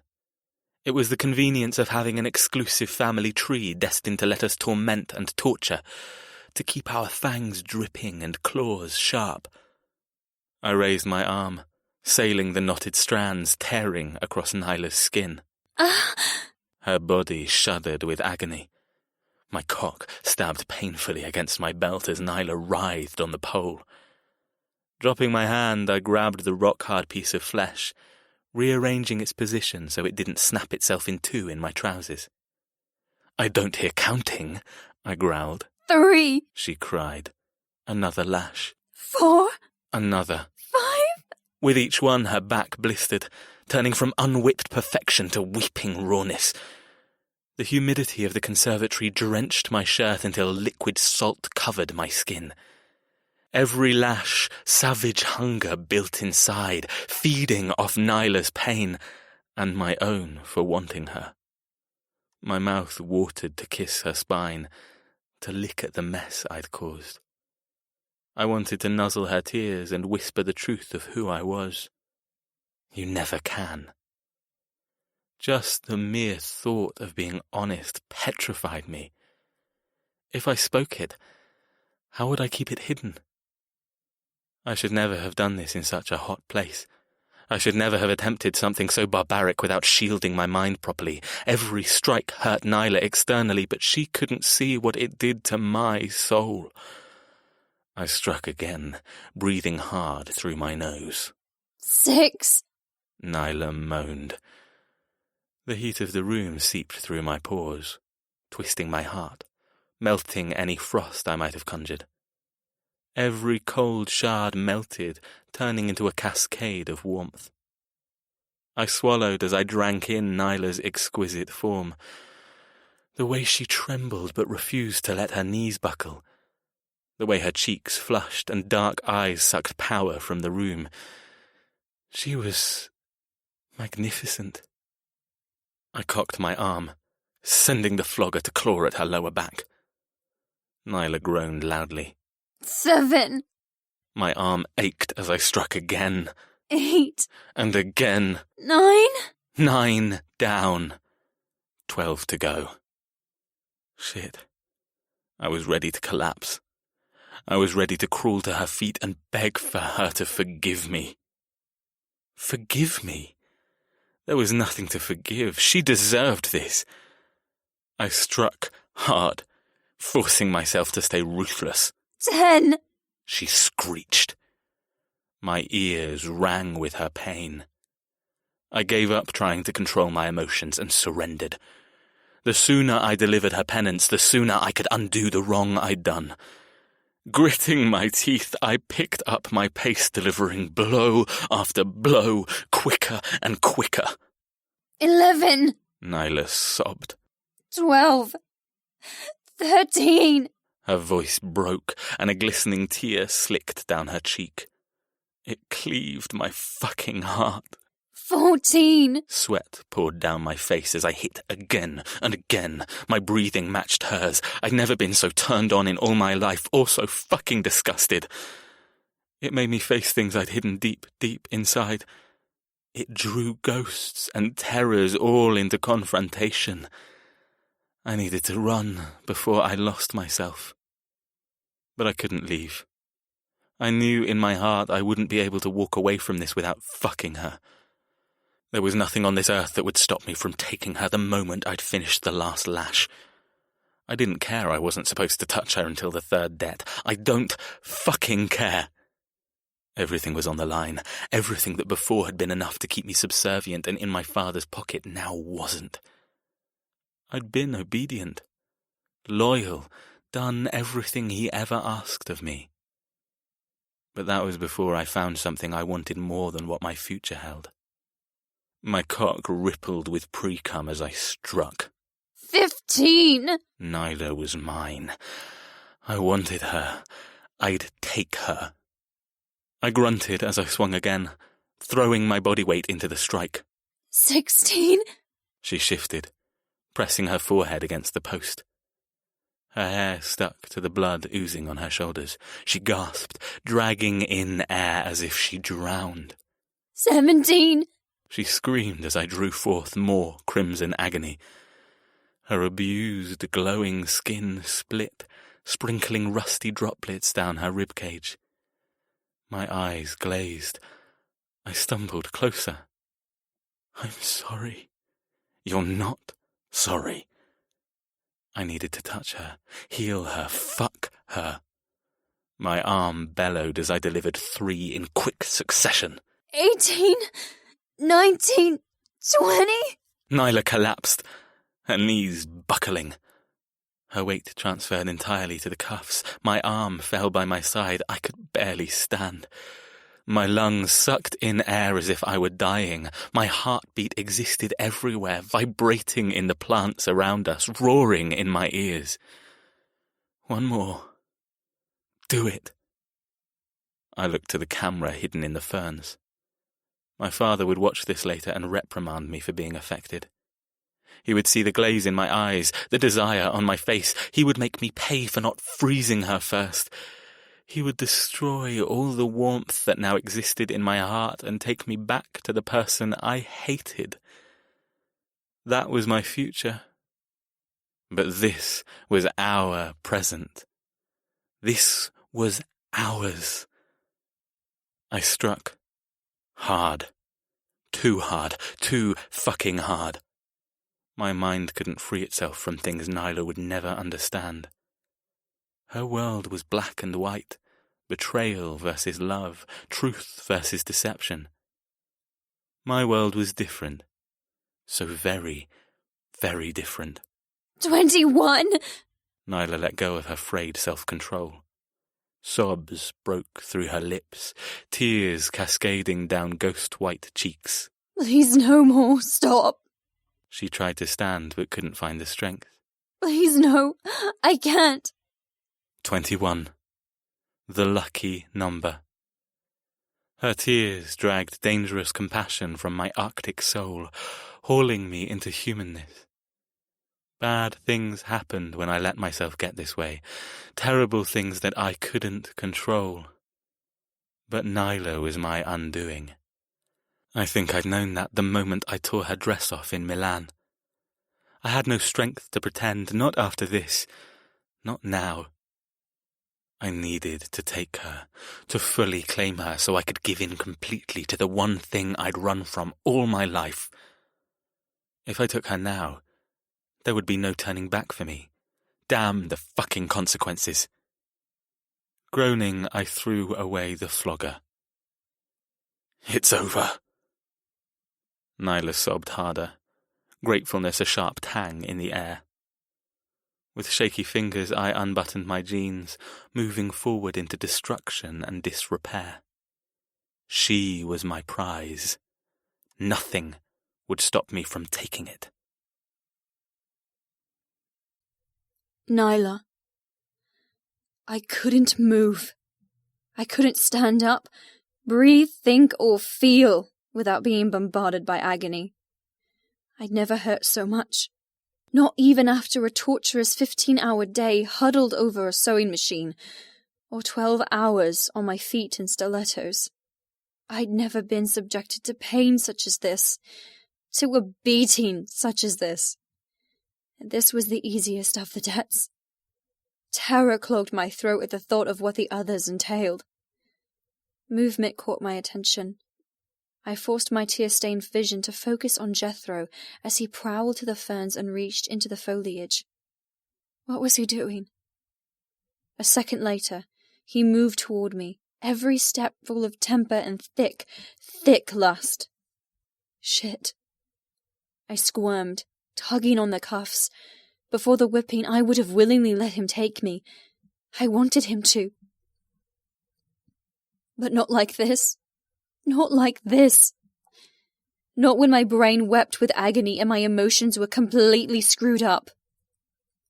No, I groaned. Jethro gritted his jaw, his hand disappearing into his jeans. A keening wail clawed up my throat. I couldn't let him fuck me. I hurt. So damn much. I wasn't turned on or interested in the slightest. I couldn't stomach being molested further. You don't have a choice. My heart cracked at the thought. No, I didn't have a choice. He would take me. There was nothing I could do about it. Apart from... appeal to the warmth you know is inside him. Make him listen. Make him see. Jethro's hands landed on my hips, yanking me away from the post. My body was jelly, my skin slick with sweat and blood. Shaking my head, I moaned. Please don't touch me. Jethro's only response was rubbing his thumbs in slippery circles on my damp hips. Clamping my thighs together, I forced my depleted body to obey. My ankles crossed awkwardly, my breathing tattered. Jethro, please. Don't do this. He froze, panting harshly in my ear. You want me. You've toyed with me and offered yourself up every time we fight. His forehead rested against my nape, his breath scattering down my spine. Yet, now that I'm willing to throw away the fucking rulebook, you decide you don't want me. His voice dripped with venom. Make up your damn mind, woman. His knee tried to wedge between my legs, working its way to widen my thighs. I used every ounce of remaining strength to lock my knees tighter. Let me give it to you. Don't take it, not by force. Don't make me hate you more than I already do. Tears torrented from the corners of my eyes. Jethro sucked in a breath. God damn it. His voice was alive and full of need. More alive than I'd ever heard him. Gone was the cold precision and careful calculation. He was hot-blooded and raging, and some part of me was flattered by his desire. He wanted me. A lot. That power turned the burning fire on my back into something twisty and wrong. But I didn't succumb. I wouldn't. If I did, there would be no hope for me. No chance at ever redeeming myself if I let him take me like this. I wanted to seduce him. I wanted the power of winning. This would be rape, and it would reinforce in his head that he could take whenever he damn well wanted and suffer no repercussions. Stop it! I screamed as his hands drifted down my front. The fight inside intensified, blotting out the awful radiating pain in my back. Something hot and silky nudged against the small of my spine. Christ's sake, woman. You have no idea what you're doing to me. What is that? All senses shot to where he stroked me with a hard, throbbing. It's his erection. My heart leapt into my throat. Jethro rocked harder, his body heat scalding every inch. His naked cock lurched against my bloody back. I hissed as pain intensified. He grunted as I jolted in the bindings. Please, I begged. The tips of my fingers scrabbled at the post as I tried to keep my balance. His knee worked hard to unlock my thighs. You can't stop this. Neither of us can. The truth in his voice daggered my heart. If we did this, we would slip from humanity and turn over our souls. We'd become animals, forever fighting and cursing each other. My back flared with flames as his arm wrapped around my waist, pulling me from the post and into his twisted embrace. I wriggled against him, blocking out the agony. Jethro! His cock nudged me again, bruising me with his need. Shit. Let me... I won't, not like this! He groaned, a savage mixture of a growl of frustration and a grunt of regret. My vision blacked out, then returned, masking the pain and encouraging me to drift. I expected a longer war. In complete truthfulness, I expected to lose and be taken like a common slave against the whipping post with my blood smeared between us. It was better to give in, get it over with. Then I could rest. Yes, rest. Sleep. Fight siphoned from my limbs, succumbing to the inevitable. But Jethro, the moment I submitted, he stiffened. He let me go. His body heat stayed blistering and all-consuming behind, but he didn't touch me. Neither of us moved. I was too shocked to ask why. Then, a noise hit my ears. A noise I wasn't familiar with, yet knew exactly what it was. Some primal part of me needed no confirmation, painting a vivid scene in my head of what Jethro was doing. My heart sped up as the rhythmic sound grew louder. His breathing came short and sharp, sending my skin prickling with knowledge. My mind filled with images of him. I pictured his head tossed back, his chest rising and falling, and legs spread for balance. I bit my lip as I let my imagination wander, bringing into focus his strong fingers wrapped around his cock, punishing himself with a grip that worked up and down, faster and faster. His breathing matched my sick daydream. My tummy clenched at the thought of him masturbating, while I stood there prone, bleeding, and silent. A soft groan decorated his harsh breathing as something hot and stinging splashed across my lower back. Did he just... He moaned louder as another stream lacerated the cuts on my spine. He grunted one last time as a torrid spurt marked my skin, seeping into my wounds like acid. My eyes shot wide as my lips thinned in repugnance.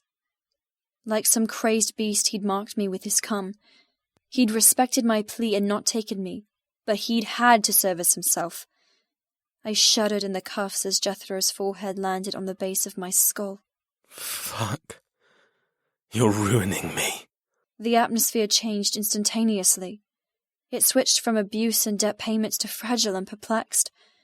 I couldn't calm my heart or ignore the fiery sting of his cum on my wounds. Wordlessly, Jethro stepped away. The faint sound of a zipper being refastened was the only sound apart from our tattered breathing. Awareness slowly came back, and I wished it wouldn't. Inch by inch, pain on top of pain made itself known.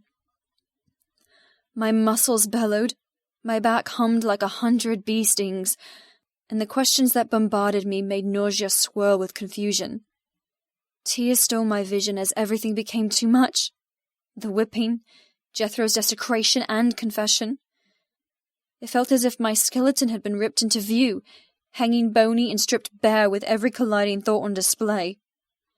The licking flames of whiplashes stole the remainder of my energy. I buckled, giving up all control to the cuffs. I didn't want to cry again. I didn't want to seem weak in front of the monster who'd not only hurt me, but gotten off on it. He'd been turned down so much, he had to mark me with ownership. Like I was his territory, his possession. No matter how much I wished I was stronger, I wasn't. I couldn't stop the tears rivering from my eyes or the hiccuping sobs building in my chest. Softly, silently, the winch released, dropping my arms so I could only remain standing by leaning against the post. The buckles on my wrists were removed, cuffs no longer imprisoning. Jethro's touch was infinitely gentle and kind.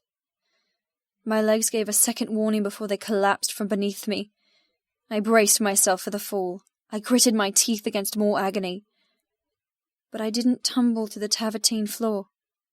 I landed in strong arms. And the only thing that registered was shock.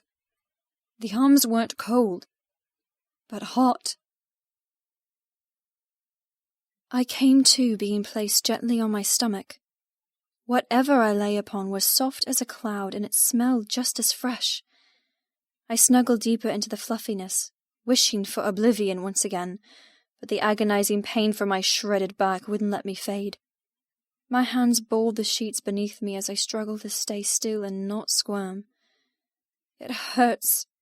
Crap, it hurts. I would have murdered for a painkiller. Something to dull the mind-numbing agony.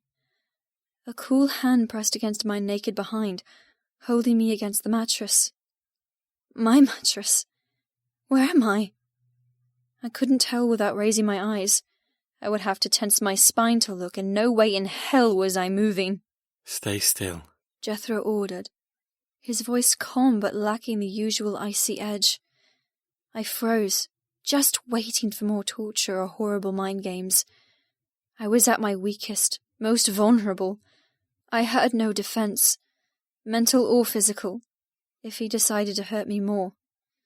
His touch drifted over a particularly violent lash mark. I hissed, biting my lip. I wanted to moan, to see if vocalizing the agony would help release it. Coupled with the cuts on my feet from running and my bruises from vertigo, I'd never been so banged up. Vaughn would kill him for this. My brother could never stand to see me hurt. The bed shifted as Jethro disappeared. Vaguely the sound of a tap being turned on and the groan of old pipes expanding with water drifted to my ears.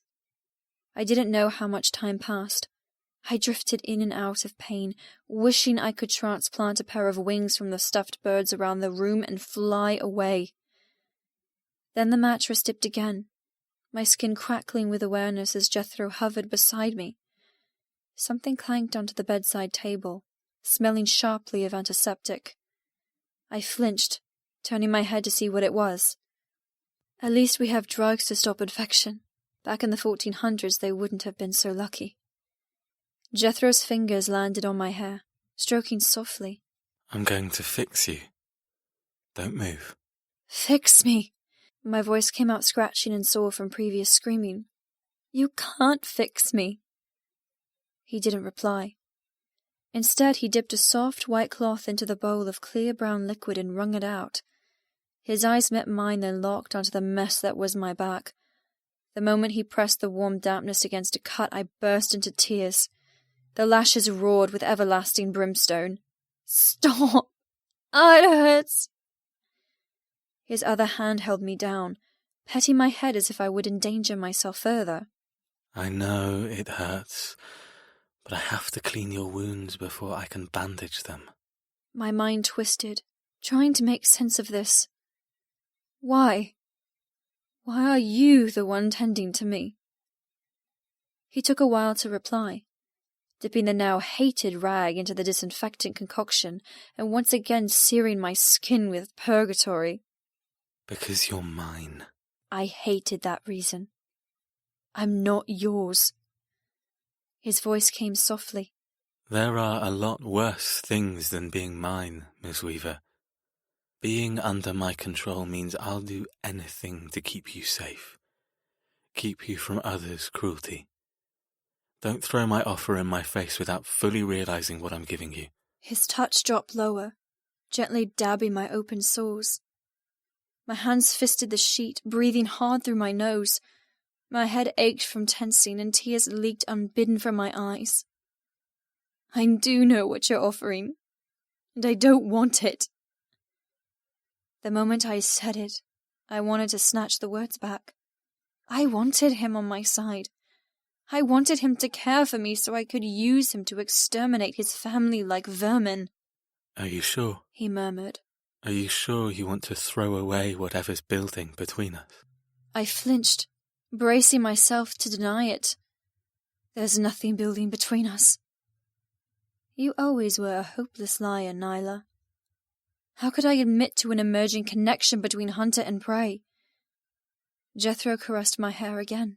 I know what you're thinking. I know you feel it too.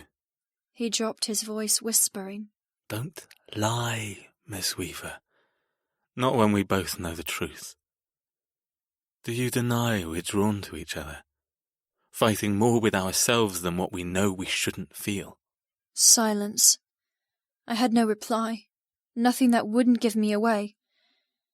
Jethro continued to rinse and dab, slowly but tenderly cleaning my smarting back.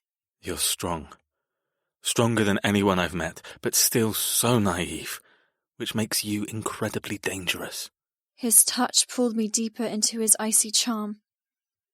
What are you trying to do? I pinched my lips together as a particular sharp lance of pain caught me by surprise. Why are you saying all of this? A minute ticked past. For the longest moment, I worried he would never reply, just like so many of my questions. I don't know. His answer ached with confession, cleaving open my chest. Memories of what happened at the end of the debt repayment took my mind prisoner. How could you do that? How could you come after hurting me so much? I pressed my cheek harder against the bed as agony bonfired down my spine. To get off on drawing blood makes you sadistic. It makes you twisted. Jethro paused, letting me go completely to swirl the cloth in the bowl. The brown liquid turned rusty from my blood. Sadistic. I swallowed back a groan as I arched my neck, making eye contact with his turbulent golden gaze. Yes, you enjoyed seeing me hurt from running in the woods. You like seeing me uncomfortable. Sadistic fits you perfectly. He sighed, looking at the dripping cloth in his hands. It stained his trousers, not that he seemed to care. I'm many things, but not a sadist. I scoffed, tearing my gaze away. He didn't deserve a reply when he blatantly lied. Silence fell between us as he slowly continued to wash my back. His hands dropped lower, to where he'd branded me with his orgasm. I flinched. He sucked in a harsh breath as he reached the base of my spine. The residue stickiness felt foreign and unwanted. I wanted his pleasure gone. I didn't want to wear evidence of his toxic mind games. I whispered. See the evidence? You came in seconds. You were so caught up in needing a release you couldn't even wait to subdue me, to rape me. I sighed. Who needs to come so badly they'll throw their dignity away and come like a little boy caught looking at Playboy for the first time? The memory of walking in on Vaughn doing exactly that was seared into my brain. I'd been scarred for life after that, terrified of what it meant. Unable to understand what my brother was doing, hurting himself in such a manner. I'd bolted the moment I'd seen, and to this day we never discussed it. You're right, Jethro whispered. I disgraced myself, but I had no alternative. I couldn't do what I wanted without hurting you more, and you'd already been hurt enough. It was the only way to see straight. To let the poison out of my system. Poison? He chuckled sadly. It's one word for it. His touch landed on my spine again, wiping away the leftovers of his transgression. If you want an apology, I won't give it. So I'm to accept you smearing your cum onto my flayed back. I'm to accept that I belong to you, because I have no other choice? He didn't reply. Tossing the rag into the bowl, he grabbed a tube of cream beside it. Silently, he smeared the lotion onto my cuts. I hissed as the cream stung, before fading to a gentle throb. Every hair on my body bristled with how tenderly he cared for me.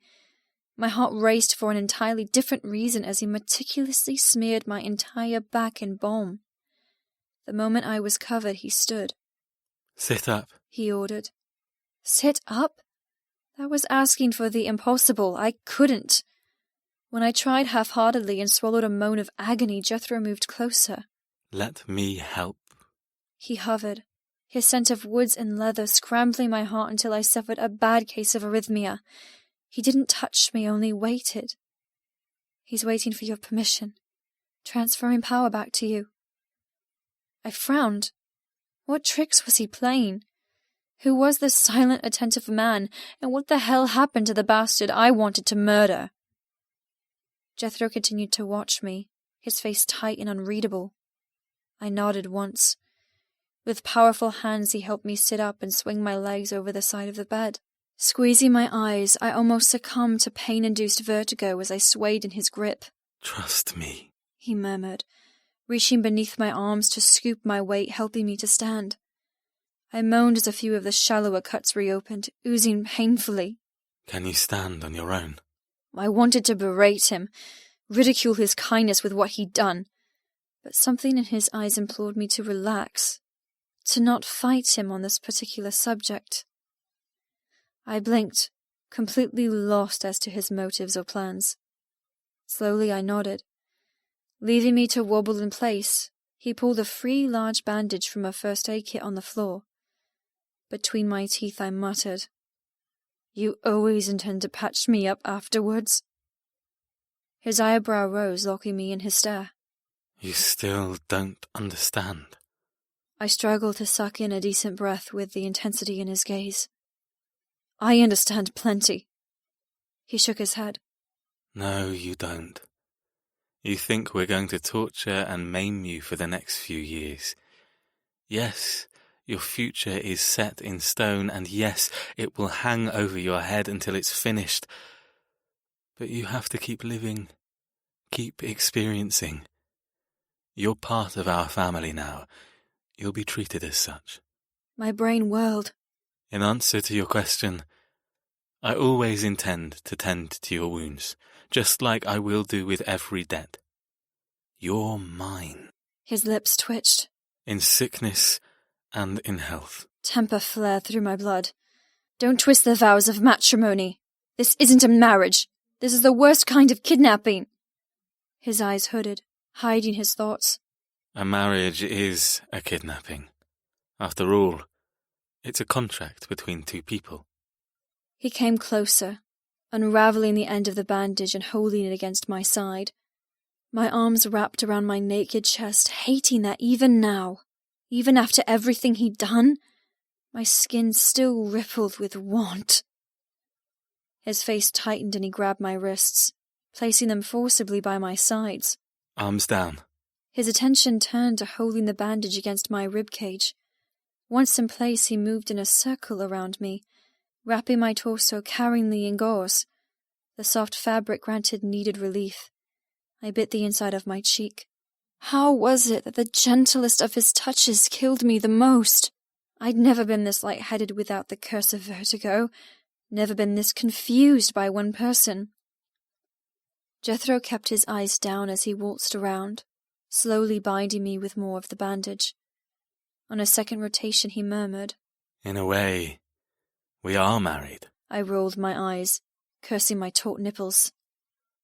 In no universe would this be called a marriage.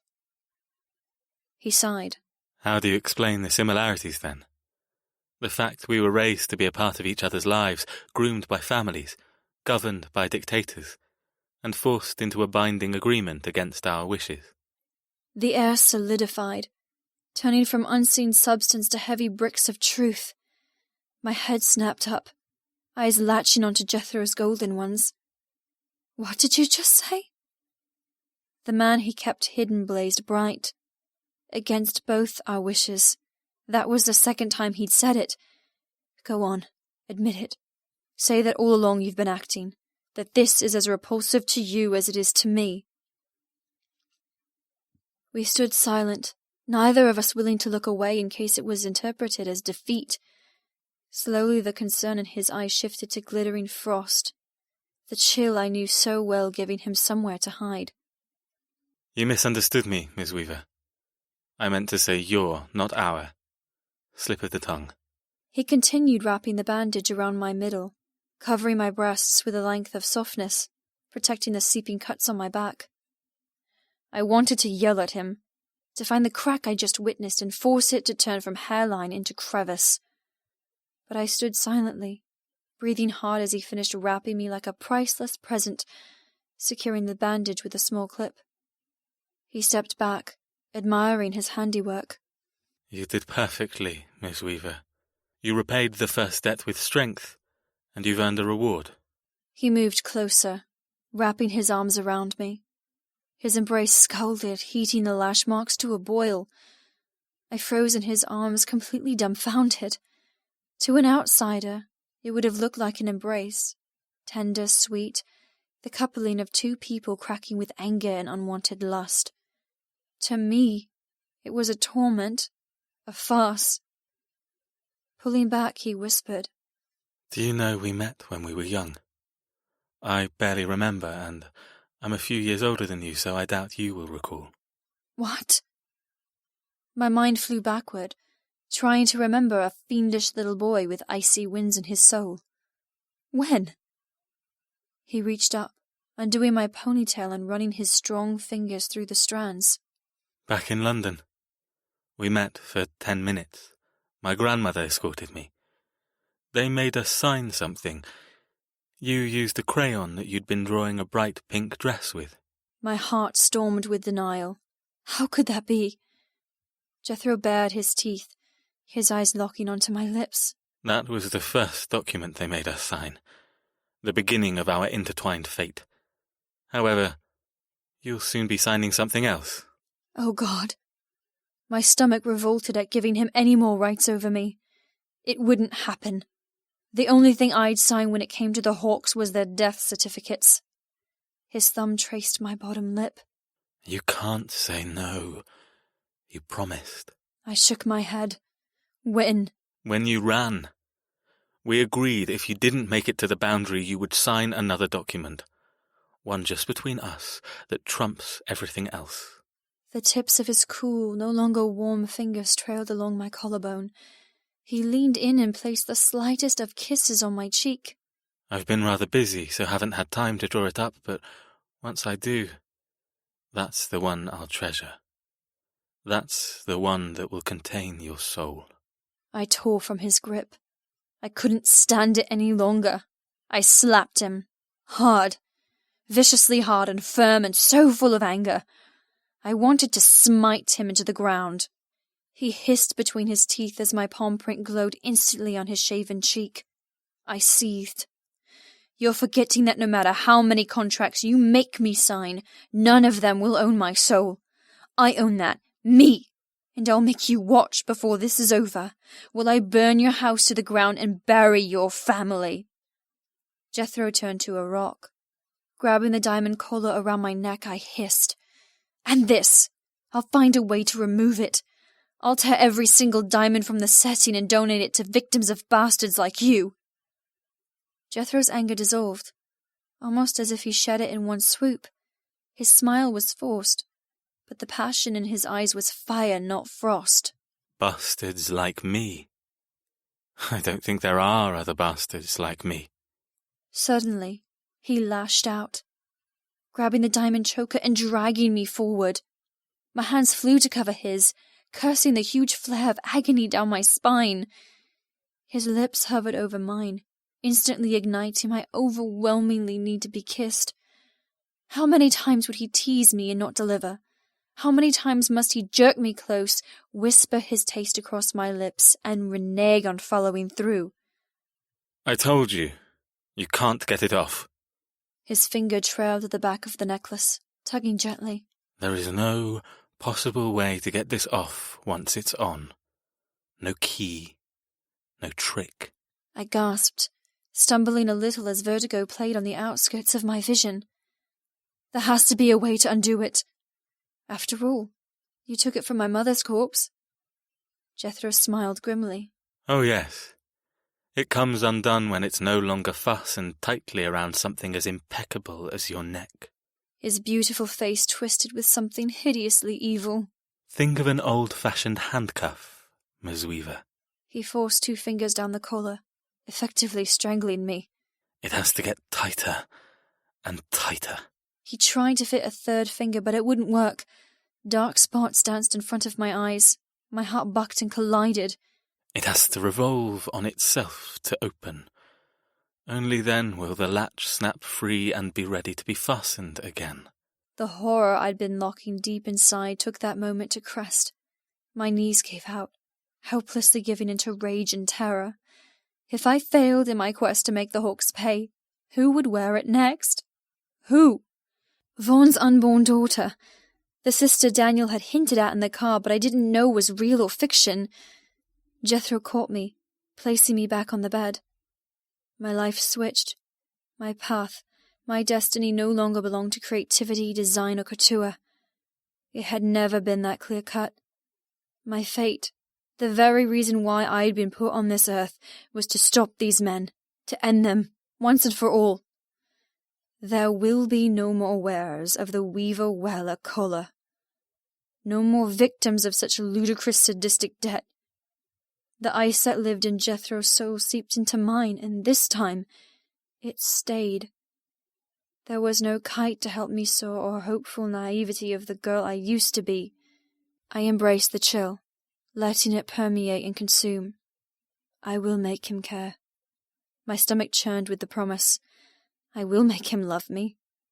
My conviction wasn't flimsy or half-hearted. And then I'll destroy him. My vow was unbinding and unbreakable, just like my diamond imprisonment. Kiss me, Jethro. Jethro froze, eyes wide. He tried to stand tall after leaning over to plant me safely on the bed, but I lashed out, grabbing his shirt and keeping him folded. Kiss me. His eyes flared wider, panic filling their depths. Let me go. If we're effectively married with contracts, carefully designed futures, and interlocking pasts, why are we fighting our attraction? Why not give in to it? Yanking his shirt, I forced him to stumble closer. We have years together before the end, years of fucking and taking and pleasure. Licking my lips, I purred. Why wait? Ripping my fingers from his clothing, he backed away. Ferocity and confusion equal bedfellows in his eyes. Shut up. You're hurt. You need to rest. I laughed, unable to hide the mania in my tone. You wanted to take me in the greenhouse. I'm not saying no now. I spread my thighs. Apart from the bandage wrapped around my chest, I was naked. Jethro's gaze dropped to my exposed core, his jaw twitching. Kiss me. Take me. Show me you're a man by being the first hawk to claim me. My stomach rolled with the filth I spoke, but I'd made a vow. I intended to see it through. Dropping my head, I let a curtain of black hair obscure one eye. Let's draw our battle lines right here, right now. We'll fight, we'll hate each other, but it doesn't mean we have to let family dictate every action we do. Fire filled my belly. He wanted me, I knew that much. He wouldn't have come all over my back if he didn't. And there was something inside me, some all-knowing part that not everything was as it seemed. Sometimes he was so sure, so resolute and unswerving in the belief of what he said. In other times it was a lie, a big fat obnoxious lie that even he struggled to hide. I told you at the coffee shop, if and when I take you, it will be on my terms. Fucking hard and nasty. I won't kiss you, touch you, because I don't care. I'll just fucking take, and you'll wish you hadn't taunted me. You'll take me against my will? Liar, you stopped before. He froze, a cold veneer creeping over his features. Exactly. You begged me to take you. Well, keep begging, because I'm not ready to grant you my cock just yet. I tilted my head. You'll give in. I'll win. He laughed loudly, the tension dispersing. He looked at me as if I were a feral puppy who he'd been temporarily wary of but now thought was ridiculous. Back to winning. Always winning with you, Miss Weaver. I nodded. If there is no winner or loser, what else is there? Partnership. The thought appeared from nowhere. Partnership. I tasted the word, wondering just how likely an alliance could be between this law-bound hawk and me, his victim. Could I not only seduce him, but use him against his family? I thought it before, but it'd been frivolous, something I said to make myself feel powerful. But what if? The idea was absurd, but... Jethro moved, placing his palm squarely on my bandage-bound chest and pushing me backward onto the bed. I hissed at the pressure of the mattress on my whipped flesh. Stop your silly games, Miss Weaver. It's time to rest. His eyes glinted. You'll need it for tomorrow. Jethro. Damn her. Fuck her. She was worse than my fucking father with her manipulation and guile. I needed a session. For the first time since I'd turned 18, I needed help. I wouldn't be able to fix myself on my own. I hated to do it to her. It was the epitome of cruel. But the only person who could help me remember why I couldn't let go of the ice in my veins was my sister, Jasmine. I'm a hawk. Remember that fucking fact and own it. Stalking through the house, I tried to find my father. I didn't want to do this. I hated that we used our own flesh and blood this way. But I had no choice. Not if I wanted to remain strong. Not if I wanted to remain true. A child was the product of his upbringing. They had certain obligations to live up to, expectations to obey, and scripts to follow. Elders knew better. It was time to embrace my life path completely, rather than fight against it. I was done fighting against it. It was too fucking hard. He told me it would only bring confusion and pain. He was right. Time to stop fighting and become my father's son, once and for fucking all. Nyla. 2 weeks passed. 14 days where I didn't see a hint of Jethro. Where he'd gone and why was a mystery, and I'd like to say I didn't care. But I'd never been a good liar. No matter the itch of curiosity, I continued to live and didn't let his disappearance undermine my resolve. I didn't mope in my room. I formulated my attack plan and executed it. The first 3 days were hell. My back cracked and bled whenever I moved. I stayed confined to my bed, with only the ceiling for entertainment and food delivered by softly smiling maids. I craved my phone. I missed the freedom of conversing with the outside world. By the 4th day, I risked a shower and unwound the bandage from my back to twist and stare in the mirror. As much as the pain crippled me, my skin had knitted together and scabbed nicely. The shallower cuts were nothing more than a pink mark, and the deeper wounds were well on the road to recovery. I would always bear the scars, a new wardrobe of silver lashes marking me firmly with ancient scandals. However, the body was a miraculous thing, healing itself from crimes of hate and unpayable debts. I just hope my soul is as curable. The hot water had killed to begin with, but slowly I grew used to the pain and washed away the whipping and turbulence Jethro had left me with. On the 5th day, I dressed in a floaty black dress that had no elastic or grabby material that would irritate my back, and stepped from my room. I had cabin fever, and as much as I didn't want company, I needed a change of scenery. Drifting toward the dining room, I jumped whenever I heard the slightest noise. I felt guilty for wandering, even though I'd been told I could. And as much as I wanted to see Jethro, to demand my phone was returned, I didn't have the strength to fight with him yet. It was well past breakfast, which was fine because I'd had mine in bed, and there were no Black Diamond men around. Where is everyone? Hawksridge Hall had an eerie way of hiding people from view, the huge spaces making it seem as if I were all alone. I might not want to suffer through Jethro's company, but his younger brother wasn't blacklisted.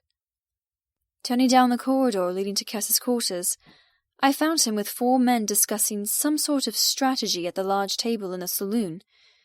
The moment I entered, Kess's golden eyes lit up. He bounced from his chair and came to offer his hand, tugging me closer to the bikers. Nyla, what a pleasant surprise. His gaze went to my back, spinning me around a little to see. The lash marks were on display, having left the bandage off to help with healing. My dress was a scoop back, permitting my flesh to breathe. Ouch. I'd heard he hadn't held back. You heard? I frowned. He told you what happened? Kess swallowed, running a hand nervously through his hair. Not quite. Anyway, that's beside the point. I'm just glad you're well and on the mend. Grabbing my elbow, he carted me closer to the table and beaming men. You know Flor? I nodded briefly at the black-haired man who moved like Von, before inspecting the other 2 accomplices. One with dirty blonde hair, the other with long brown hair pulled in a ponytail down his back. That's grade and colour. What the hell sort of names are those?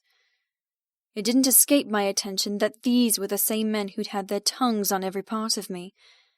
But there was no awkwardness, no side glances or intimidation. I snorted. Ah, I get it now. I couldn't work out your names before. Flor, Cut. You name yourselves after diamond properties. Kess grinned. Yep, apart from the Hawk boys, of course. The Black Diamond brothers picked a name based on the gemstone and the properties in which they can be transformed. Grade, the man with dirty blonde hair and a snub nose, grinned. Happy to meet you, Nyla. I didn't bother saying he'd already met me, or at least his tongue had. Colour, with his brown ponytail and broad grin, leaned the small distance between us and placed a chaste kiss on my cheek. Hello, Miss Weaver. Lovely to see you again. The other day, Kess had said I was to be treated with kindness and respect, but a part of me hadn't believed him. However, faced with men who had helped strip me of everything, it seemed as if they genuinely liked and wanted me in their company. I couldn't get my head around it. Or they're just perfect actors in the pantomime put on by Mr. Hawk.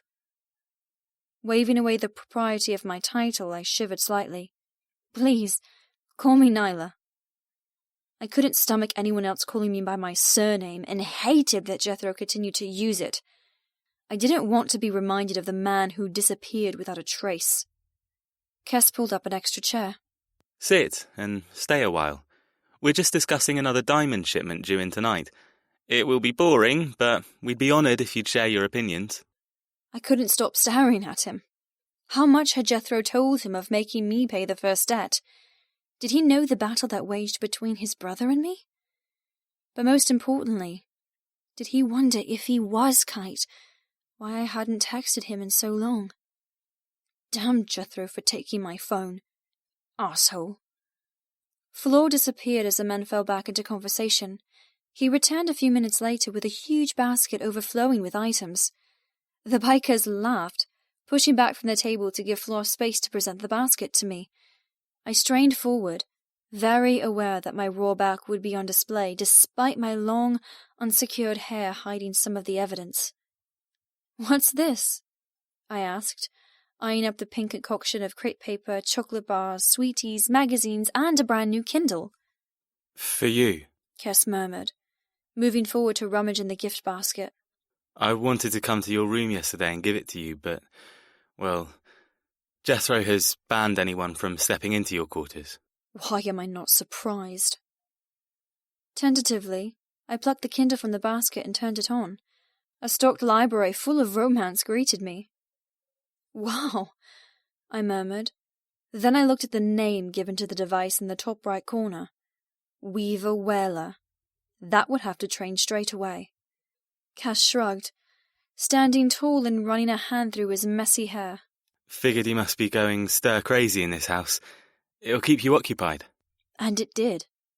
For the next 5 days, I spent my mornings relaxing in bed with fresh pastries, reading about alpha males and swooning heroines, while my afternoons were spent with Kess and the boys in his quarters.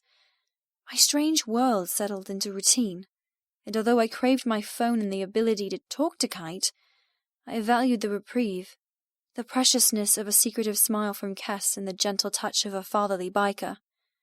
They all doted on me. They all smiled when I walked into the room and listened attentively to anything I had to say. I felt valued. I felt appreciated. Which was the oddest thing to admit, as I'd never felt cherished, even when delivering fashion-changing designs and bringing the Weaver name to even greater heights. No, that wasn't true. I felt beyond loved and adored by my father and brother, but it had been the everyday reporters, models, and shop owners that had made my career a hardship. Away from the toil of work, I found no drive to return, no urge to create. It was scary to have that part of my identity taken away, but refreshing and almost medicinal too. Bizarre to say, the same men who'd licked me had somehow become my friends. I didn't know how, but I did know I healed faster because of their friendship, and I found sanctuary for my heart. Just like Kestrel had said I would.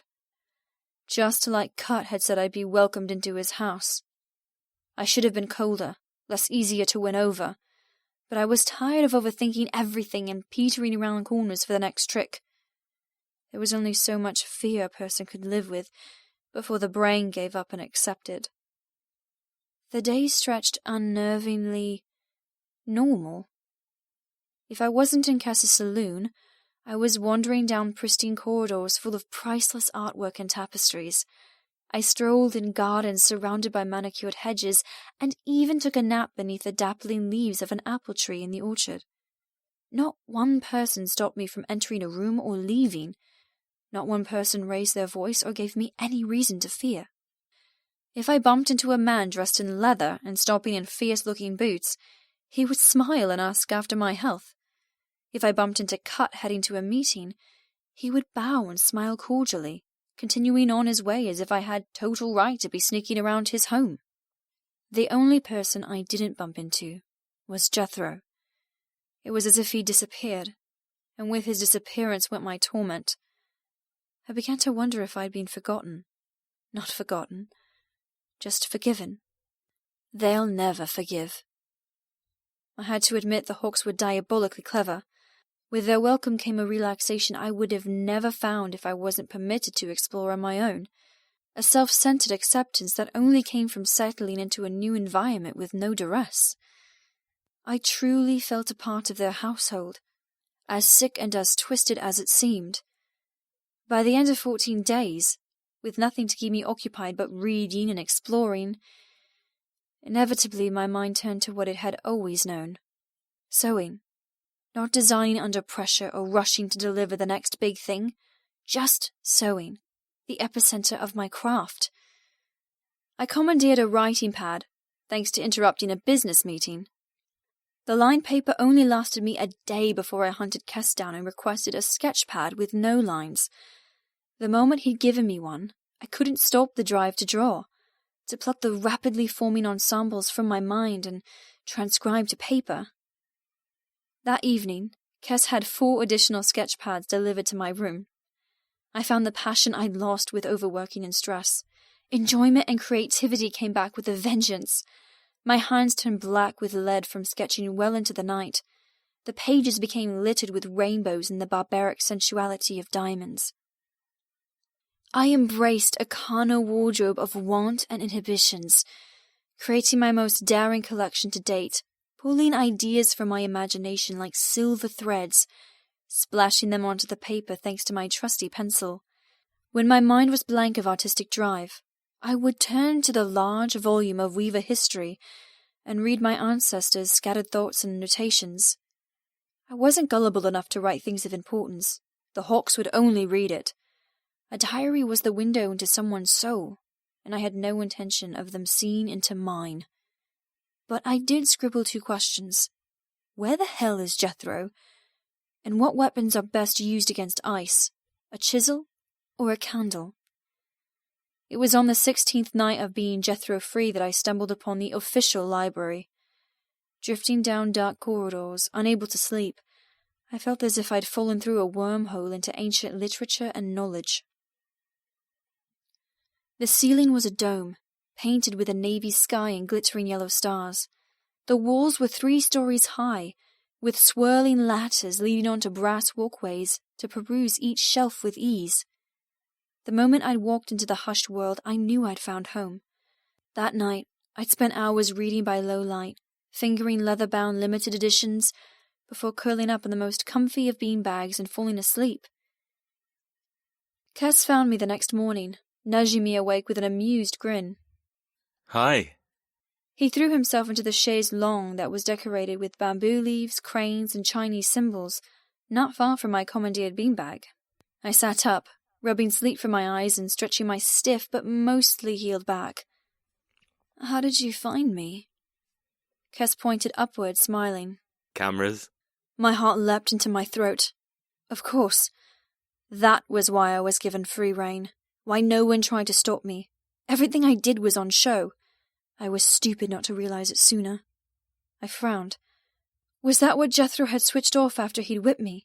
Did he not wish his family to see him come all over my back? To show he had a weakness for me? And if so, why didn't he want his family to see? He was only doing what he was told, wasn't he? The past 2 weeks had delivered far too many questions where Jethro was concerned, and I still had no answers. I did have one scary conclusion, though. As much as I detested Jethro's mind games and sick control, I missed the spark he conjured inside. I missed the clench of when he touched me, and I craved the addictive fear of dueling. As much as I enjoyed Cass's company, and as fond as I had grown of him, I didn't grow wet at the thought of winning him over or dream of his lips kissing me. Do you like the library? Cass asked, craning his neck, trying to catch a glimpse of the open sketchpad beside me. The pages depicted a flowing silk cape that would be a mixture of air and thread. Forcing Jethro from my mind, I nodded. Yes, I love the silence and the smell. He smiled. Bet you'll like what Jethro has to show you then. I very much doubt that. I stiffened slightly, hearing Cass talk about his brother.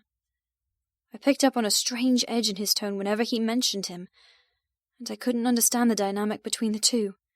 They cared deeply for each other. That was undeniable. But there was something else too. Something deeper and more complex than just sibling rivalry. Hang on. My ears pricked. What does Jethro have to show me? You mean he hasn't shown you yet? Shown me what? Cass shook his head. He hasn't come to find you? Hasn't explained? Dropping his voice, he asked. How long has it been since he's come for you? My forehead furrowed. Shouldn't he know that? Wasn't he privy to Jethro's convoluted inner thoughts? Dropping my eyes, I said, I haven't seen him since the first debt was repaid.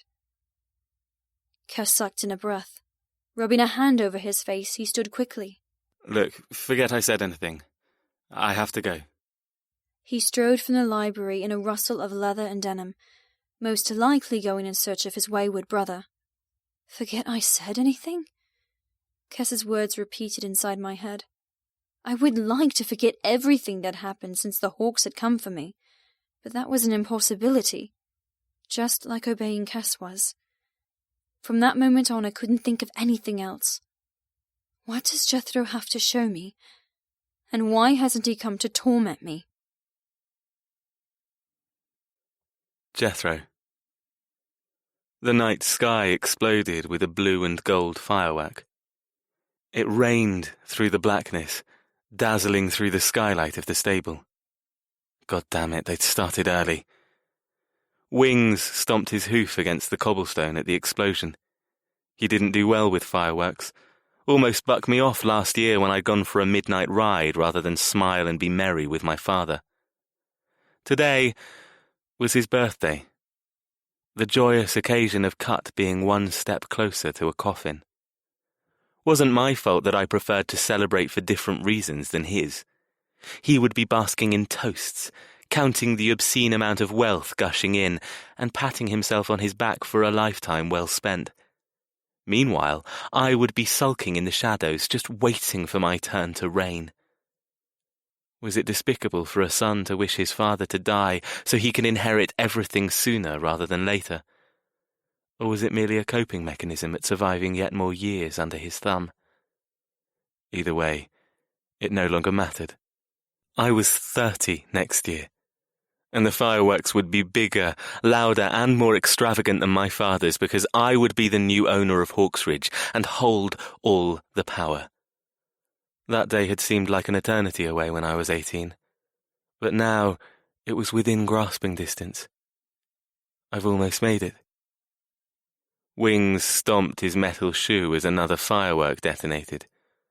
All day the festivities had continued, starting with a hunt for pheasant, which began immediately after breakfast, followed by trout fishing in the fully stocked lake. The staff worked furiously and meticulously, making sure each element of his magical day was better than the one before. I might secretly enjoy the news that my father inched closer to demise, but I hated celebrating my own birthday. Why rejoice another year passing? Another year closer to death? I preferred to pretend I was immortal. That way, I would never have to pay for my sins, or fall from earth to hell. Another firework boomed over the estate. Wings huffed, nudging his velvet nose against my tweed jacket. "You're greedy tonight," I said, fishing out a handful of oats and handing them to the gelding. In perfect late summer tradition, England had put on a gorgeous day. No wind, no clouds. Endless yellow sunshine drenched Hawksridge Hall, granting perfect conditions for Cut and his Black Diamond brothers to hunt, fish, gamble, and drink all on the front lawn. Gazebos had been erected, and the dinner had been a banquet of roast pheasant, grilled trout, and venison stew. My mind skipped back to watching Nyla. I'd avoided her for 2 weeks. 2 weeks that I needed to screw my head back on fucking straight and stop allowing my stupid emotions to get the better of me. Today was the first time I let her see me, but I hadn't gone close enough to talk. What could I say? Sorry for whipping you. Sorry for coming on you. Sorry for my fucked up soul that can only be controlled by a regiment of fixing myself. There was nothing I could say, and nothing I wanted to explain. I sighed. Jasmine had worked her magic, and I was back. I'd found my way into the cold shell that protected me, and spent the last week cold, remote, unfeeling. I was eternally relieved. The messiness of life no longer affected me, and I trusted myself not to boil over with no provocation. Even with provocation, it would take a lot for me to snap. I wasn't just glacial. I was a continent of blizzards and perma-ice. The moment my brothers, father, and I returned from the pheasant shoot, Nyla had been sitting on the front terrace, sketching. She wore a long pale blue skirt with a slight train that rippled over the black tiles of the patio, and a cream blouse with a ruffled collar and big buttons. She looked content, centered. The time apart had given us both much-needed space, and the fiery emotion she'd conjured inside was a distant memory. I didn't even hate her. I didn't have any drive to torment her, fuck her, or fight her in any way. All emotions came from the same place. That was what I'd forgotten. Hate and love, they were the same thing. I tried to harness only one, hate. I tried to be my father's son, full of mistrust for others, while asserting dominance and fear. And I'd succeeded, for a while. But with hate comes passion, either for those I loathed or circumstances I couldn't stand. Every spike of emotion permitted more awareness to steal my indifference and make me care. Caring was my problem. Caring was what got me into messes I couldn't repair. Caring was what would kill me in the end. But that was fixed now. Resting my head on Wing's muscular neck, I breathed in the scent of equine and hay. Suppose I better get it over with. But the thought of confronting Nyla made my skin prickle. I'd shown her too much, and now she thought she understood me. She would never understand me. Shit, I didn't understand me. Then again, there was nothing left to understand. It was all gone. Wings huffed, searching my pockets for more oats. Another boom of a purple and yellow firework shook the stable walls. The dogs howled in the kennels across the courtyard. Seemed everyone was on edge tonight. Giving the horse one last handful, I left the stables and made my way reluctantly toward the hall. Nyla's black eyes found mine the moment I joined the milling men and families of Black Diamonds. Women weaved, giggling and tipsy with our own brew and vintage.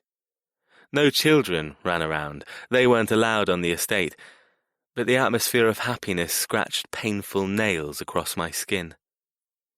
Nyla never looked away, as I was congratulated for being the winner at poker this afternoon, and for losing the bet that I could catch more trout than my father.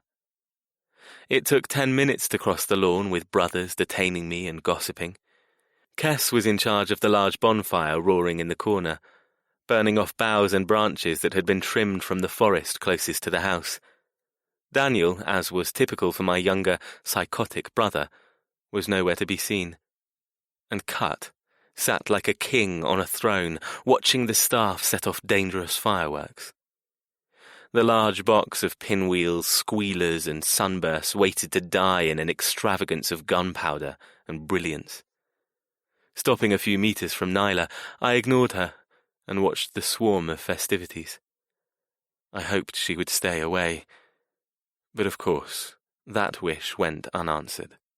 "Hello," Nyla said, appearing by my side. She still wore the long skirt with blouse and large buttons. Her hair was down, thick and glossy, mirroring the flames from the bonfire. Her cheeks were flushed from being out in the sun all day, but her eyes were clear from intoxication. "I was beginning to forget what you look like," she prompted when I didn't move or acknowledge. Looking at her quickly, I touched my temple in greeting. Taking a sip of the elderberry and thistle beer that had been a trial brew last year, I deliberately refrained from talking. I wouldn't let her sucker me into another fight. I was done fighting. I would extract the debts, bide my time until all of this was mine, then get the final requirement out of the way. Final requirement? Her death, you mean? Scowling, I took another sip. The concoction actually wasn't too bad. Standing stiff and remote, I stared at nothing, wishing she'd just leave. Her presence gave no hint of how she felt about me. I couldn't tell if she hated me, desired me, or nursed vengeance deep in her heart. I expected all of that and more. I expected to be slapped and told to never go near her again. I tensed for a spark in the tinderbox of emotions we stood in, just waiting for this crumbling truce to annihilate both of us. What Nyla didn't know was if she struck me, I wouldn't retaliate.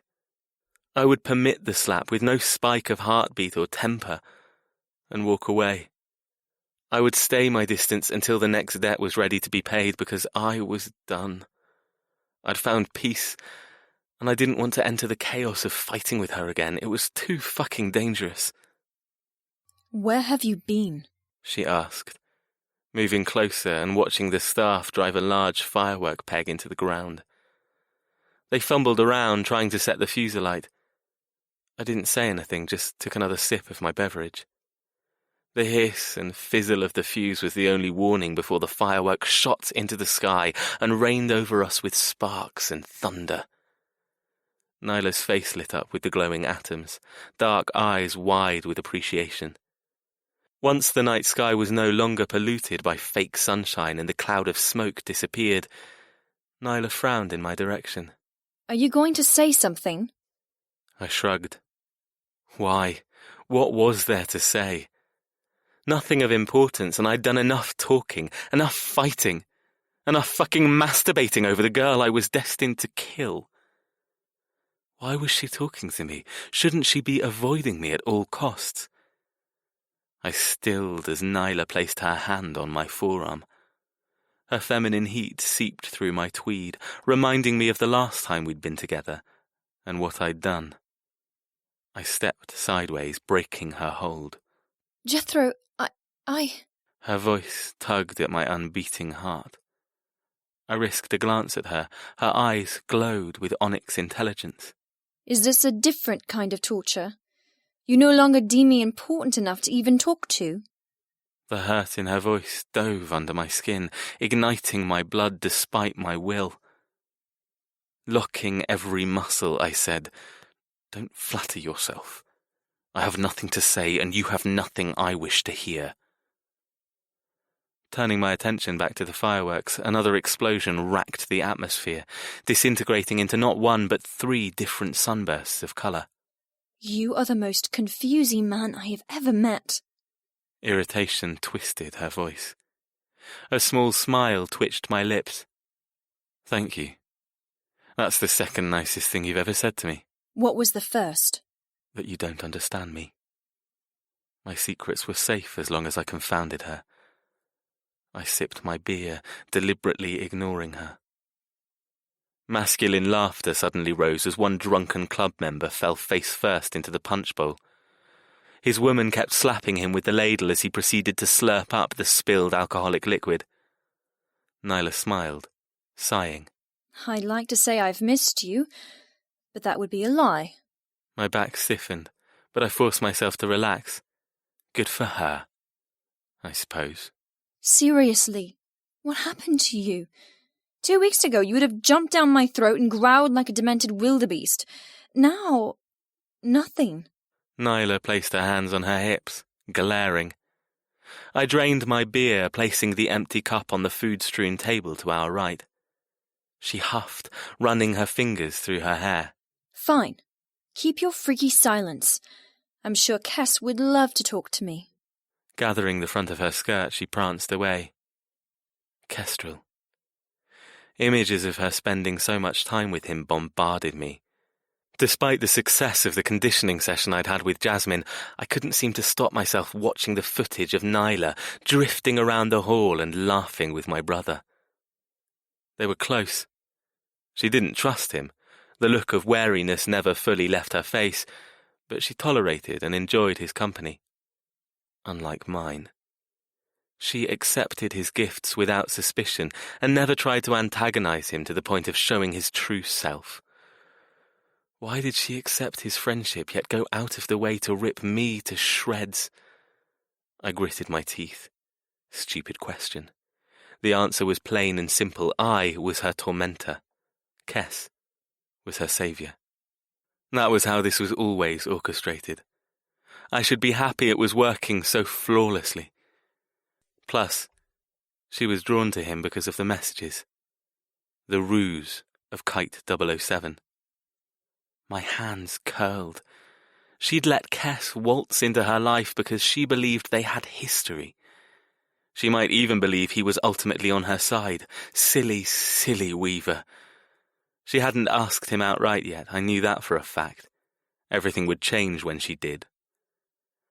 I stood frozen as Nyla traversed the small distance across the lawn toward Kess.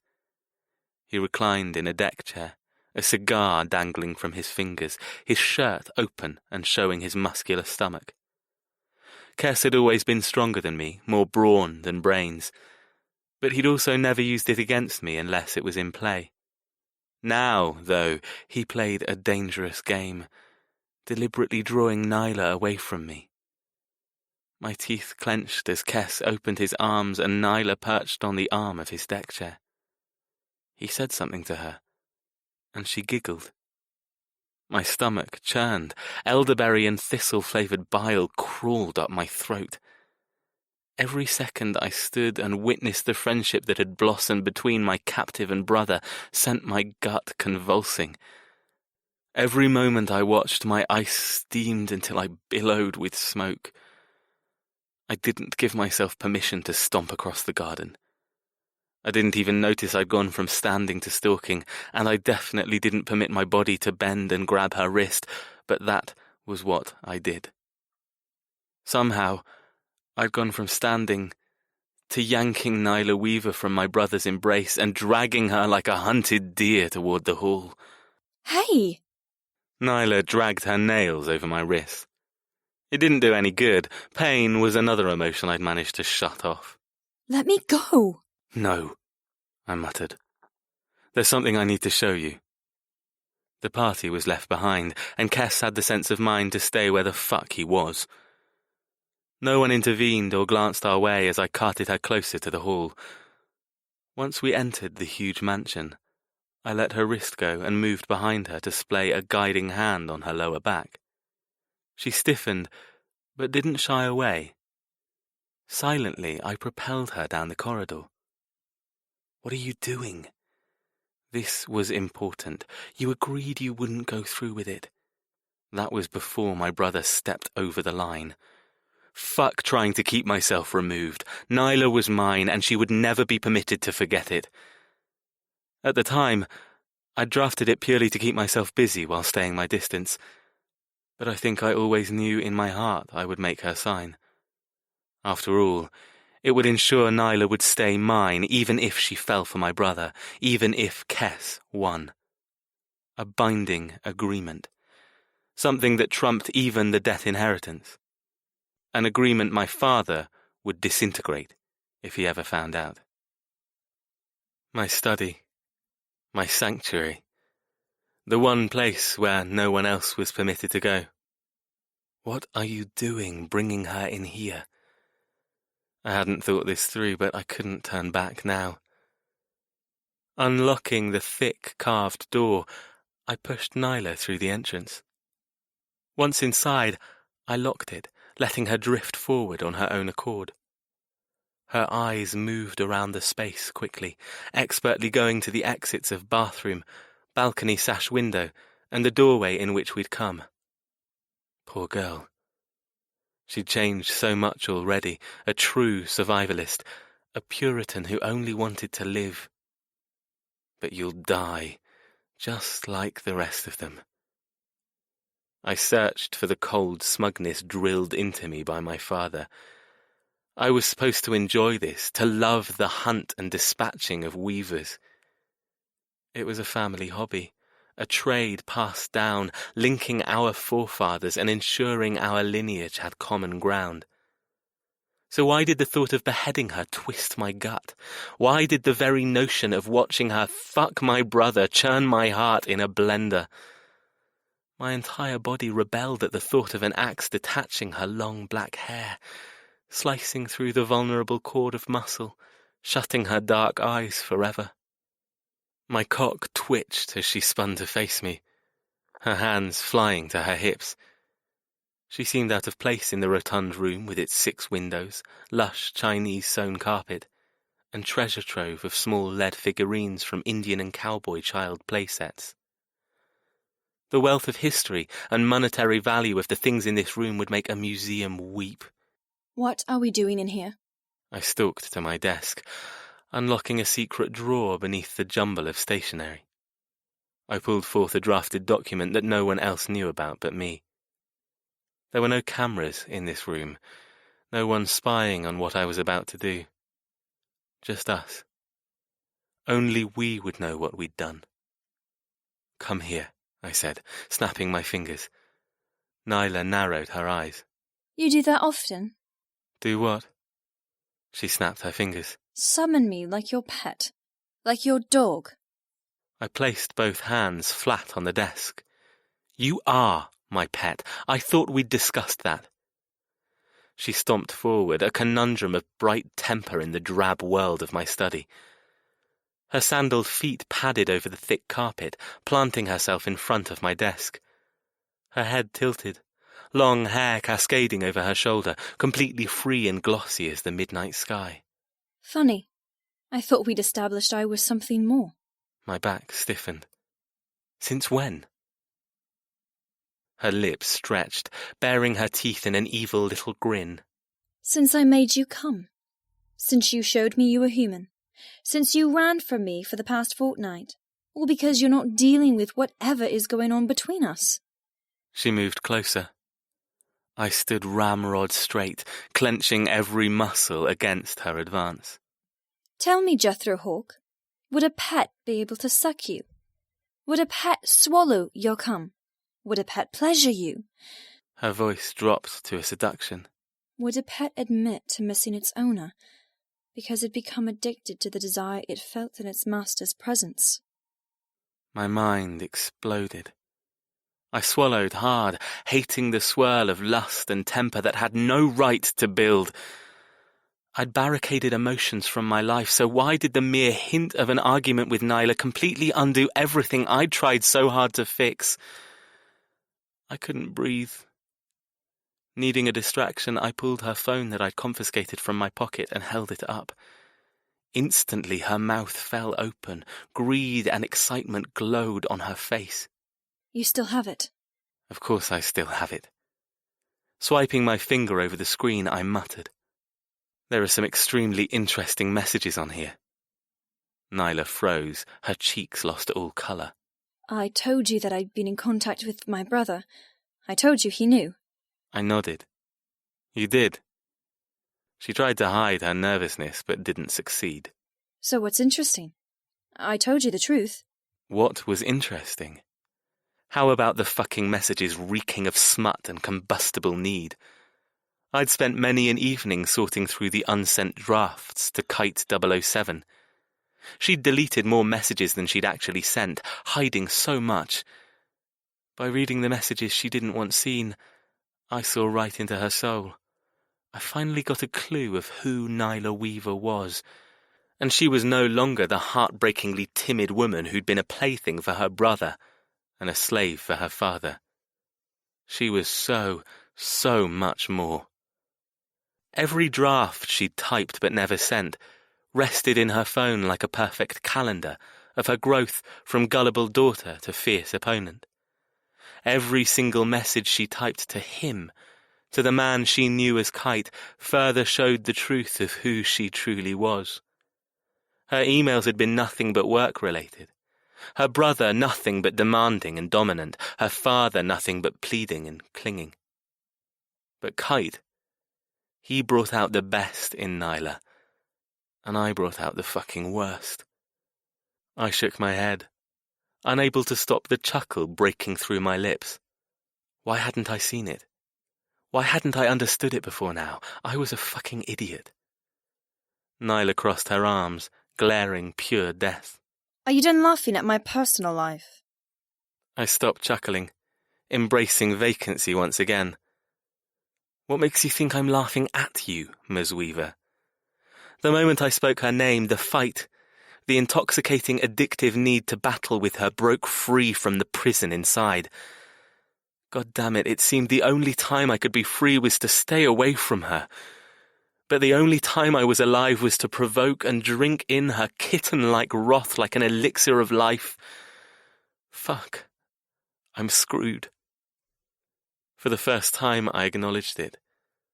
Not with hatred or fear or frustration, just accepted that Nyla Weaver was a force I couldn't control, and as much as I would like to deny it, she had a power over me.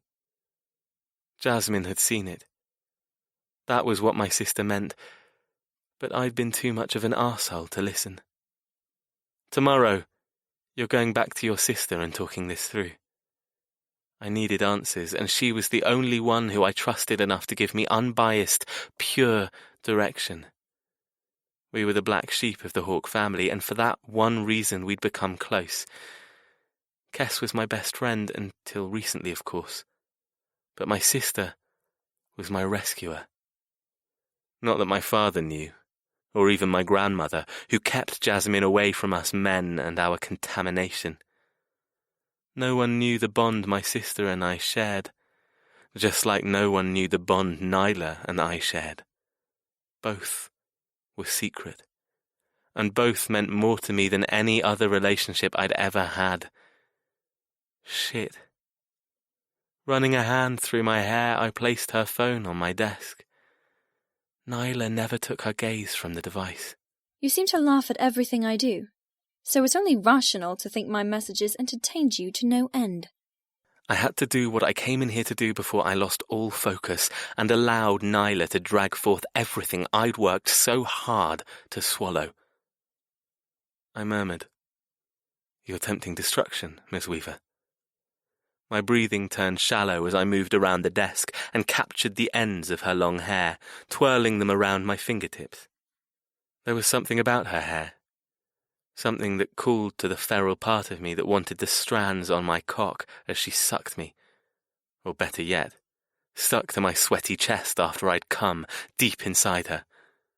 Those fantasies had not helped clear my head. The past fortnight they'd only gotten worse. Just like I had Nyla's hair wrapped around my little finger, she had me wrapped around hers. Nyla. My name is Nyla. You might as well call me that, seeing as I've had your cock in my mouth and your tongue between my legs. Nothing like tasting each other to be on a first-name basis. Huh, Jethro? I tugged her hair. Quiet. No chance. My eyes widened. Who was this woman? Taunting me, provoking me while her body trembled with anger. It was almost as if she wanted me to explode, to hurt her, to retaliate. Maybe she does. Perhaps she felt the same way I did, a connection in our arguments, a freedom to give in to the overwhelming emotions that didn't need to make sense when in the heat of a fight. How did I think I could maintain this persona I'd created? This suave sophistication that I'd successfully worn for so many years. My time was up, and it would remain up until Nyla was gone. I swallowed hard at the thought of her disappearing. My eyes fell on the diamond collar. I could make you, but I think you'd just like it. As long as the collar remained around her neck, she was alive. As long as the diamonds glinted and drenched her in rainbows, she would be there to torment me. And day by day she would make me weaker and weaker, until one day I would lose it all. It can't happen. But what could I do to prevent it? Make her hate you. Make her despise you. Then it would be against my will, even if I suddenly wanted a change of heart. Everything you do to me I hate, she hissed. Crowding her against the desk, I murmured, "Everything?" My eyes fell to her lips. What I wouldn't give to just fucking kiss her. I'd wanted to kiss her for weeks. Her mouth parted, breath turning soft and quick. Yes, everything? Temper swirled in the room, heating the space. You seem to enjoy the anticipation of me kissing you. She snorted. Don't flatter yourself. Capturing her chin, I dug my fingers into her cheeks. If I kissed you right now, you'd let me do whatever the hell I wanted. She struggled, eyes sparkling with black ferocity. Kiss me and I'll bite you. I wanted to laugh at the absurdity of our fight, but fuck if it didn't make me feel more alive than I had in 2 weeks. I couldn't let it continue, though. It has to stop. Letting her chin go, I slapped her. A puff of surprise and pain escaped her lips. The ring in my palm reminded me of the man I'd been groomed to be, and I threw myself headfirst into it. The bright flush on her cheek as her face snapped sideways begged me to lick her. So I did. Dragging her close, I lapped my tongue over her hot, punished flesh, whispering, "You would like me too much if I gave in to your goading, Miss Weaver. I warned you before. If you insist on playing this game, you won't win." She breathed hard. Funny. I thought the score was pretty even. I pressed my cold lips against her smarting cheek. Funny. I thought you lost the day you were born. She sucked in a breath, her dark eyes swimming with tears. Strike for me. I'd won that argument, so why did my stomach feel like fucking lead?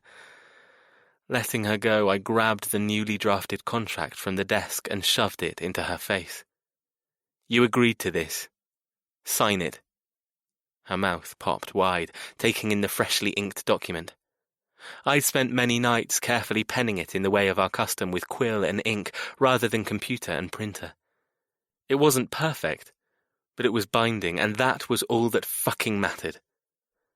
Grabbing the same swan feather I'd used to scratch out the paperwork, I stole Nyla's hand and hooked her fingers around the quill. What is this? The agreement owed from your disastrous attempt at running. Tapping the page, I said, "Sign it." I'm not signing anything until I've read it. Her gaze glowed black, her cheek still pink from my slap. Taking a step back, I splayed my hands, presenting the contract. "By all means, Miss Weaver, read away." She scowled, her hands shaking as she snatched it from my grip. Her lips parted as she read. I didn't need to see it to know what it said. It was ingrained on my soul. Date: 5th of September 2014. Jethro Hawke, firstborn son of Brian Hawke, and Nyla Weaver, firstborn daughter of Emma Weaver, hereby solemnly swear this is a law-abiding and incontestable contract. Nyla Weaver revokes all ownership of her free will, thoughts, and body, and grants them into the sole custody of Jethro Hawke, as per the agreement made the morning of the 19th of August, when Nyla Weaver took up the offer from Jethro Hawke to run in exchange for her freedom. The previous incontestable document, named the debt inheritance, falls into second right of claimant, and will remain void as long as this new agreement is in effect. The terms brokered were for Nyla's freedom and release for the debt inheritance if she won, and her willing signature revoking everything that she is to Jethro Hawke if she lost. On the 19th of August, Nyla Weaver lost. Therefore, this agreement is complete and binding. Both Nyla Weaver and Jethro Hawke promise neither circumstance nor change of heart will alter this vow. In sickness and in health. 2 houses, 1 contract. I'd already signed, taking up half the page below. Nyla looked up, completely horrified. You can't be serious. You! I tensed. Careful what you say. Think about how painful it will be for you if you insult my mental health again. She swallowed back the words, dying to spew forth. I'm not signing this, you bastard! I tilted my head. Bastard? Interesting choice of words. Don't like that one? How about fuckwit, murderer, rapist? I slapped her, again, revelling in the equal burn we shared. Pain to deliver pain, pleasure to deliver pleasure. Funny how the two were correlated. I'll accept bastard and fuckwit, but under no circumstances will I accept rapist.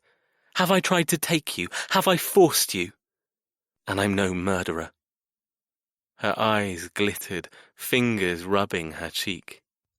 Are you deliberately blocking out what happened after the first debt was repaid?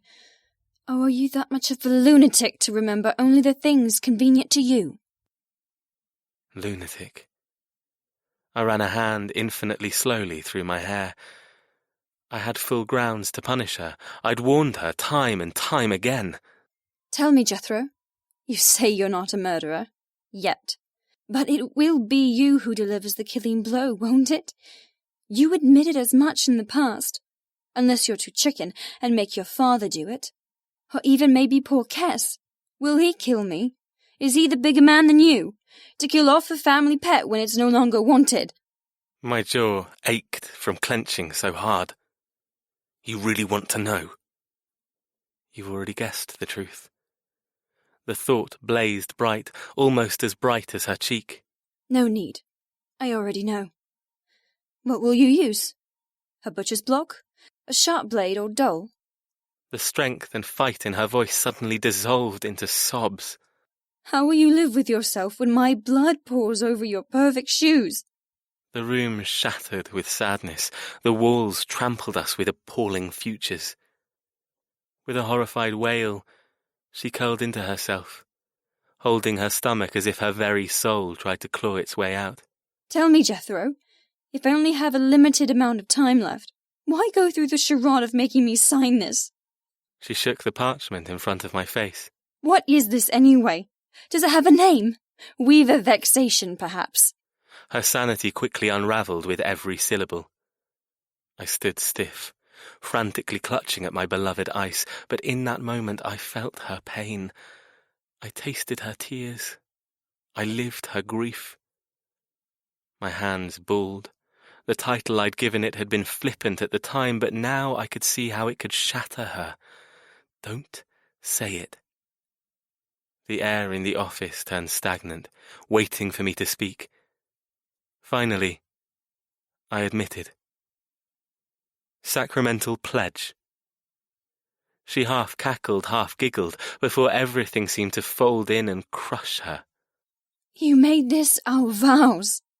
Sacramental holy matrimony vows. Before I could answer, she shook her head and collapsed to her knees before me. Rocking, hot tears splashed onto the contract, mixing with ink and staining it with large swirls of black. She was the one who gave me the idea. After all, we were technically married, groomed for one another, destined to drive each other to insanity. This was our fate, our motherfucking destiny. Her laughs interspersed with sobs. The sound was utterly heart-crushing. I locked my body from moving as she curled tighter on the floor. This is real. It's not a nightmare, this is real. Tears rivered from her eyes, tracking faster and faster as her breath caught, and she choked. She choked and sobbed and choked again. It's not fair. I want to go home. I'd never seen anyone come apart so completely. This wasn't just about the deed. This was about everything she hadn't let herself feel. She hadn't let go of her past. She hadn't faced the reality that this was her future and there would be no going back, no matter how much she thought it was possible. Was this how she'd survived? By pretending it wasn't real, that everything would somehow disappear? Everything crested and breached, shuddering her small frame with grief. I stood over her, hating to see such weakness, despising that I'd driven her to break. But at the same time, I stood protective over her vulnerability, standing guard, making sure she had the peace in which to purge. In a way, I knew exactly how she felt. We were both chained to a future we didn't want, and there was no way out, for either of us. I didn't touch her. I didn't torment her. I let her spew her worries and cleanse herself. I just let her cry. As each droplet splashed onto the carpet, I found myself growing fucking jealous. I was jealous that finding a release was so easy for her. So easy to come undone knowing she'd have the power to stitch herself together again. Half an hour passed. Or maybe it was only 10 minutes. But slowly Nyla's tears stopped, and her racking frame fell into a deep, eternal silence. The night was entirely tainted. I had no drive to make her sign anymore, or to wage war, and I definitely had no more energy to be cruel. There was no need. I didn't have to break her, not after she'd broken herself. I sighed heavily. Get up. Slowly, quietly and obediently she climbed to her feet. She stood swaying, white as a fucking ghost. In her hands she still clutched the quill and parchment, having drenched it in her tears. Without a word, she placed the soggy document onto the desk, dipped the swan feather into the inkwell, and signed her name. My stomach swooped in the wrong direction. I should have been happy, but instead my joy was filthy oil corrupting my insides.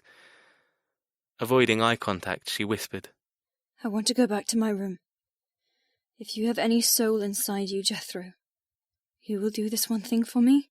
My heart squeezed, cracking its glacier frost, melting drop by drop.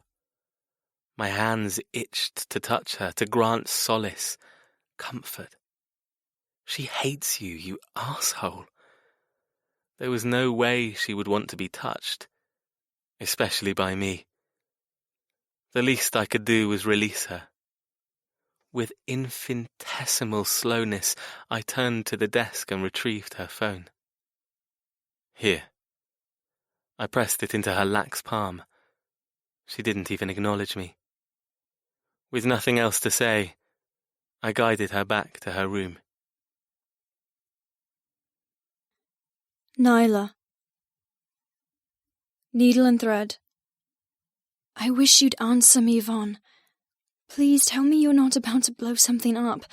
Charge in here with God knows what and get yourself arrested or worse. Killed. Please reply. I miss you. I swiped at the sticky salt on my cheeks. My heart hung heavy like a charred piece of meat. Last night was a distant memory, rather foggy and blurred. I remember the fireworks.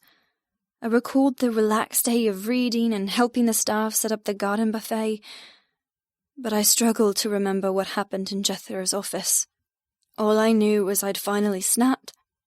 The cry I'd had in the kennels the day I arrived was nothing to how undone I'd become.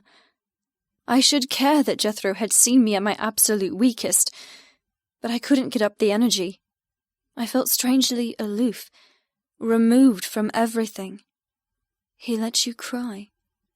He didn't torment me or make it worse by delivering yet more horror. He stood like an ice statue, completely unyielding and not melting at all, towering over me while I wept into his carpet. But in that Arctic silence, there had been something different. His silence had throbbed with regret, of understanding and even mutual anguish. The moon and stars had given way to another stunning day, miraculously cancelling the horrible ending to a nice party. The best thing? I'd slept like the dead after Jethro left me alone. The cry had drained me of everything, leaving me with a thick headache that sent me slamming into unconsciousness. My phone buzzed. Shaking my head, I dispelled last night and looked at the glowing screen. I wanted a reply from my twin, but what I got was better. My heart soared as I read the first message from Kite 007 in 2 weeks. Kite 007. Don't know why I keep hoping you reply, seeing as you've been quiet for 2 weeks, but I had a shit of a night and need to talk to someone who won't judge. He'd been trying to message me. I quickly scrolled through the inbox but found nothing. My stomach rolled at the thought of Jethro deleting Kite's messages. What an arsehole! I'd gone from a secluded seamstress, whose only contact was her father and brother, to being torn in 3 different directions. As much as I wanted to deny it, I had feelings for Kite. He'd been a bastard to me, but he'd granted me the strength to stand up to him, which then led me to develop feelings for Kestrel. Because he's the same person, I know it. I still hadn't gotten up the guts to ask him, but sometimes I'd catch him watching me with secrets in his eyes. I didn't care that it all might be a ruse to get inside my head. I didn't care I was nothing more than a marionette being told what to think and who to trust. I had to forget about all that and follow my heart, because ultimately, that was the only thing that might save me. Then, of course, there was Jethro. He confused me, perplexed me, and completely befuddled me. 1 minute I would gladly pour gasoline over his wintry shell and see if I could burn him into the person I saw rare glimpses of. Then he did things like last night, and ruined all the softness I had for him. How could I understand someone who didn't even understand himself? You can't talk. One second you're trying to seduce him, the next you're trying to make him bleed. We were as bad as each other. Looking at the text again, I clicked reply. Biting my lip, I wondered why Kess Kite had had a bad night. What had happened when Jethro tugged me away? And why hadn't Kess tried to talk to me when he realized I wasn't replying to his messages? We saw each other every day. All he had to do was whisper something in my ear, something that would confirm this labyrinth mystery once and for all. Perhaps Jethro showed the new contract to Kess, rubbed it in his face that no matter how Kess felt about me, he could never have me. Ugh. The headache from last night came back with a heavy cloud. Needle and thread. I'm here now. And you're right, I won't judge. What happened last night? It was odd to have nothing sexual included in the message, but our friendship had more depth now. I settled deeper into the pillow. The diamond collar bruised my neck, throbbing with heat. It wasn't exactly comfortable to sleep in. Kite 007. I stooped to an all-new low. Remember when I said we're all products of our upbringing? Well, I keep blaming everything wrong inside me on that. I use it as an excuse, but what if it isn't good enough anymore? Oh my God. I'd never heard Kite sound so melancholy. My heartbeat increased as my fingers flew over the keyboard. Needle and thread. There's nothing wrong inside you. I paused before pressing send. If I did this, he would know I suspected. If he read between the lines and didn't see it as a blasé comment, the truth would be out and the choice of how to proceed would be in his court. Did I want him to have that power? Gritting my teeth, I pressed send. Immediately I got a response. Kite 007. Don't know anything about me. Needle and thread. We can keep pretending if you'd like, but it's just another excuse. It sounds like you're ready to face the truth. So it's your call if you want to or not. Minutes ticked past. My mind skipped back to the day I'd arrived, the welcome luncheon, the night in the kennels, and the strange, degrading encounters with Jethro. How was it the Hawks had everything, yet everyone seemed to be hiding the truth? Jethro was hiding, Kess was hiding, Daniel had disappeared, the little creep, and Cut walked around with an air of mystique. There was so much beneath the surface that no one dared discuss. And if I was honest, they'd transformed me into the same kind of creature. Someone who had evolved from a single dimension and now lived with so many avenues of personalities. I was still the quiet, vertigo-stricken girl from London. But I was also the woman who liked being tormented, who thrived on a fight, and who thirsted for sex. And that stupefied me even more because I wanted sex with Jethro, not Kestrel. What does that mean? Jethro had made me come totally and spectacularly in front of witnesses. He'd manipulated me, given me a reward. It was both sick and sweet. No, never sweet, Nyla. Yes, sweet. Beneath the mask, he was so many things, and sweet was one of them. Kite 007. My call? You're so sure, I'll be honest. Needle and thread. Why wouldn't you be? You know who I am. I want to know who you are. I'm trustworthy. Kite 007. You're wrong. I don't know who you are. Every day I think I do, but then you do something that changes my perspective. You're a complexity. My heart exploded. Finally. Confirmation. Every day you do. Not say, or text, or imply. Do. As in action. Physical. My hands shook as I replied. Needle and thread. Perhaps you need to drop your guard. In order to see into others. You're just as complex, just as confusing. The second I pressed send, I panicked. He'd admitted we knew each other. I'd admitted it too. This anonymous freedom was now a knowledgeable cage. Kite 007. Tell me one thing you've lied about. Tell me the truth. Let me see what you're hiding. My brain smarted. There were so many secrets, too many puzzles. I'd changed so much. I no longer knew what I should hide. The little kitten who didn't have claws would have curled into a ball at such a revealing question, but that was no longer an option, and I didn't want it to be. I was no longer afraid of diving deep and finding out who I truly was. Needle and thread. You want something real? I've only come once in my life, and it was just a few days ago.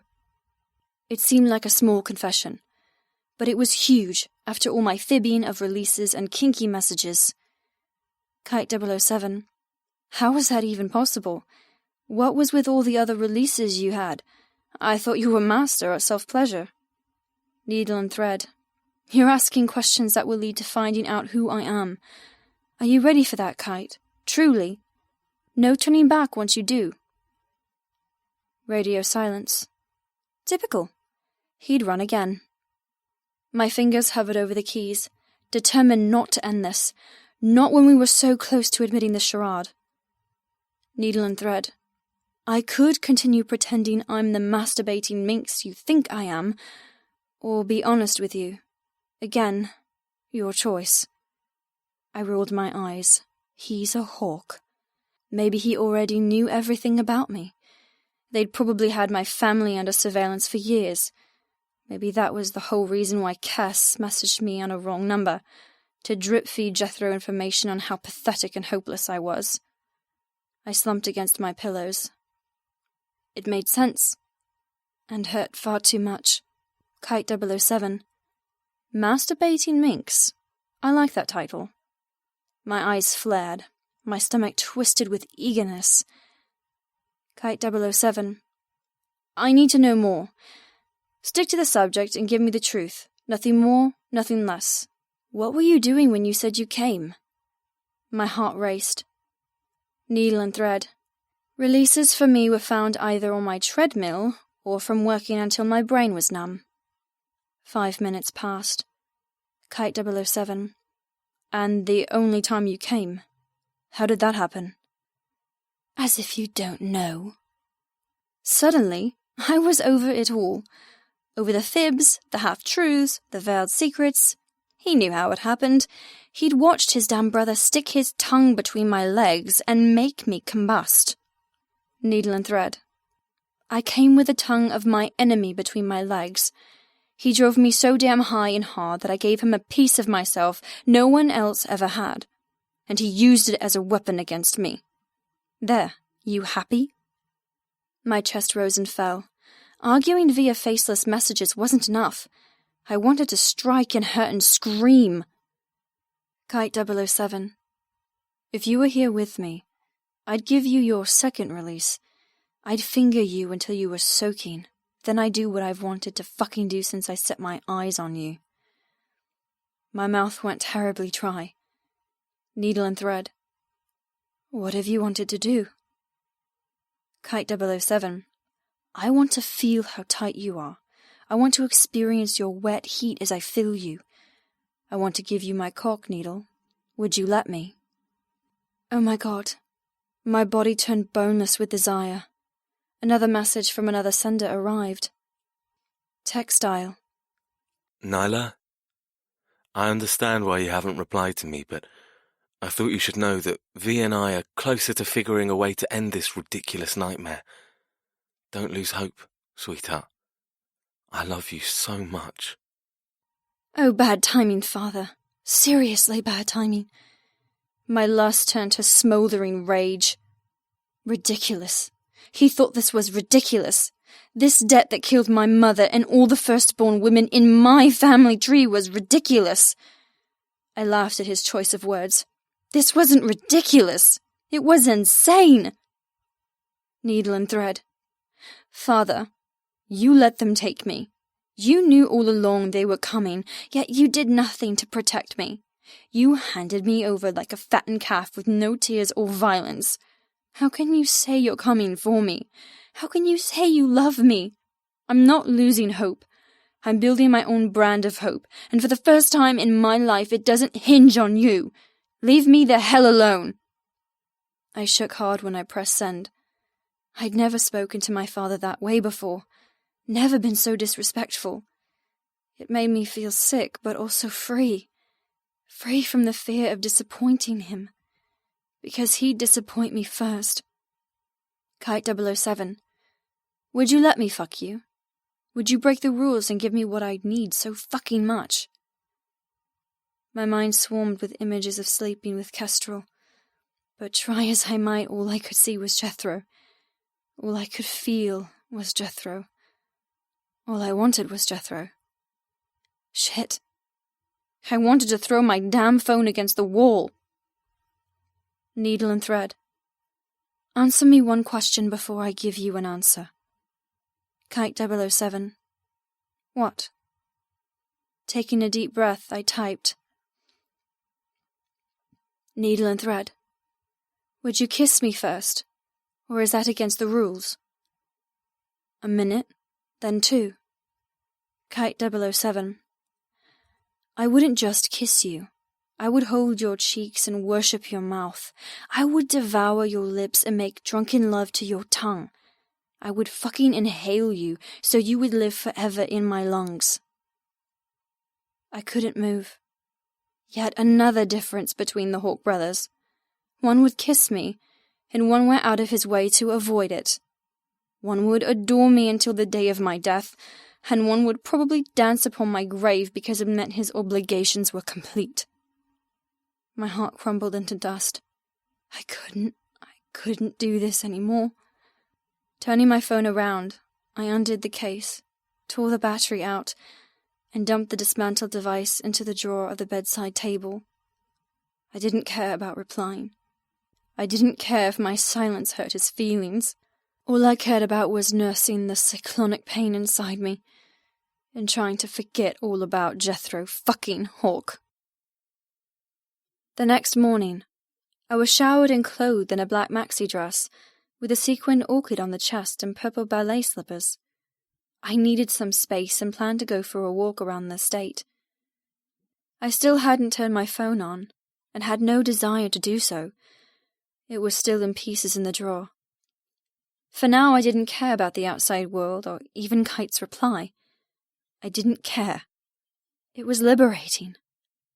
Sitting on the end of my bed, I quickly plaited my hair and draped the long rope over my shoulder. My head wrenched up as the door to my room slammed open. What the? Jethro stood breathing hard in the doorway. My cold-hearted nemesis wore black jeans and a grey t-shirt. Seriously, didn't he own any other colours? Where do you think you're going? His voice was gravel and granite and ice. I stood up, planting my hands on my hips. Good morning to you too. If you must know, master, it's time for my walk. I'm a good little pet, you see, making sure I have my daily exercise. I knew I played with fire, or ice, as the case may be, but I really didn't give a damn. The previous night in his office had broken something inside me, and Cass Kite had finished me off with talks of wanting me. I couldn't decipher my panic last night when Kite said he would kiss me. My sudden terror hadn't made sense, but now it did. If I let myself fall into Cass Kite's trap of kindness, I would lose everything I'd fought to gain, and I wasn't willing to give that up. I was selfish and like this new Nyla, and if it meant that I had to keep my distance from kind-hearted people and only surround myself with bastards, then so be it. Jethro would be the only one permitted to spike my heart and draw reluctant wetness. No one else. Careful, Miss Weaver, Jethro murmured. Stalking into the room, he kicked the door closed behind him. His presence was a challenge, and I was prepared to meet it. Crossing the small distance between us, we met in the middle of the carpet, every muscle tense and ready to fight. His nostrils flared, golden eyes delving deeply into mine. I thought you'd be hiding under your bed after your debacle in my office. I shrugged. Everyone has a limit, and I crossed mine. Unluckily for you, my limit has now increased, so don't expect me to break again any time soon. I smiled, thinking of my reply to my father. I'd finally had the balls to tell him to leave me alone. Jethro would be no different. I was prepared to unplug him, just like I'd unplugged my phone. Taking another step, my fingertips landed on his chest, dipping coyly to his belt. His eyes flared, but he held his ground. Thank you for pushing me, Jethro. Without you, I would still be terrified. But now I feel surprisingly calm. A calm where I'd stopped fretting over the future. A calm where I was just as volatile and just as unhinged as they were. I can't keep up with you. His voice was dark with a trace of anger. He cocked his head, his salt and pepper hair catching the morning sun glinting through the window. You've surprised me again, Ms. Weaver. And once again, I don't like it. He leaned forward, his lips so close to mine. I'm beginning to wonder if everything I know about you is a lie. I stood firm. You don't know a thing about me.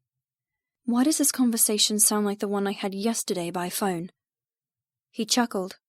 We hawks have our ways. I know more than you think. His cryptic comment didn't derail me. He'd read Kite's messages. He knew everything about me that I meant for a perfect stranger. I stared harder, trying to uncover his many, many layers. But it was pointless, like staring into a black lake with no reflection other than myself. Come, it's time for gemstone and breakfast. He smiled coldly. I have no doubt you'll be starving after your... what was that? Would you prefer the word breakdown or hysterics? I straightened my shoulders. Neither. You have to pick one. No, I don't. If you want me to define it, I'll call it my way of saying goodbye. He jerked. Goodbye? His knuckles went white as his hands clenched into fists. To whom? My eyes tightened trying to read him. He played the perfect part. If he knew Kestrel messaged me, he hid his deception so well, too well. The perfect liar. To my past. To who I used to be. A friend called Kite. The reaction was subtle. The small intake of breath, the slight whitening of his face, the indiscernible flinch of his muscles. Then it was gone, hidden beneath the snowy exterior he held so well. Ah, yes. The James Bond idiot, 007. The same idiot who just can't seem to stop messaging you. Moving quickly, he grabbed my elbow, dragging me toward the door. Well, I'm glad you said your goodbyes. Nothing worse than dying with unfinished business. His smile sent gale force winds howling through my suddenly torn-open chest. I slammed to a halt. You can't help yourself, can you? He paused, forehead furrowed. You just have to be so damn cruel. He sighed dramatically, backing me away from the door and toward the center of the room again. I'm not cruel. I laughed. Says the heartless human who probably doesn't have a reflection when he stares in the mirror. He took another threatening step. I took one too, backing away from him, waltzing slowly around the room as hunter and prey. You're saying I'm soulless? I nodded. Completely soulless.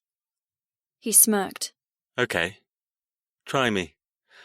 Ask me to do something. Make me prove to you that I have a soul.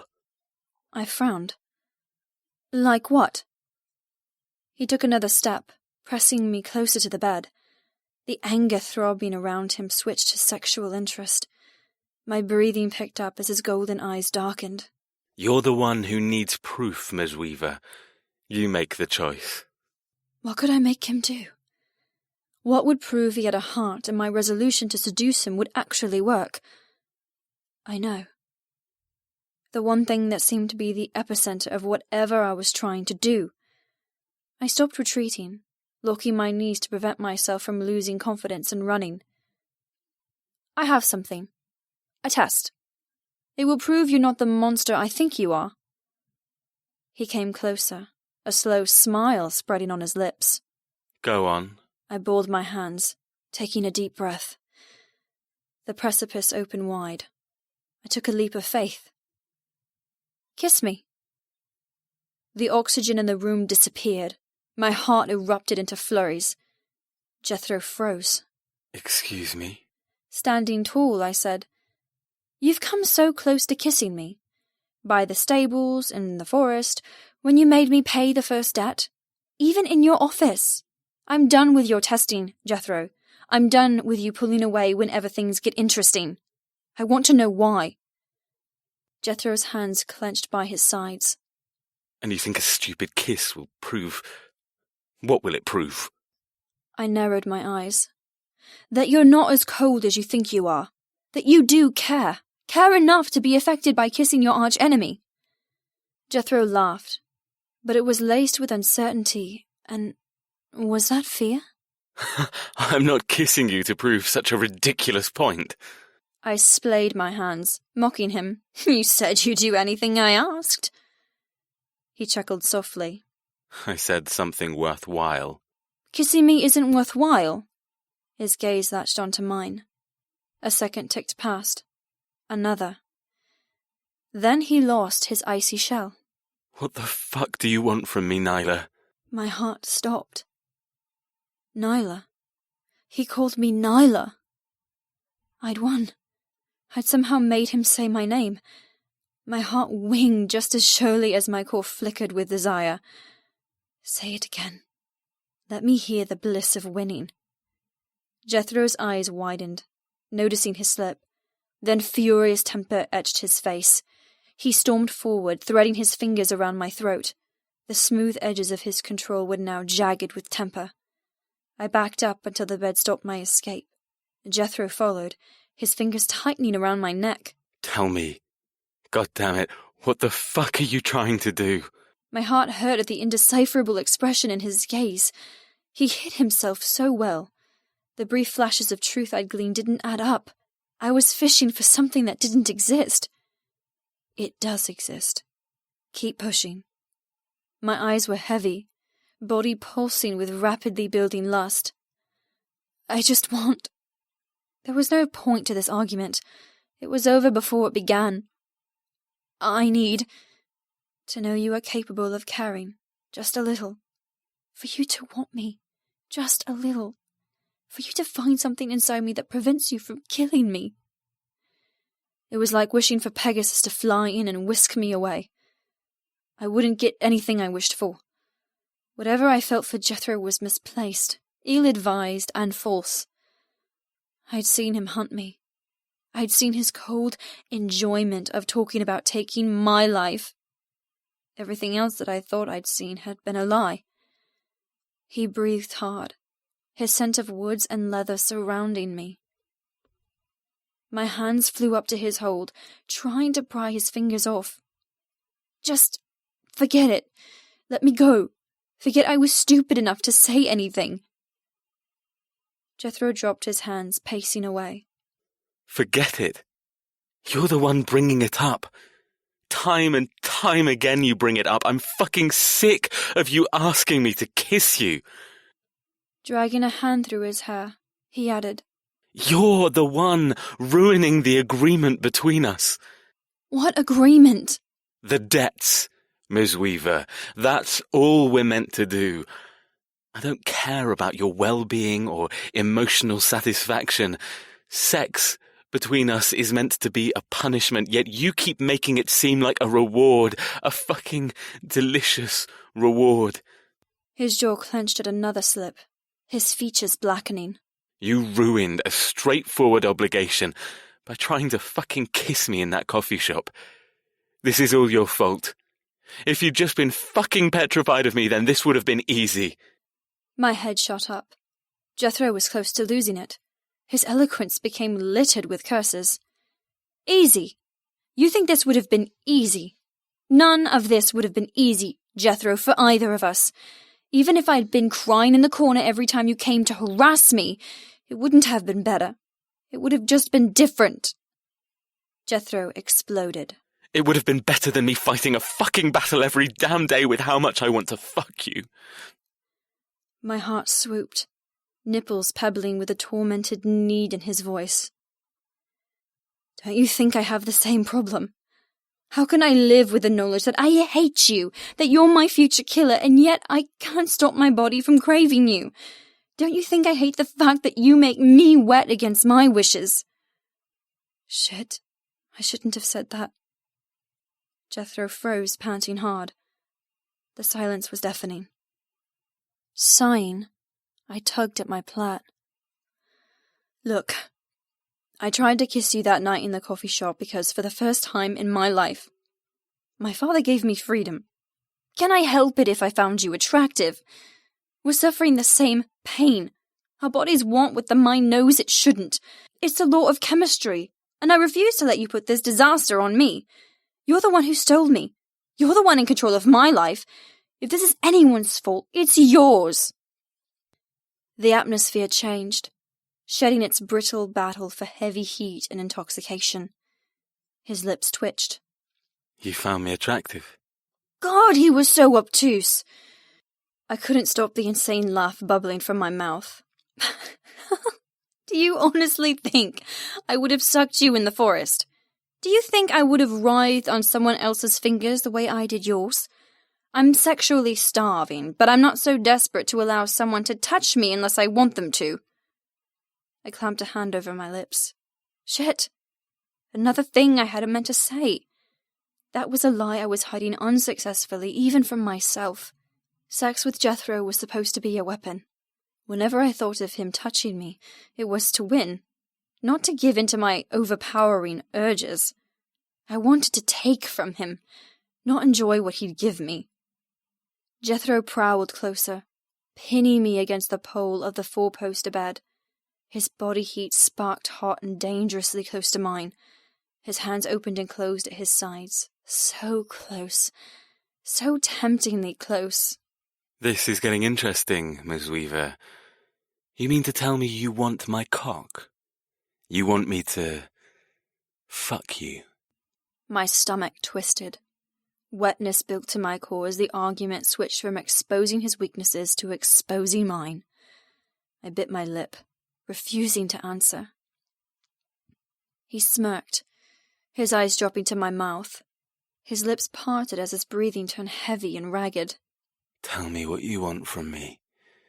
You have my undivided attention. All the frustration from dealing with Kite came back.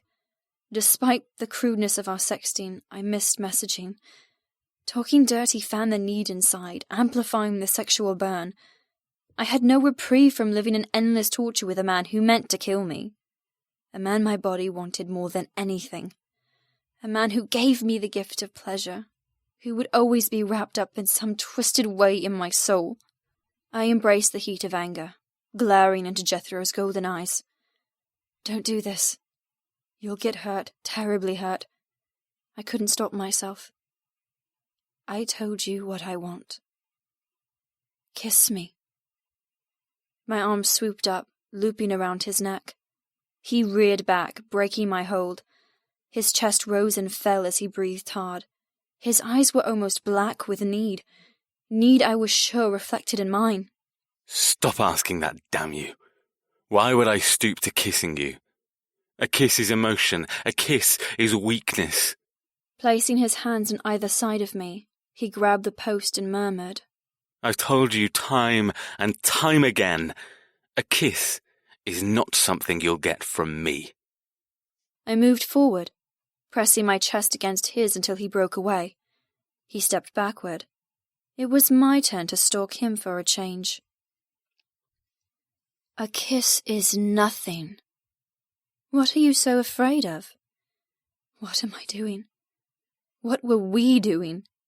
Rules were being broken. Houses were being betrayed. Consequences would come. Pain would be endured. But in that moment I didn't care. All I cared about was Jethro's lips on mine. He dodged my grasp, then forced himself to stand tall and unmovable. I pressed myself against him, looking up into his gaze. His lips were so close. My heart fluttered like a dying hummingbird. My stomach twisted. So close. I couldn't move. Jethro didn't shift back. He stood there, his hips flush against mine. Suddenly, his hands came up, grabbing my waist, holding me in place. We didn't speak, only breathed. The truth crackled around us. We knew how dangerous this fight was, how frayed our self-control had become. We'd been dancing this tango for weeks, and the electricity between us was a lightning storm threatening to incinerate everything in its path. Stop. Stop playing me. What did you hope to achieve? That I'd kiss you, fuck you, come to care for you? That I'd fall in love with you? Jethro dropped his voice to a whisper. That I wouldn't kill you? He shook his head. You're still as clueless as the day I stole you. You don't believe that. Prove it. His nostrils flared. I will not. Cocking my chin, I anchored myself in as much courage as possible. Prove it, Jethro. Prove how cold you are by giving me something I desperately need. I need to see if there is hope. Just a small shred of hope. What makes you think I can be manipulated? I don't care about your needs or desires. Liar, I whispered. You do care. Otherwise you wouldn't still be here. You wouldn't be fighting this. I rested my hands on his chest, digging my fingernails into his t-shirt. You would have struck me and left if you were anything like you portray. I stood on my tiptoes, reaching for his mouth. I told you, you're a hypocrite. He paused, calculation dark in his eyes. One kiss. I nodded. One kiss. Jethro's control broke. Just one fucking kiss? Don't you know what you're asking from me? I don't want to fucking kiss you. My heart broke. Was I so repulsive he didn't want his lips anywhere on mine? I withered in his gaze, falling back to my position of weaver whore. But then I stopped. This was the only time I might get him this undone, this close to snapping. It might be my only hope. Glaring, I snarled. Kiss me. Give me one fracture of human company, and I'll never say another word to you again. I'll be whatever you want. Just kiss me. His eyes narrowed. You're an idiot. So you keep telling me. You're wasting your time. So you keep telling me. I don't want to kiss you. I lashed out. My arms came up. I opened my palm and I slapped the self-righteous, egotistical asshole on the cheek. The moment went from lust-heavy to stagnant with violence. We stared, caught dead center in war. You're a fucking nightmare. He snapped. Kiss me. You're ruining my life. Kiss me. Kiss me, Jethro. Kiss me. Just one fucking kiss and give me... His body crashed against mine. His hands flew up, grabbing my cheeks and holding me firm. His lips, oh, his lips. They bruised mine as his head tilted, and with pure anger he gave me what I'd wanted for weeks. He kissed me. My lungs were empty. He'd stolen all my air, but I no longer survived on oxygen. I survived on his mouth, his taste, his unbridled energy pouring down my throat. His tongue tore past my lips, taking me savage and hungry.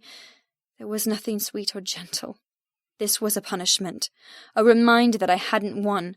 He wasn't kissing me. He was fighting me in every underhanded way. His hands dropped from my cheeks, cupping my breasts. The violence in his touch throbbed insistently. I arched my back, opening my mouth wider to scream, but he swallowed my cries, kissing me deeper, harder, stealing every inch of sanity I had left.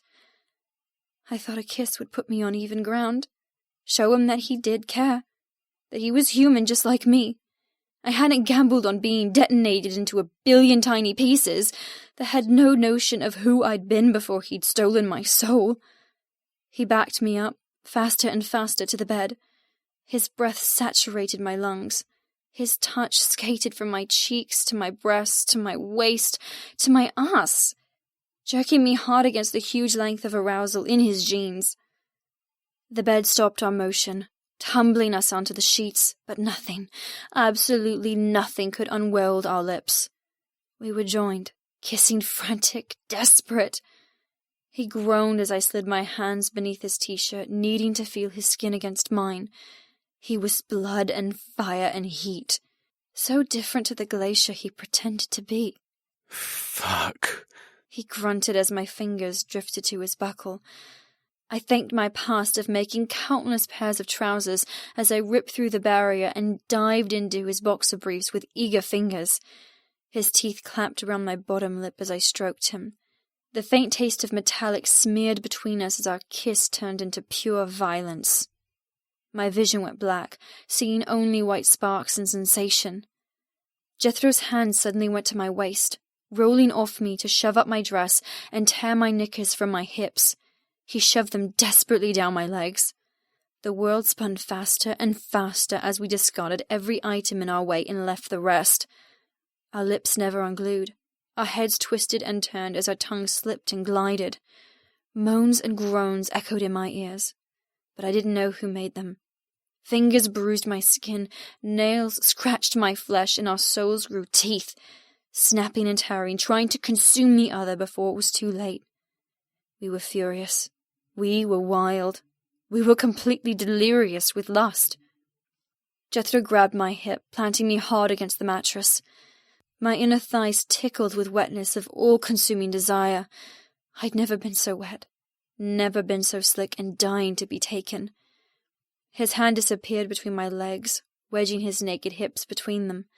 The moment he found how much I wanted him, he groaned. You...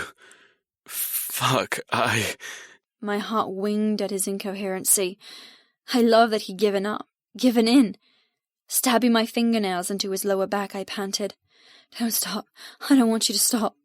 His head flopped forward, his lips capturing mine again in a soul-searing kiss. His 5 o'clock shadow razored across my sensitive skin. But I loved the burning, loved the assault. My back arched as one long finger entered me. Yes, God! His tongue slipped between my open lips, forcing me to kiss him back. I struggled to pay attention to the exhilarating taste of him and the eye-popping sensation of his finger rubbing my inner walls. The tingly precipice he showed me the first day returned. I latched onto it hungrily. I wiggled closer, needing more, needing something bigger, broader. I needed his cock. He grunted as he forced a second finger inside me.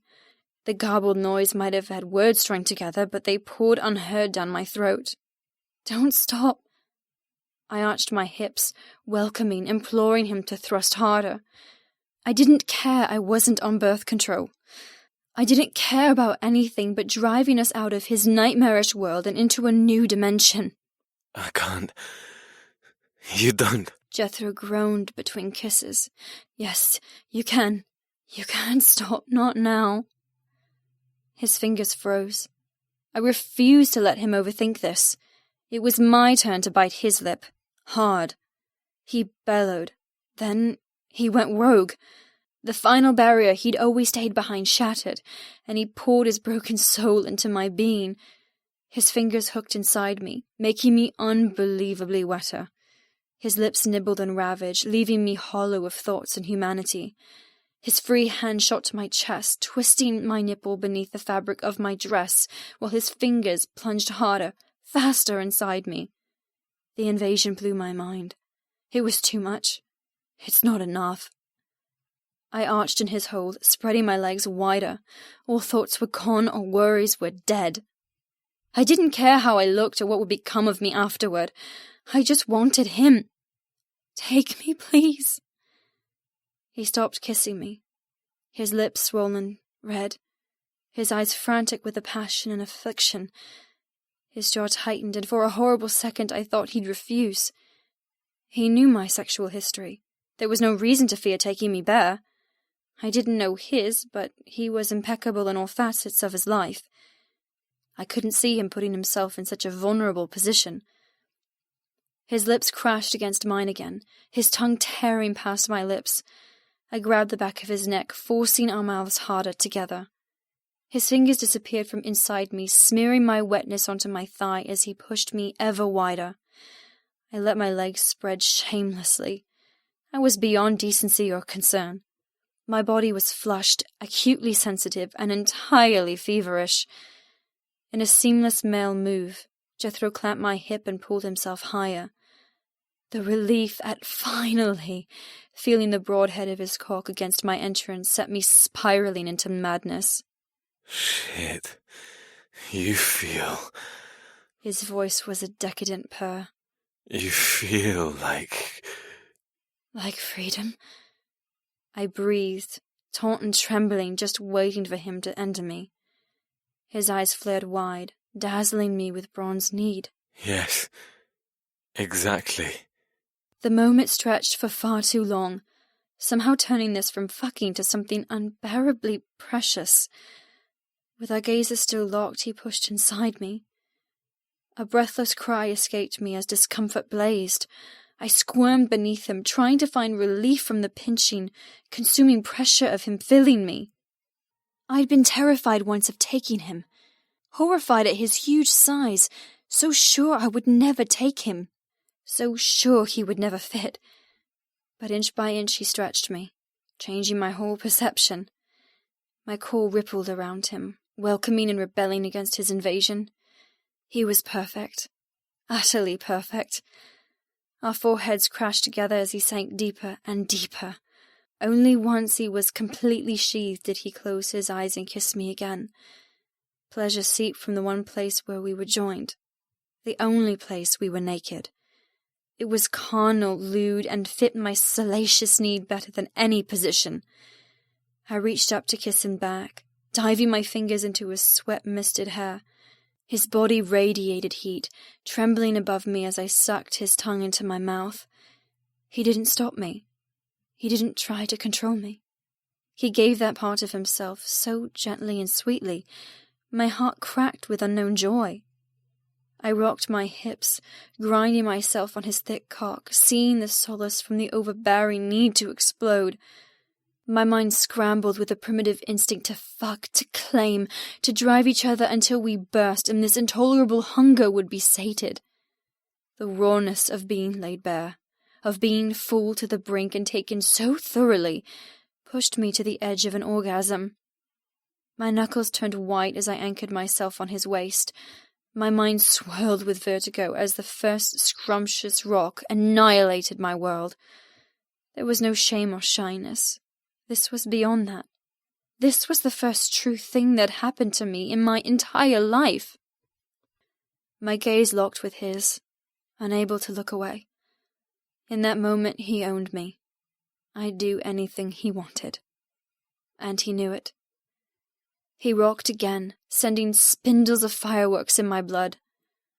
The smell of our desire laced the room, a seductive mix of wrongness and right.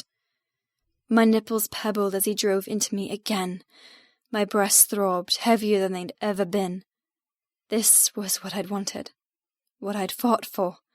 Every time we dueled, I wanted to possess him, to climb on top of him and impale myself on his aristocratic cock. Fuck. Jethro groaned, driving hard, rocking his hips to an uneven rhythm. His back was granite beneath his t-shirt, his skin a rippling volcano of heat. I gasped, flexing around him as he thrust once, twice. More, please, more. Somehow this had turned from war to intimacy. We'd both stepped over the line, and I had no clue how to go back. His gaze was turbulent as he drove again. I knew he struggled with what I did, sensed he was just as ruined and destroyed as me. We'd been fighting against each other, but ultimately we'd won and lost. Eye to eye, skin to skin. There was no room for bullshit or lies, and it was perfectly petrifying. I opened wider, taking more of him. He sucked in a loud breath, stretching me exquisitely. There was no way any other man could ever compete with the elegant chilliness of Jethro. He was exactly like the iceberg he favoured, only in different lights, more truth shone. Some bright and light and blinding, others black and deep and terrifying. But it didn't matter, because in that moment I was in the heart of the iceberg, and all I found was passion. Our rhythm lost its sedateness, straining toward a frenzy to mate, to dominate. His pace picked up, bruising me in all new ways. Fuck. I want to come. My neck arched, rising off the mattress. Then come.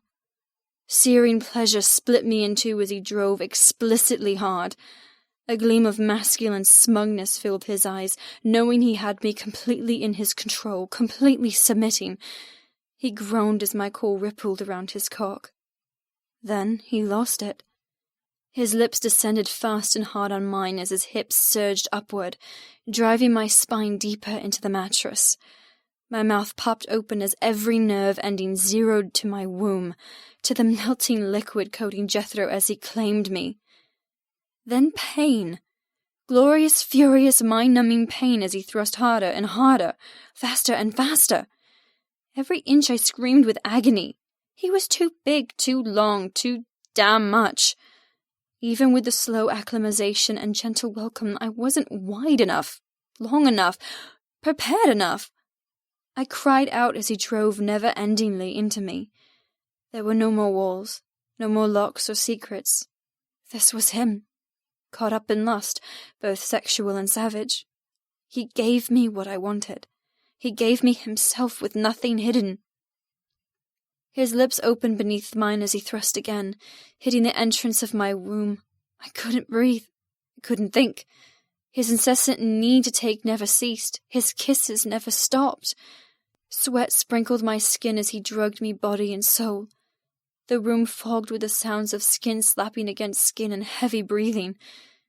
But then the pain disappeared, switching into exquisite pleasure. My body deliquesced, adjusting to his huge invasion. My hips arched to meet his heart thundered against mine. We drove again and again and again, our grunts and moans and groans platting into one angry battle. I scraped my fingernails down his back, grabbing his behind, driving him harder still. I didn't think I'd survive it. I worried we'd end up killing each other before we finished. The pleasure was too much. The dark promise of finding a satisfying ending seemed an impossible task. A curling, unfolding orgasm barreled from nowhere. I tensed, moaning beneath his invasion. My legs stiffened as he took me ruthlessly, never stopping his angry thrusting. I couldn't control my body. I didn't want to. With a scream, I came so fucking hard I almost passed out with vertigo. Ecstatic spasms of bliss undid my world as surely as the threads from gossamer. My mind fluttered like a flimsy ghost, deprived of its old home, decimated by euphoria. The room swam. I felt sick and overjoyed and ruined. Jethro cupped my throat, linking his fingers through my diamond collar as his eyes shot black. His jaw locked as he witnessed me falling apart. I held his gaze, even though I wanted to look away and hide just how shattered I was. I was possessed, enraptured. Another wave of paradise shuddered through my core, making me jerk with spent muscles. Jethro didn't stop. The minute my pussy stopped clenching around him, he gave himself permission to follow. I moaned as his hips pounded unforgivingly into mine, pushing me with every heavenly corruption. The tip of his cock hit the top of me with every lunge, bruising me, ensuring I would feel the ache of his possession for days afterwards. With every thrust he grew in size, throbbing harder, thicker, harder, driving toward the finish he craved. His face etched with danger, his eyes positively beastly. His self-control was non-existent as he hurled himself over the edge. He orgasmed with a primitive snarl of feral ecstasy, his release splintering him into pieces. Shit. His voice echoed with ferocity and vulnerability at coming completely undone. Pulling out, he grabbed the base of his cock and fisted himself as ribbons of white liquid shot through the air and splattered against my pubic hair and lower belly. His stomach rippled as spurt after spurt drained him, marking me with musky threads of semen. Breathing hard, he looked down at the mess he'd made, the evidence of our betrayal to hatred, family, and debts. We couldn't deny what just happened. It wasn't just sex. It wasn't just lust. It was something more. I expected him to leave, to hate me, but he folded over me, planting his slippery cock against my belly, smearing the now translucent mess until we stuck uncomfortably together. My core cramped and trembled from such abuse, but I'd never felt so languid or tranquil.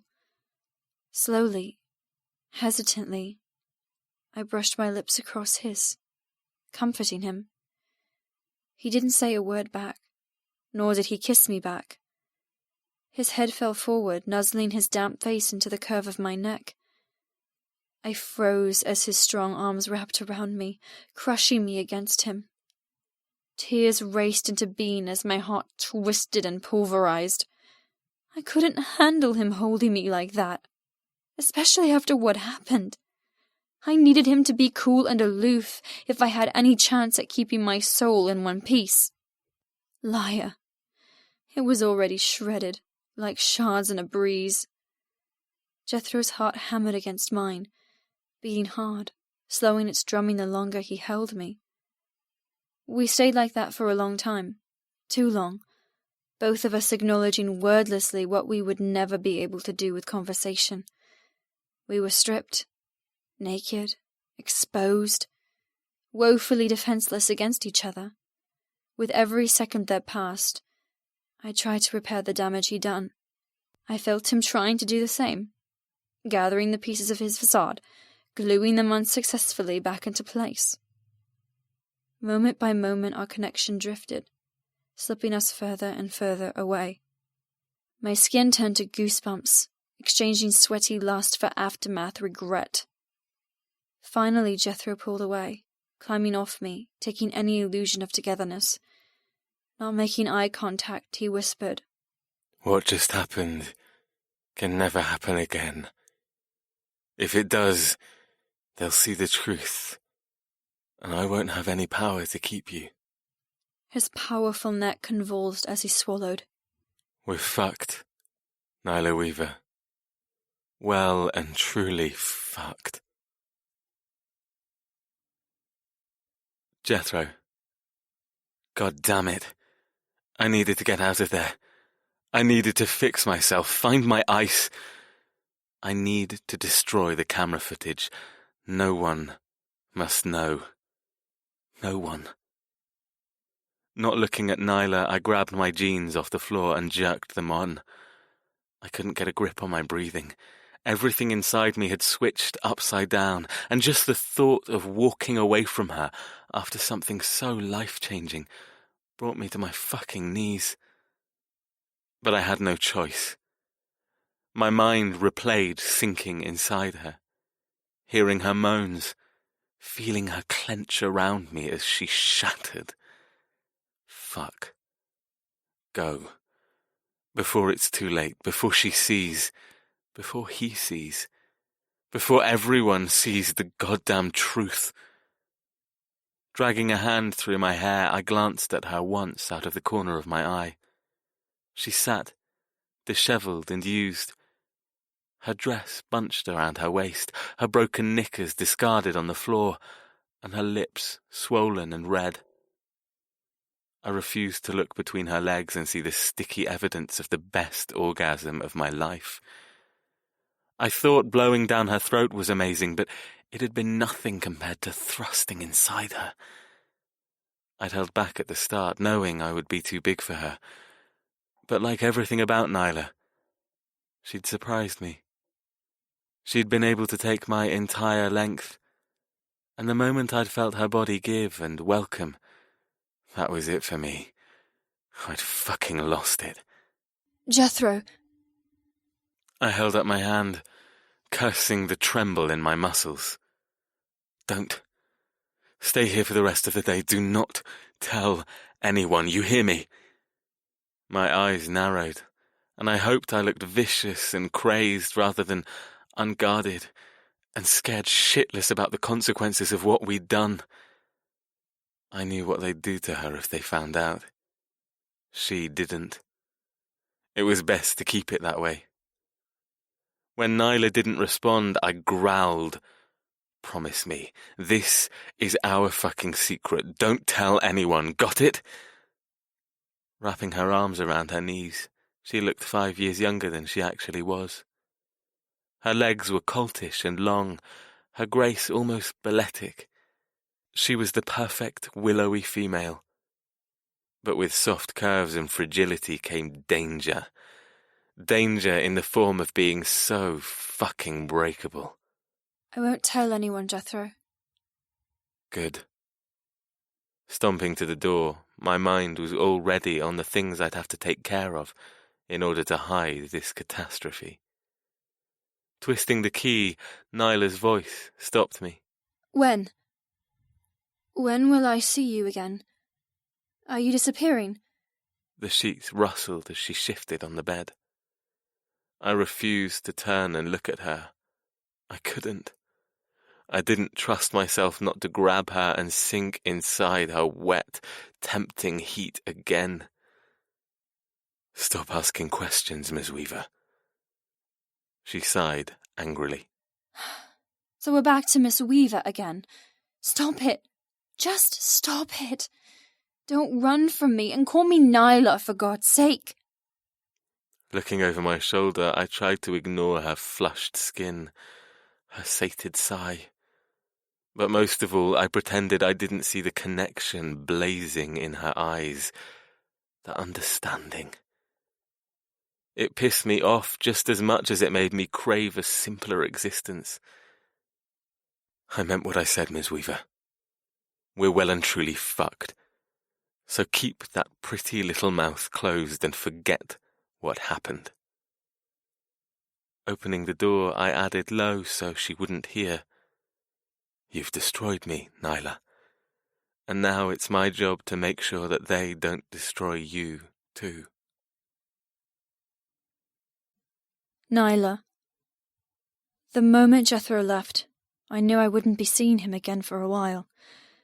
Sure enough, a week passed when my life fell into a routine of sketching, reading, and hanging out with Kess and the Black Diamond Brothers.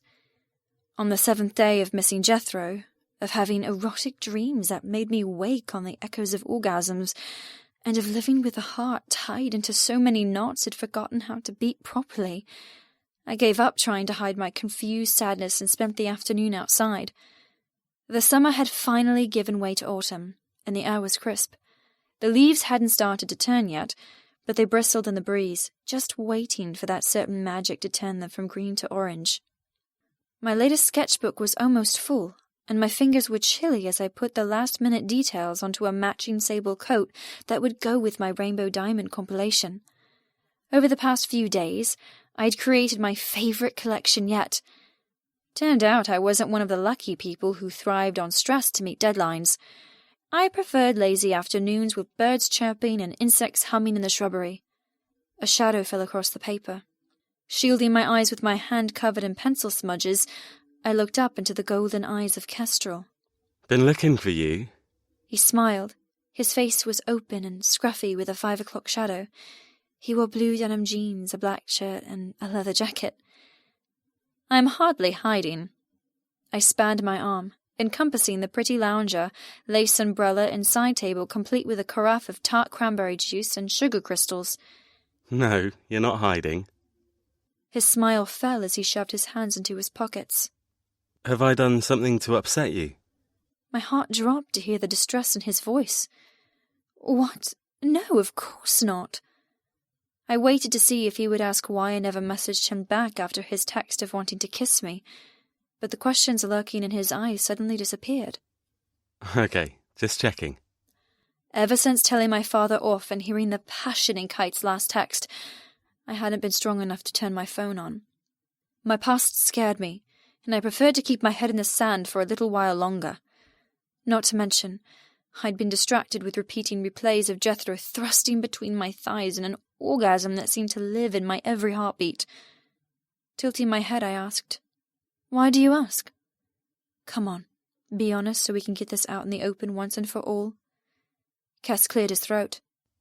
Well, to be honest, you've seemed distant the past few days. Even when you're hanging with me in the saloon, your mind is elsewhere. Yep, it's reliving the best sexual experience of my life, with your brother, no less. It'd taken a miracle for me to walk normally and not show the world that Jethro had bruised me deeply. I hadn't stopped cramping for hours afterwards. But I wouldn't trade the pain for anything. As much as the discomfort drained me, I wouldn't change a thing. Every movement, every clench of muscle shot my mind back to the pure bliss I'd found in his arms. It wasn't just sex. I'd repeated that over and over again. It wasn't just sex, but I had yet to determine what exactly had happened between us. Detti and deter were no longer relevant. Just had a lot on my mind. I've been worried about the second debt. Not entirely a lie. As the days ticked past, I freaked out, wondering how and when I'd be summoned to pay the next one. Kes sighed, looking chastised. Shit. Yeah, of course. Sorry. Running a hand through his hair, he perched on the end of my lounger. The watery sun dappled his face as he hesitantly reached out and touched my knee. His touch warmed me through the comfy pair of jeans I had on. The grey hoodie I usually wore when working at the Weaver headquarters was marked and torn in places, making me look totally underdressed. Do you need anything? Want to talk? He asked. His face was earnest, young, entirely confidable. Suddenly I wanted to tell him everything, about my crazy feelings for Jethro, for my regret over not replying to him as Kite. I wanted to purge and get it out of my heart. What are you thinking? You can never do that. I could never confide. Not because I'd slept with his brother, not because I had no words to confess how much I'd unravelled when Jethro drove deep and dangerous inside me. Not because of the traitorous truth, that in that moment when I'd come around his cock, I'd never felt so alive, or so dead. I could never confide because my emotions for Kes were simple. I liked him. I appreciated his friendship and enjoyed his company, but that wasn't enough for him. He might have gone out of his way to make me feel welcome because of some warped instruction from Cut, but he genuinely liked having me around. I wasn't inexperienced enough not to understand when another was attracted to me, the tingles of awareness when he looked at me and made me blush and glance away. No matter how much I liked him, though, it wasn't close to what I felt for his brother. Which gave me yet more strength as Kes was the lethal one, to me at least. He had the power to undermine my newfound courage, the snake just waiting to coil around me and asphyxiate me in a hug. I didn't think he knew how nervous he made me, how anxious I was at his kindness. You sure nothing happened? You're completely in your head. Kes nudged my knee again, capturing my attention. I smiled quickly. Yes, I'm positive. Nothing's happened apart from leaving my old life and entering this new hawk world. I hoped the minor zing would stop him from prying. Jethro said not to tell a soul about what we did. I intended to obey him. And I couldn't do that if Kes kept asking me in his tender voice. I shifted my knee away from his warm fingers. Sitting cross-legged, I said, "Thanks for the concern, but I'm good, truly." He scowled, not believing me, but he let it go. We sat in silence for a moment as his eyes fell to my sketches. They're really good. I stroked the page, thinking how much I'd love to start creating. I missed my studio back home. I never thought I'd admit it, but it was true. If you want to start making them, you can place the order for the material and whatever else you need. Bonnie will make sure it gets to you. Bonnie? He smiled, showing perfect teeth. My grandmother. She's in charge of expenses for the business and family. If you want something, just tell me and I'll make sure she orders it. My mind raced with thoughts of demanding all types of things. How about a compass or a helicopter to find my way to freedom? Do you think she'd give me a one-way ticket out of here? I laughed softly, knowing I could get away with such a joke around Kes. Jethro, never. But Kes, he understood that my captivity was fucked up, and was pretty open with what he thought about the debt inheritance. Was that a cleverly played ploy or the truth? Believe me, if there was a way, I would. I froze at his confession. Awkwardness fell, and I hunted for a different subject before we treaded deeper into forbidden waters. Did you need me for something? Is that why you were looking for me? My body flushed with panic at the thought of paying another debt so soon. For some reason I felt so at ease, knowing the Hawks meant to keep me for years. Unless they had thousands of debts for me to repay, I had some holiday between repayments. Cass looked into the distance, drinking in the view of Hawksridge Hall. No matter how long I resided at this estate, I would never get over the impressive turrets, gleaming windows, or dripping wealth. I came as a favour. He narrowed his eyes. Jethro is looking for you. I blanched, my heart consumed with both happiness and fear. What did he want? To punish me for what happened between us? Did he hate me so much that he'd blame the incredibleness of what happened completely on me? That wouldn't be fair. But nothing about Jethro was fair. He was certifiably crazy. But Thawing... Do you know what he wanted? I murmured, flicking the cover of my sketch-pad closed. Cass shook his head, spreading his long legs in front of him. Nope. Where did you guys end up on the night of the fireworks, by the way? You missed the grand finale. I fought to keep a natural smile on my lips and not relive the pang of breaking in his office. Nowhere. He just wanted to make sure I'd behaved while he ignored me for 2 weeks. That was another thing I couldn't tell Cass. The sacramental pledge Jethro had made me sign was our secret. Another one. Seems he's dragging you deeper into a secretive world. Inch by inch, he was drowning me in his icy existence, making me an accomplice rather than a hostage. I shifted, sitting higher. Even a week later, I still winced from internal bruising of Jethro's passion. You okay? Cass caressed my arm in concern. My skin warmed beneath his fingertips, but it was nothing like the sharp sting whenever Jethro touched me. I patted his hand. Yes, I'm fine, thanks. Cass was everything I wanted in a man. Warm, dependable, sweet with a kinky side he only showed in messages. If that's true, of course. God, it hurt my head trying to figure out these men. Jethro was everything I never wanted in a man. Temper, complexities, secrets, and a dominating side that terrified. Yet I feel safer with him than I do with Cass. Was that stupid? Or was there something instinctual inside that understood more than I did?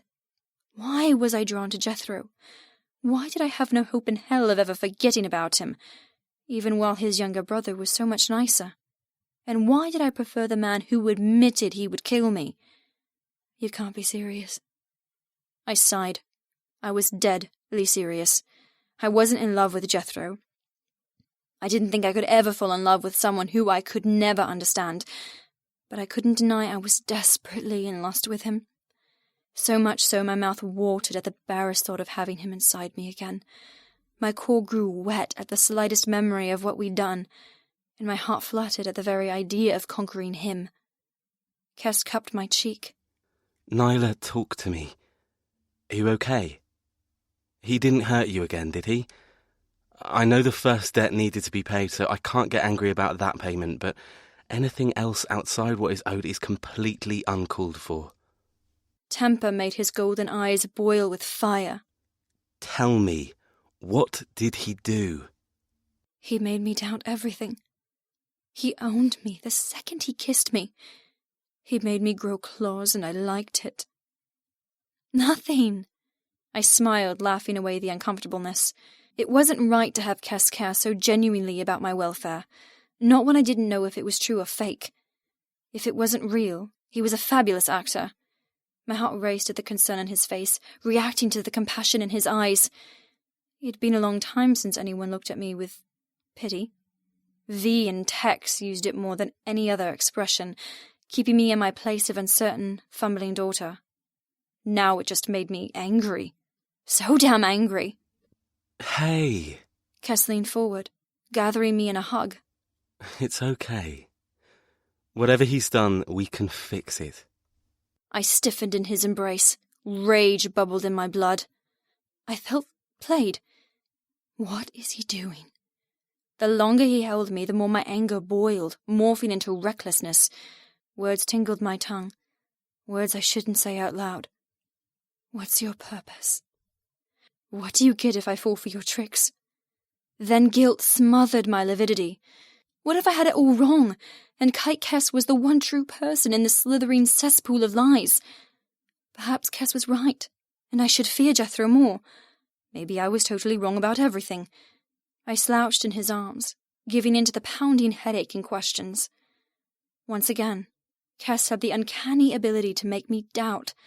Jethro gave me power, but with one hug, Kess took it away.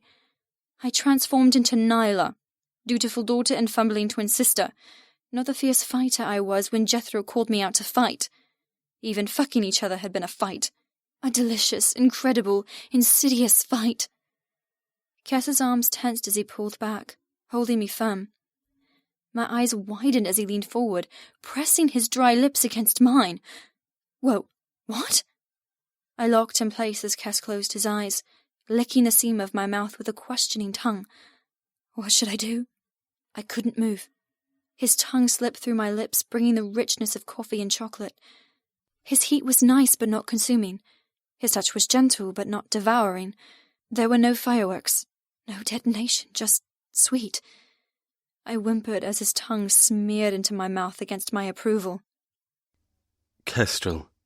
My heart galloped at the barely muttered word. We jumped apart. Guilt saturated my lungs, even though I had nothing to be guilty about. After all, I'd been told I was to be passed around the hawks. So why did Jethro stand rigid and furious above us with his hands fisted by his side? I see you did as I asked and found her, but went against my orders and decided to keep her for yourself. Oh, shit. Kess stood up, his body tensing against his brother's wrath. I could say the same thing about you the other night. My eyes whipped between the two men. How much did Kess know? Jethro's eyes flashed, looking over Kess's shoulder directly into mine. I saw a question and an answer. Did you fucking tell him? Because I didn't. My heart bucked against my rib cage. Suddenly, I shook my head, giving him my oath that our secret was still safe. Jethro relaxed just a little. His gaze landed back on his brother, the man he now saw as a rival. You can't monopolize her all the time, Jet. Kess spoke quietly, keeping his temper in check. I didn't want to come between family, even if it was the worst family on earth who meant to exterminate mine. Jethro balled his hands. You're forgetting. I'm the firstborn son. She's mine until I tire of her. Only then can she be chased. But until then... He prowled forward, closing the distance. She's fucking off limits. Got it? Kess stood taller, his arms locked by his sides. He didn't look like he would back down. Seconds ticked past, the late summer sky filling with throbbing testosterone. I waited for the kindling of a fight to erupt, but Kess rolled his shoulders, admitting defeat. Fine. But I'm not waiting until you tire. Fair's fair, brother. I'll catch you around. Prowling away, he turned to wave goodbye. See you soon, Nyla. Remember, my quarters are always open to you. The moment he disappeared, Jethro rounded on me. I huddled on my lounger, wishing he wasn't towering above and blotting out the sunshine like the devil incarnate. If he wanted to berate me for what happened the other night, then so be it, but I wouldn't take his temper without drawing blood of my own. But just like Kess had shed away his animosity, Jethro managed the same. His face settled from rage into normalcy. Bowing, he held out his hand. Come. There's something I've been meaning to show you. My jaw dropped to the floor. I'd never seen anything so spectacular and perfect and inviting in my entire life. Is this real? Or am I in a dream? What is this place? Is this what Kestrel meant when he said Jethro had something to show me? Jethro placed his hand on the small of my back, pushing me forward. The double doors behind him closed. Leaning against them, he never took his eyes from my wonder-filled face. It's yours. Your quarters. Your real quarters. I don't understand. He chuckled softly. The buzzard room was a stupid idea I had to keep you in line. I've grown up a little since then. I had so much to ask, but all I could do was drift forward in awe. The room was huge, completely open plan with arched walkways leading to a sitting room, dressing room, bathroom complete with a huge shower and clawfoot bathtub, and a bedroom that looked straight from a Persian souk. Acres of divine beaded material hung in heavy swathes from the teak four-poster bed. But it was the room we stood in that fascinated me. It was better than any haberdashery I'd been in, far exceeding any priceless material market I travelled to with my father and brother on expeditions to find exclusive textiles. The walls were decorated with floor-to-ceiling racks. Bolts and bolts of every colour fabric imaginable hung enticing and new. Ribbon spools, lace sheaves, threads of every style and width rested on huge tables groaning with scissors, needles, chalk pens, and tape measurers. In the centre of the room stood 3 sizable busts, 2 full-size models to design the perfect dress on, and a skylight above which drenched the space in natural light. Comfy couches, love seats, and velour stylish chairs were scattered beside bookcases full of histories of fashion. There was even a fish tank in the corner with tropical fish glowing in pristine turquoise water. My fingers ached to touch everything at once. Then my eyes dropped to the carpet. Deep emerald richness glowed with elegance in the repeating design of W. This is the weaver quarters. They're only shown and offered when the current weaver fully understands her place. I couldn't stop my smirk, turning to stare at him. I haven't learned my place. His face remained locked of emotion. No, you haven't. And my father won't be happy that I'm giving you this so soon, but things changed. My heart sprung into an irregular beat, waiting for him to continue. But he didn't. Moving through the room, he stood out in his black shirt and grey slacks like a spot of ink or a stain on such pretty fabric. He didn't belong. I followed him, finally seeing what I should have seen all along. He doesn't belong in these rooms. He doesn't belong in this house. He doesn't belong with this family. Everything I knew about Jethro was wrong, and despite his task and our fates that were horribly entwined and shadowed with death, I wanted to know him. Following him through the space, I slammed to a stop as he spun to face me. His face twisted. I don't want to talk. I don't want to discuss what's happening or even try to fucking understand it. My stomach flipped over at the lust glowing in his eyes. Okay. Closing the distance between us in one large stride, he captured my cheeks, holding me firm. I want to fuck you again. So fucking much. I couldn't breathe. You're asking my permission, I whispered. His face contorted. No. I'm not asking for your damn permission. Then just do it. The air solidified, and for a second I thought he'd throw me away and storm off. But then his fingers dug into my cheeks, and his mouth crashed against mine. Jethro, what the fuck am I doing? I'd spent the past week working for my father, having sessions with my sister, and running the latest diamond shipment, not to mention the frantic hour I'd had after fucking her and sneaking into the security room to destroy the camera footage. I was playing with fire, and instead of getting burned and becoming a puddle of melted ice water, I was stronger, better, firmer in my convictions than I'd been in, well, forever. I didn't understand how the direct contradiction to my world could improve me rather than destroy me. I knew I should question it, find answers rather than keep going down a path I didn't understand, but how could I stop when Nyla was at the end, beckoning with a corrupting smile, spreading her legs in wanton invitation? I wasn't a monster, but I wasn't a fucking saint either. My willpower to stay away had snapped this morning, when I'd seen her disappear into the gardens with a hungry haunt in her eyes. I liked to think that look was for me, but then she'd kissed my fucking brother. Nyla's hands flew up, her fingers slipping through my hair. She moaned, sucking on my tongue, driving me mad. My stomach swooped as my cock instantly thickened. If she was hungry, then I was fucking ravenous. Her cheeks were pliant beneath my fingertips, our tongues meshed and parried. Her soft moan echoed in my chest, and I couldn't stop myself from walking her backward to the bed. Countless evenings Cut had told me how I was to fuck her the first time. A game plan for pain, torture, and no pleasure permitted for her. That was part of the third debt, amongst other things. But here I was again, disobeying, fucking disobeying everything I was, just for one little taste. My cock wasn't supposed to go anywhere near her for months. How did this happen?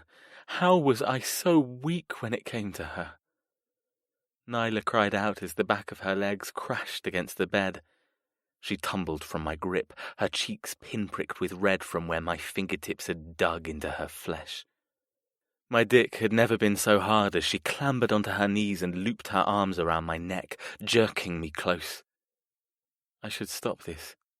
I should walk out the fucking door and lock it. Better yet, I should strike her and make her cry, instill a healthy dose of fear into the woman who was supposed to be my toy, not my master. Jethro, please. Stop thinking. I can hear your thoughts. They're so loud. I reared back. What? That was too close to home. If she could hear my thoughts, why the hell wasn't she running? Couldn't she see the danger? Didn't she understand the nightmare this could turn into? I not only played with my life, but hers too. Death wouldn't be given lightly if Cut found out. He'd make her beg for it. He'd tear her apart piece by piece for every delicious feeling she invoked in his firstborn son.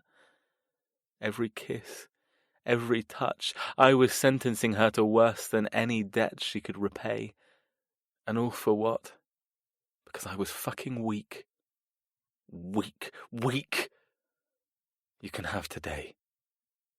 I'd premeditated this. That was how addicted I'd become. Someone had spilled something sticky onto the security hard drive. A new part had to be ordered before the cameras in the Weaver quarters could be operational. I calculated 2 days, possibly 3, before it was replaced. 2 or 3 days to fuck her as much as I could before going cold turkey and forgetting that this ever happened. Kiss me, she murmured, her black eyes glittering with lust. A smile tugged the corner of my mouth. Aren't those the 2 words that got us into this mess? She grabbed the front of my shirt, her expert fingers undoing the buttons in record time. My head fell back as her tiny hands splayed on my chest and tickled their way around to my spine. She pulled me close, sealing her lips over mine. The second her taste entered my mouth, I snapped again. I couldn't help it. She was a fucking drug. Grabbing the diamond collar, I shoved her hard. Toppling, her nails scraped my ribcage as she fell backward on the bed. The moment her ballerina legs spread, I pounced. I couldn't resist any more. It was futile. Ripping my shirt off my shoulders, I kneeled on the bed and grabbed her hips to drag her body beneath mine. Pressing myself over her, we both shuddered in delight. Her belly fluttered like a dying creature, while her heart pounded so hard it rearranged my own beat. I'd never enjoyed kissing anyone as much as I enjoyed kissing Nyla. I felt her tongue in my mouth, but felt it stronger on my cock. I'd never been high on the taste of another person. It wasn't just chemistry sparking between us, or the battle of willpowers, or even the knowledge of how this would all end. It was different, and I had no urge to put a description on it. The moment I knew what it was the moment I would have to run from it. Her tongue stroked slow and inviting with mine, dancing like liquid silk. My hand fell between her legs. The jeans she wore were my worst enemy as I attacked the button and the zipper. She giggled against my mouth, shoving my fumbling fingers away to release it with one twist of a single hand. Now you can get rid of them. My stomach clenched at the need in her voice. Thank fuck for that. Rolling off her, I yanked the offending material away and bent my head over her hip to tear at the black lace knickers she wore. Ripping them off, a groan echoed in my chest. Hey, you keep doing that and I won't have any underwear left. My cock lurched at the thought of her spending the rest of her days walking around with nothing on beneath her fancy skirts and dresses. I liked the idea way too much. An image of her dressed in that gorgeous black and feather gown when I'd stolen her from Milan filled my mind. I wished I brought it with us, instead of leaving it on the sidewalk tattered and dirty. Nyla was the type of beauty who deserved to wear decadence every day. I couldn't deny I liked seeing her in shorts and regular clothing, but there was something overwhelmingly sexy about a woman in corsets and garters. Fuck. Stop thinking about that. It was hard enough to kill someone with the weapon in my trousers. I didn't want to come before I'd even filled her. Her hands landed on my belt buckle. I blinked as she magically undid both my belt and jeans. With feisty hands she shoved them, along with my boxer briefs, down my thighs. I groaned as her fingers latched around my cock. The fire she conjured in me was too fucking strong. My psyche did what it had been trained to do and retreated instantly, protecting itself, hiding the truth. I went frigid. Nyla paused, panting. What? What's wrong? Everything. Nothing. I pulled back, sitting up and swinging my legs over the edge of the bed. This is bloody dangerous. You have to stop it. I sucked in a breath as Nyla's graceful arms wrapped around my neck, pressing her now naked breasts against my back.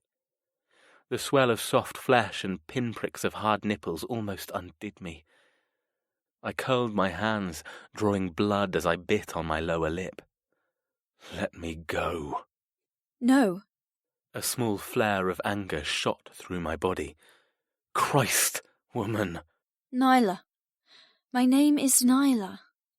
She pressed a kiss on my shoulder. Try it. It won't kill you. You're wrong. You're already killing me.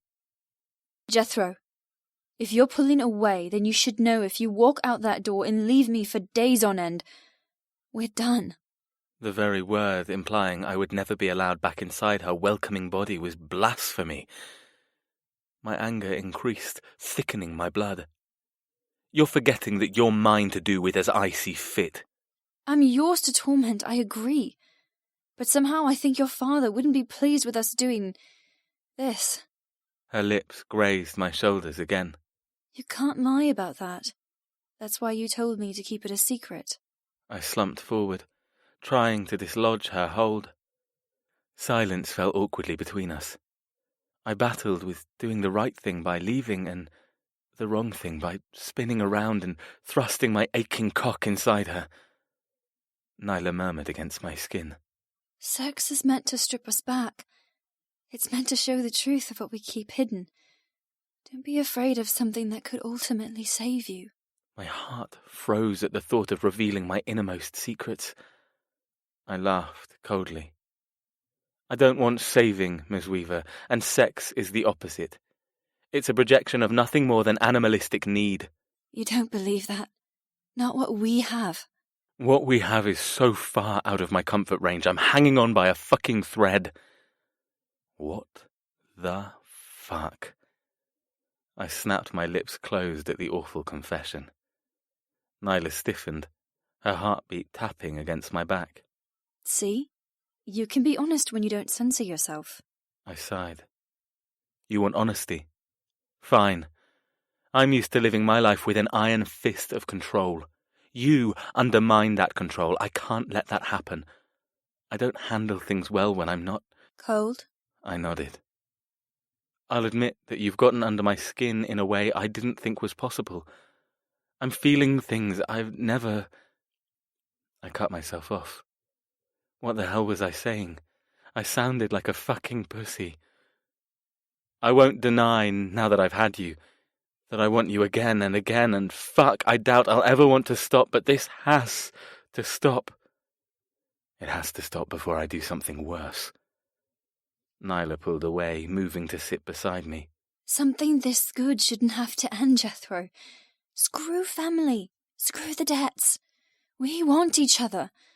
Let's just give in to that and forget about tomorrow. If only it was that easy. If only we had unlimited tomorrows. But we don't. What? What do you want from me, Jethro? You've taken everything. either by force or by allowing me small glimpses of who you are. What are you so afraid of? Her voice lowered to a curse. What do you want? I want... Fuck, I don't know what I want. My body ached with frustration, confusion, and need. How did this go from sex to revelations? Everything I'd ever wanted in my life had turned me into this mess. Everything I'd ever let myself crave was used against me and taught me to hate rather than love. It was easier to run from compassion and empathy when they were the very things that had the power to steal everything I'd worked so hard for. I would continue to fuck Nyla because I was done depriving myself of everything good, but I wouldn't let her get inside my head, and I definitely wouldn't let her climb inside my heart. Bracing myself, I snapped. I want you to understand that you will never know me. You'll never have any power over me, nor will you have any hold on my loyalties. No matter what goes on between us, I will never release you, never take your side against my family, never bow to any demands you make. Nothing has changed in that respect. Breathing hard, I finished. If you can handle that, then I'll fuck you and grant us both some happiness. But if you can't, then I'm walking out that door and won't be back until it's time for the second debt. She cupped my cheek. Her hand was steady. Her eyes clear from vertigo or stress. It seemed the truth from me didn't upset her nearly as much as when I locked myself in ice. I want to keep feeling this. So I'll agree, for now. Her gaze dropped to my lips, anxiousness and passion pinking her cheeks. Enough talking. Kiss me. I groaned. I'd never hear the command, kiss me, again, without wanting to devour her. This was a steep learning curve for both of us. We just had to make sure we didn't fall off the edge and plummet to our deaths. She fell backward on the bed. My body took over, intolerable need ordering my limbs to follow. Kicking off my jeans from still around my thighs, I planted my elbows by her ears on the mattress and settled between her legs. My cock twitched, dying to enter her. Lowering my head, I bit the soft vulnerability of her neck. My mind ran riot with everything I wanted to do. Resting between her legs was enjoyable, but it wasn't what I wanted. It wasn't what would keep me sane. If I let myself fuck her again, the next time I took her, it would be very different. It would have to be. I had no choice. She gasped, writhing beneath me, pushing her hips upward. She was eager, ridiculously so, and I was damn near desperate to fuck her again. I wanted to pour inside her. I wanted to look into her eyes as I let loose and filled her. Nyla's hands grabbed the back of my neck, guiding my face to hers. Licking my bottom lip, her warm tongue was searing torture. My stomach clenched. Kissing her deeply, I stiffened. Pulling back, I drank my fill of her naked body. I'd seen most parts of her, either running, hiding in a tree, or spread-eagled on a table, but her bruised skin and elongated muscles seemed to control my cock completely. My brain scattered as I followed the hollow path of her belly to her sharp hip bones over silky skin. There wasn't an ounce of fat anywhere on her delicate frame. She had abs that were impressive but cute, and a pussy that was tight and hidden demurely by perfect pink lips. She was pure female, the embodiment of fragility and tenacity that I coveted and fantasized about. The things I wanted to do to her, the things I'd always locked away, bubbled beneath the surface. I hadn't noticed before, but she had a singular subtle scent of freshness. A comforting perfume that was both an aphrodisiac and intoxicant, making me fall deeper into hell. I wanted to tell her she was beautiful. I wanted to tell her what she was doing to me, but I couldn't. Grabbing her breast, I pinched her nipple before bowing my head and sucking it into my mouth. She moaned, clamping my head to her chest. Every lash of my tongue made my cock ripple with need. Her hands were insatiable as they slid over my burning shoulders, kneading, stroking, seeming to both calm and drive me wild. I crawled back up her body. Her eyes latched onto mine, glowing with things that were too intense and painful. My heart cleaved and lurched, exceeding my realm of ability to function. Frantically clawing at a small hint of ice, I kissed her deeply. It should have just been a kiss, but her mouth had a sorcery against my control.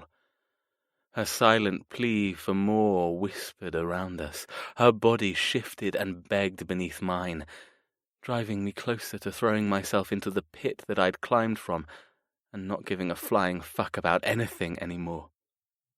I want you inside me, Jethro, she whispered, her breath misting over my skin. My hand went to her throat, tensing around the tender column. I've never wanted to fuck someone as badly as I want to fuck you, she moaned. Then stop delaying. No, I like watching you squirm. I dropped my nose to where I cupped her throat. After all, you won again, Miss Weaver. Nyla, please, you can call me Miss Weaver when we aren't millimeters from claiming each other. I shook my head. As I was saying before you rudely interrupted, I bit her bottom lip, sucking it into my mouth. You won because I fucked you. I think you won on that account too. I licked her, tracing the tip of my tongue along her jaw, making her tremble. You didn't beg, though, did you? She stiffened, a small moan echoing in her chest. Don't make me. A small smile played on my mouth. Oh, I'll make you, Miss Weaver.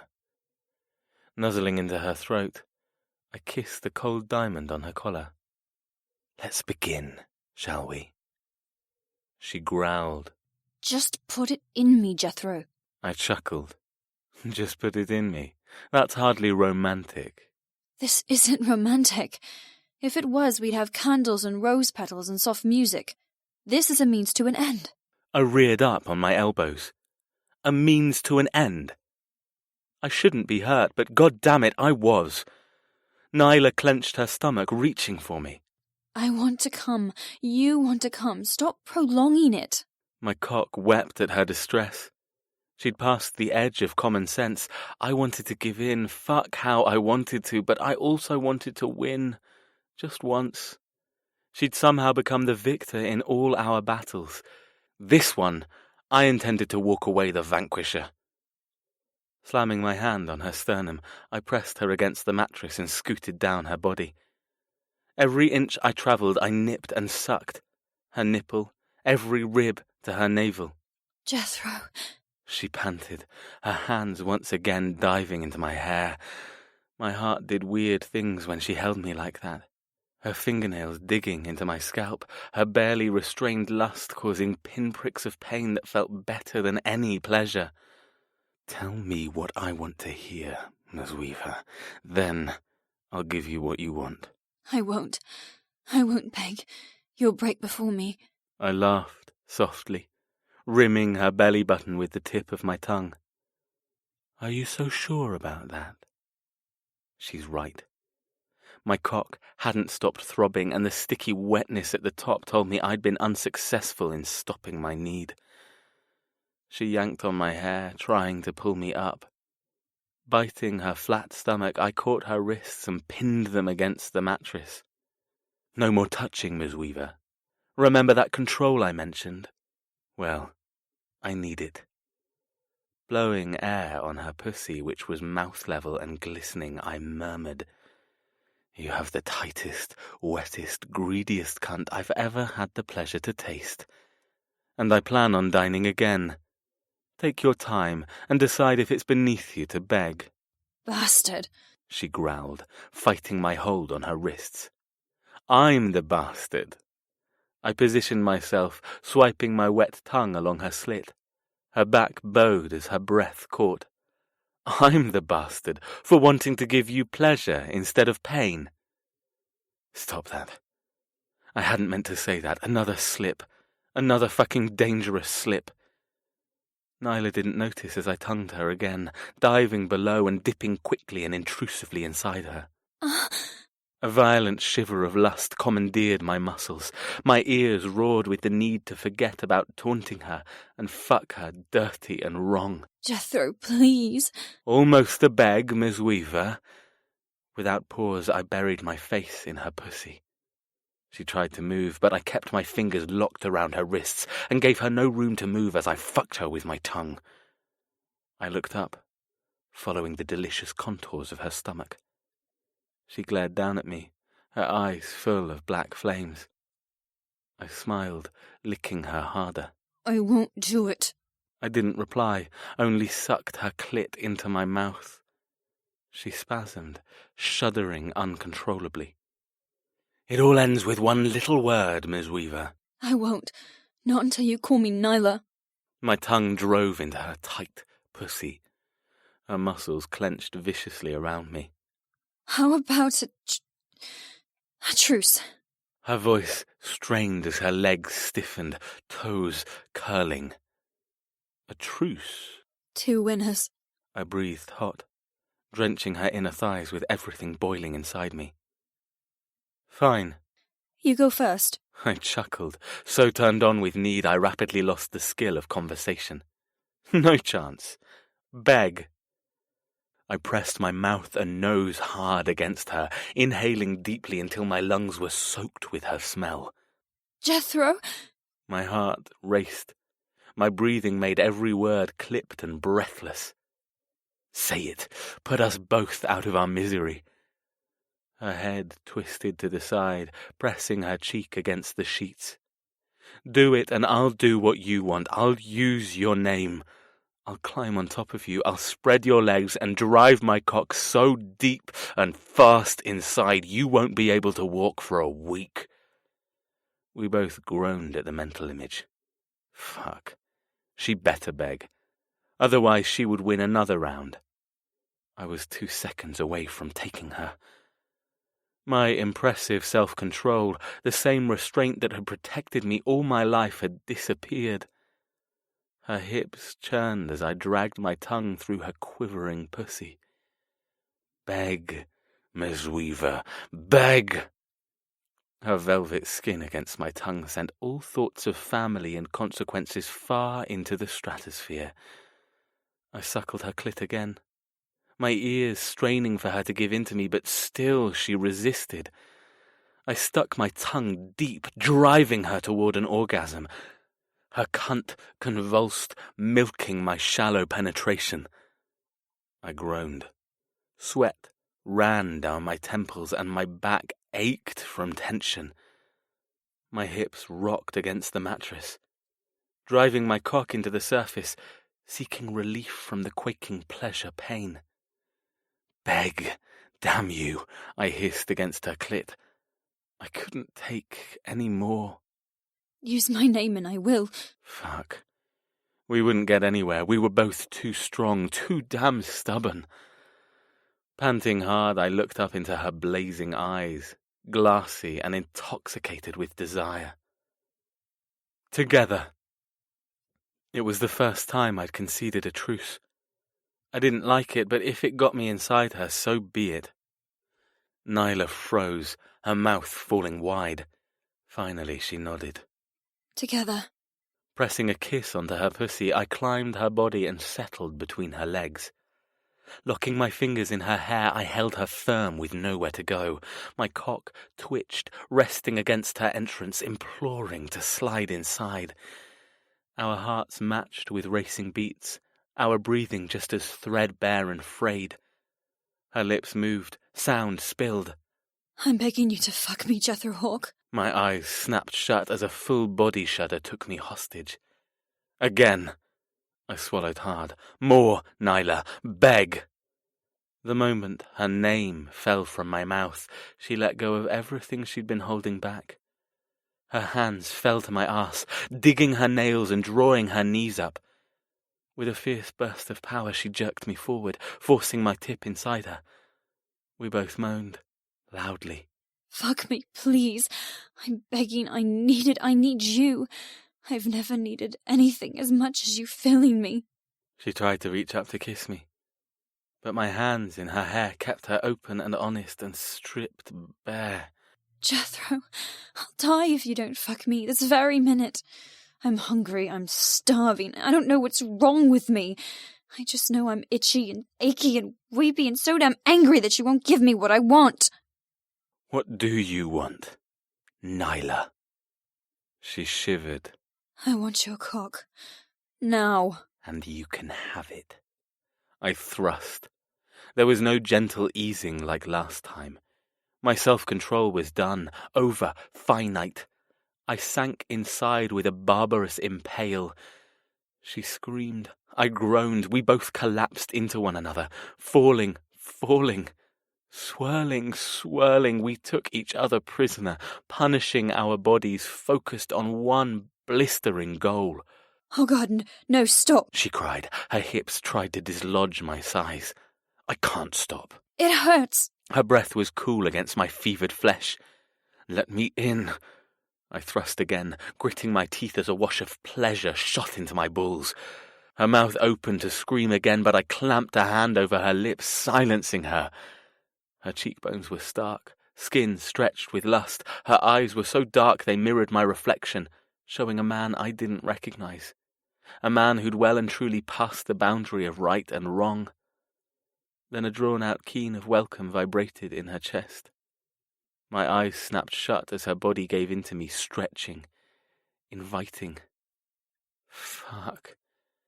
My hands fisted harder in her hair. The foreplay had drained us of everything. This would be hard, fast, bloodthirsty. I'm going to fuck you now, Nyla. Yes.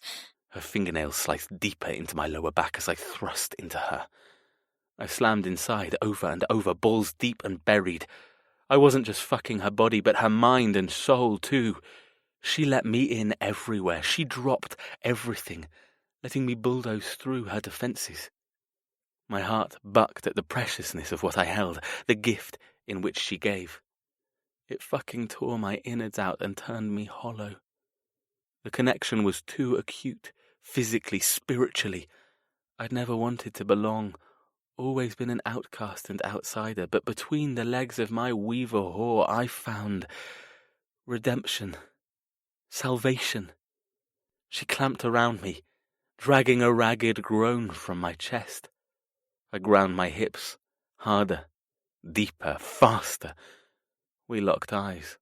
I shouted at her silently, cursed her wordlessly. You feel me inside you. You feel me claiming you. You feel me destroying you. My muscles went rigid as her eyes recognized my message and shot one of their own. You feel me around you. You feel me undermining you. You feel me making you care. I slammed forward, drawing a primitive sound from her. God, you feel... What? What do you feel? I growled. Good. Too good. I need to come. You and me both. I couldn't do this anymore. I needed it over so I could run and hide. So I could fix everything that was wrong with me. So I could find the man I'd been for 29 fucking long years. She made a helpless sound of need, grinding herself on my cock. We dripped with sweat, our skin slipping and slicking against each other, our lungs desperate for air. Tightening my hold on her hair, I increased my rhythm. Nailing her to the bed, I fucked with wild savagery. Her orgasm came from nowhere and with no warning. 1 second she rode me as hard as I rode her, the next she went stiff and taut. Her mouth fell wide. A moan that twisted my heart fell around us as her pussy fisted my cock with strength that tore me into pieces. My own release percolated like a typhoon, howling and buffeting my every cell. Fuck! Grabbing her hip, I tilted her body so she was angled for even deeper punishment. Tears of delirium trickled from her eyes as I drove my cock further inside her. Her face squeezed tight as I hit the spot where I could go no further. Her body halted any deeper claiming. The moment she finished coming, I couldn't stop. Pleasure surged through me with every thrust. I turned to stone as fiery release exploded from my balls and splashed inside her. Fuck. Pull out. Pull out. Lurching upright, I wrapped my fingers around the base of my dick and fucked my own hand as I shot thread after thread of release onto her belly. The second it was over, the guilt came back. The fear. The anger. We were now doubly fucked, and I had no clue how to fix it. Nyla looked at her stomach, and in the boldest, sexiest move ran her fingertip through my release and sucked it into her mouth. Fuck me. My entire body tingled. If sex with you is like that every time, I have a horrible feeling we'll end up fucking each other into an early grave. An icy gust skittered down my spine. If only she knew how true that sentence was. She had no clue what I would do to her the next time. She had me twice with only skin between us. The next time, shit, I couldn't think about what I'd do without getting hard again. The joy at what I planned trickled into my double-crossing heart, and I knew this was the beginning of the end. We would keep on ruining each other. We would keep on desecrating debts and vows. And we would keep on fucking up our future until nothing but horror remained. Nyla. Life had turned from manic to surreal. I still lived in a den of beasts, with fear around every corner and dread in my future. But my present had never felt so right. I had obligations to talk to my father and brother before they appeared with guns blazing. I had messages to reply to Kite. I had bridges to mend with Kestrel. But for some reason, I couldn't bear to leave the insanely comfortable mattress of the Weaver quarters. The ceiling above was obscured by the bolts of Persian material, and the scent of freshly spun fabric was the best air freshener I'd ever smelled. I stretched, basking in the echoing pain of being used by Jethro once again. He'd shown me how much passion was hidden beneath his wintry shell, and I knew he'd only just started to thaw. The thought of more sex, better sex, deeper, soul-blistering sex made me shiver in both excitement and nervousness. I meant what I said about killing ourselves with pleasure. I didn't think I could stand much more. But nothing on earth would stop me from willingly walking to my demise if it meant I could take Jethro with me. Don't forget the plan. I froze. My goal of seducing him had worked. He'd changed, and for some reason had let me worm my way into his affections, but by letting me inside him, he'd stripped me of my defenses. The moment when my body stretched around him, letting him take me fully, I felt something give inside. More than just an invitation or coy come hither to destroy him. It had been real, and I had no willpower to stop him from invading. You're playing such a dangerous game. My heart crawled up my throat at the thought of losing. What can truly happen, though? I already lived with a death sentence, so what if I died with a broken heart as well? It wouldn't change my fate. It would only grant fullness to a life while it was still mine to enjoy. Common sense didn't like my conclusions, but I switched off my thoughts. I rolled over, inhaling the scent of his woodland leather from the pillow he'd rested upon.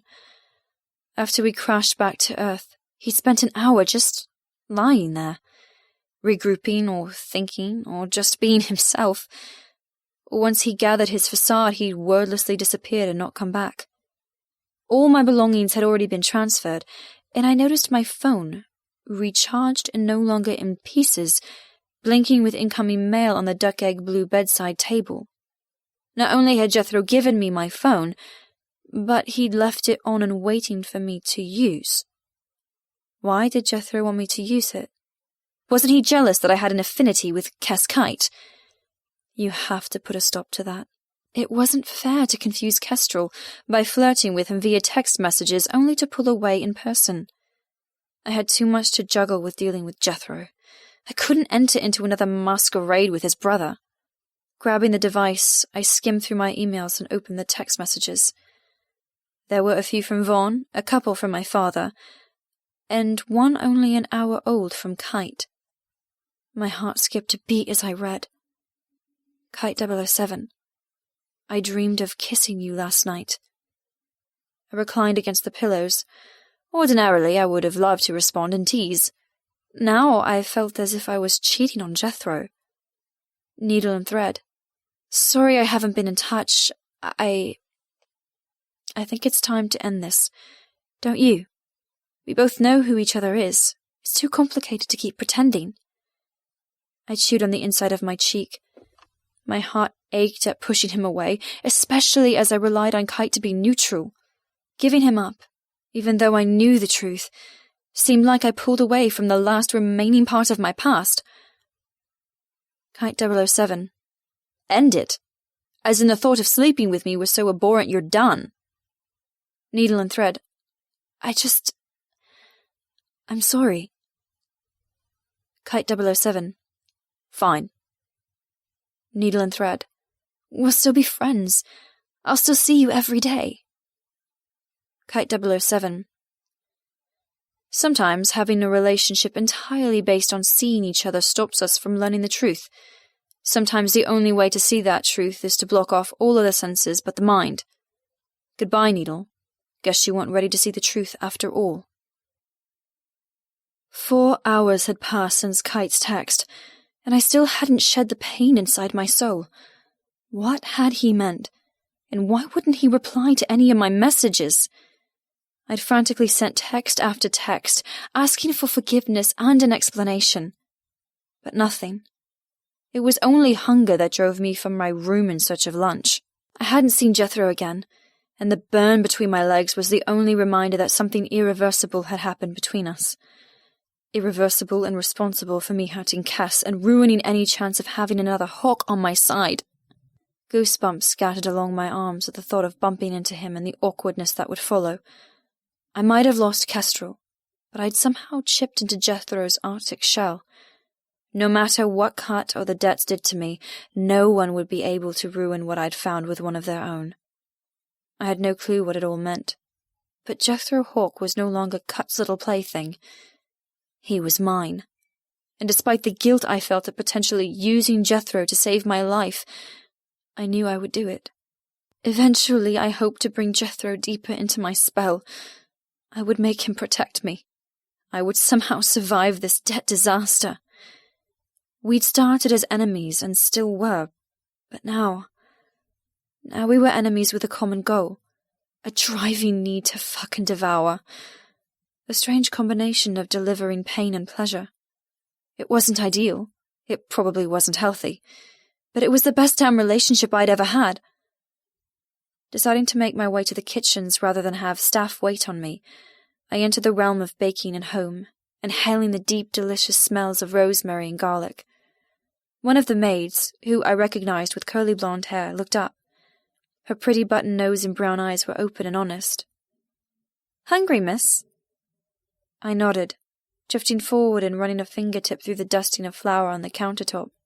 Hawksridge Hall had been updated with every modern convenience imaginable, but still managed to retain its heritage. The kitchen was no exception, with a brilliant blend of old world and new. Stainless countertops rested on rickety handmade cupboards. Ancient flues stained black from coal smoke loomed over top-of-the-line stovetops and ovens.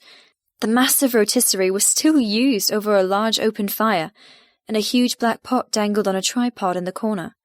Mortar and pestles lined the windowsill with herbs and flowers drying above. The maid kindly wrapped up a fresh baguette with a dollop of fresh cream and strawberry jam, and shoved a packet of salt and vinegar crisps into my hand. A random meal, but I took it with gratitude. Thank you. She smiled. Don't be outside too long today. A storm is coming. According to BBC, the fine weather is over. Is that a metaphor for my life? That my summer is past and now I have to survive the winter? Nodding my assurances, I climbed the steps of the main part of the house and exited Hawksridge by the front door. The maid was right. On the horizon rested heavy clouds, black and ominous. Regardless, I wanted to stretch my legs. Fresh air never failed to bring clarity to my world. And I needed clarity after Kite's messages. Every time I thought about it, my heart squeezed in regret. My jeweled flip-flops, cut-off shorts, and turquoise t-shirt were hardly suitable clothing, especially a small raindrop splashed from above, but I refused to go back inside. Nyla! Kes appeared from the side of the house, his boots crunching on the gravel as he jogged closer. Shit. As much as I wanted to confront him, I had no clue what to say. Breathing shallowly, I hoped the faint bruises Jethro had left on my upper arms didn't show. Kes came to a stop, his eyes drifting over me. Where are you going? I frowned, drinking in his face, seeking the hurt that had been in his message. His gaze was blank, locked against any cipher or clues. How was he hiding what happened between us? Unable to understand, I shrugged. Nowhere in particular, just getting some air. Mind if I join you? I shrugged again. It was best to clear the air sooner rather than later. Sure. Kes fell and stepped beside me, his gaze rising to the black clouds on the horizon. His silence was heavy, judging. Where were you going? I asked. Were you running after me? His golden eyes landed on mine. My stomach twisted, thinking how fiery Jethro's had been last night as he pushed himself inside me. I was just going to the stables. There's a polo match next week. Wanted to make sure my horse is shipshape. Kicking a pebble, he added. Bloody Jet always wins at polo. This time, I'm going to kick his arse. His voice was sharp, completely unlike his usual ease. I wanted to bring up the message, but had no idea how. Instead, I took a bite of my baguette. Once I swallowed, I mumbled, I've never watched a polo game. Do you think I'd be allowed to come? Please tell me I haven't ruined our friendship, that you'll let me hang out with you still. If I didn't have Kes's company, I would go bonkers when Jethro disappeared. God, I was selfish. Selfish and greedy to try and keep both men while using them for my gain. Kes grinned, but it didn't reach his eyes. Of course. All the staff are given the afternoon off to come and watch. He joked. Even prisoners are allowed to go. Before Jethro had shown any signs of caring for me, that would have stabbed me in the heart and fortified my need to run. Now, it only gave me courage to continue with my plan, and gave me strength to ignore the hurt I felt at pushing Kes away. Yes, I enjoyed sleeping with Jethro. Yes, I could even admit to developing confusing emotions toward him. But my end game was the same. I wanted him to fall in love with me. Only then would he stand up to his family. Only then would he be so blindsided by his affection he wouldn't see the knife when it went into his heart. Gratefulness filled me. Kes had just reminded me of my goals. I had no time for bruised feelings or misunderstandings. I had to be as manipulative as they were and never waver. You're just as bad as them. Good. I never admitted I would die for them. I would eat their food, play with their toys, and fuck their oldest son, but I wouldn't die. If the weaver whaler collar couldn't come off until my death, I planned to wear it until I died in my sleep at a very old age. Kes and I walked in awkward silence, neither of us willing to go too deep. The hole grew smaller behind us as we traversed the lawn, heading into the woods. Silently, I offered him my packet of crisps. With a sideways glance, he took it. A bird of prey swooped from a tree as we moved further into the forest. Kes paused. See that? Slowly, so as not to spook the animal, he pointed to his bare forearm and the bird tattoo inked into his flesh. See how similar they are? My heart beat faster. I peered into the foliage. The plumage of the bird glistened like fine auburn. That's a kite. See him? Something twisted inside at the mention of kite. I narrowed my eyes. The raptor spread its wings, soaring away. Glancing at Kes's tattoo, I said, It doesn't match the bird on your arm. He nodded. That's because mine's a kestrel. They're from the same family, though. Everything went very still. Was this it? The admission? Nerves scattered over my spine as Kes looked at me with tension etching his jaw. Same family, same genes, just a different name. I stopped breathing. He stepped away, popping another crisp into his mouth. Damn it. Why didn't he just come out and admit it? I didn't want to have to prompt him, but I was done waiting for the truth. Wiping my crumb-riddled fingers on my shorts, I asked, Same family, just a different name. Tell me, Cass, do you have another name? Or was that a riddle I'm supposed to never figure out? He stopped, sucking in a breath. If you're asking if I have another name, I do. My knees wobbled, waiting. Go on. I waited, and waited. Tension thickened. Come on, admit it. Admit that you're Kite. Admit that until recently you were the man I spoke to every night, the man I relied on for my sanity, even while you were cruel and unpredictable. My heart bucked in sadness. I'd been kidding myself. I would miss Kess. I would miss our affinity and dirty conversations. I would miss the strength he gave me and the sexual power that came from talking like a masturbating minx. Suddenly, I didn't want to give him up. He was the missing link, the brother so different from Jethro. Maybe I could have them both, have a balance of nasty and sweet. My eagerness to uncover the truth waned. Taking a step back, I whispered half-heartedly, What is it? Your other name? Kes shook his head. I don't want to tell you. It sucks. Kite doesn't suck. It was rather sexy. Not falcon or eagle or vulture. Kite. A sharp bite of a name, violent and dangerous, but also whimsical with its fellow paper bow flying counterpart. I shifted closer, placing my hand over his. Tell me. He froze, his eyes filling with uncertainty. You can say it, I whispered. I know I ruined it, but it's best if you tell me. His forehead furrowed. Ruined what? Before I could reply, he licked his lips and asked, Promise you'll still like me after I tell you? My heart skipped, fluttering faster at the thought of finally knowing.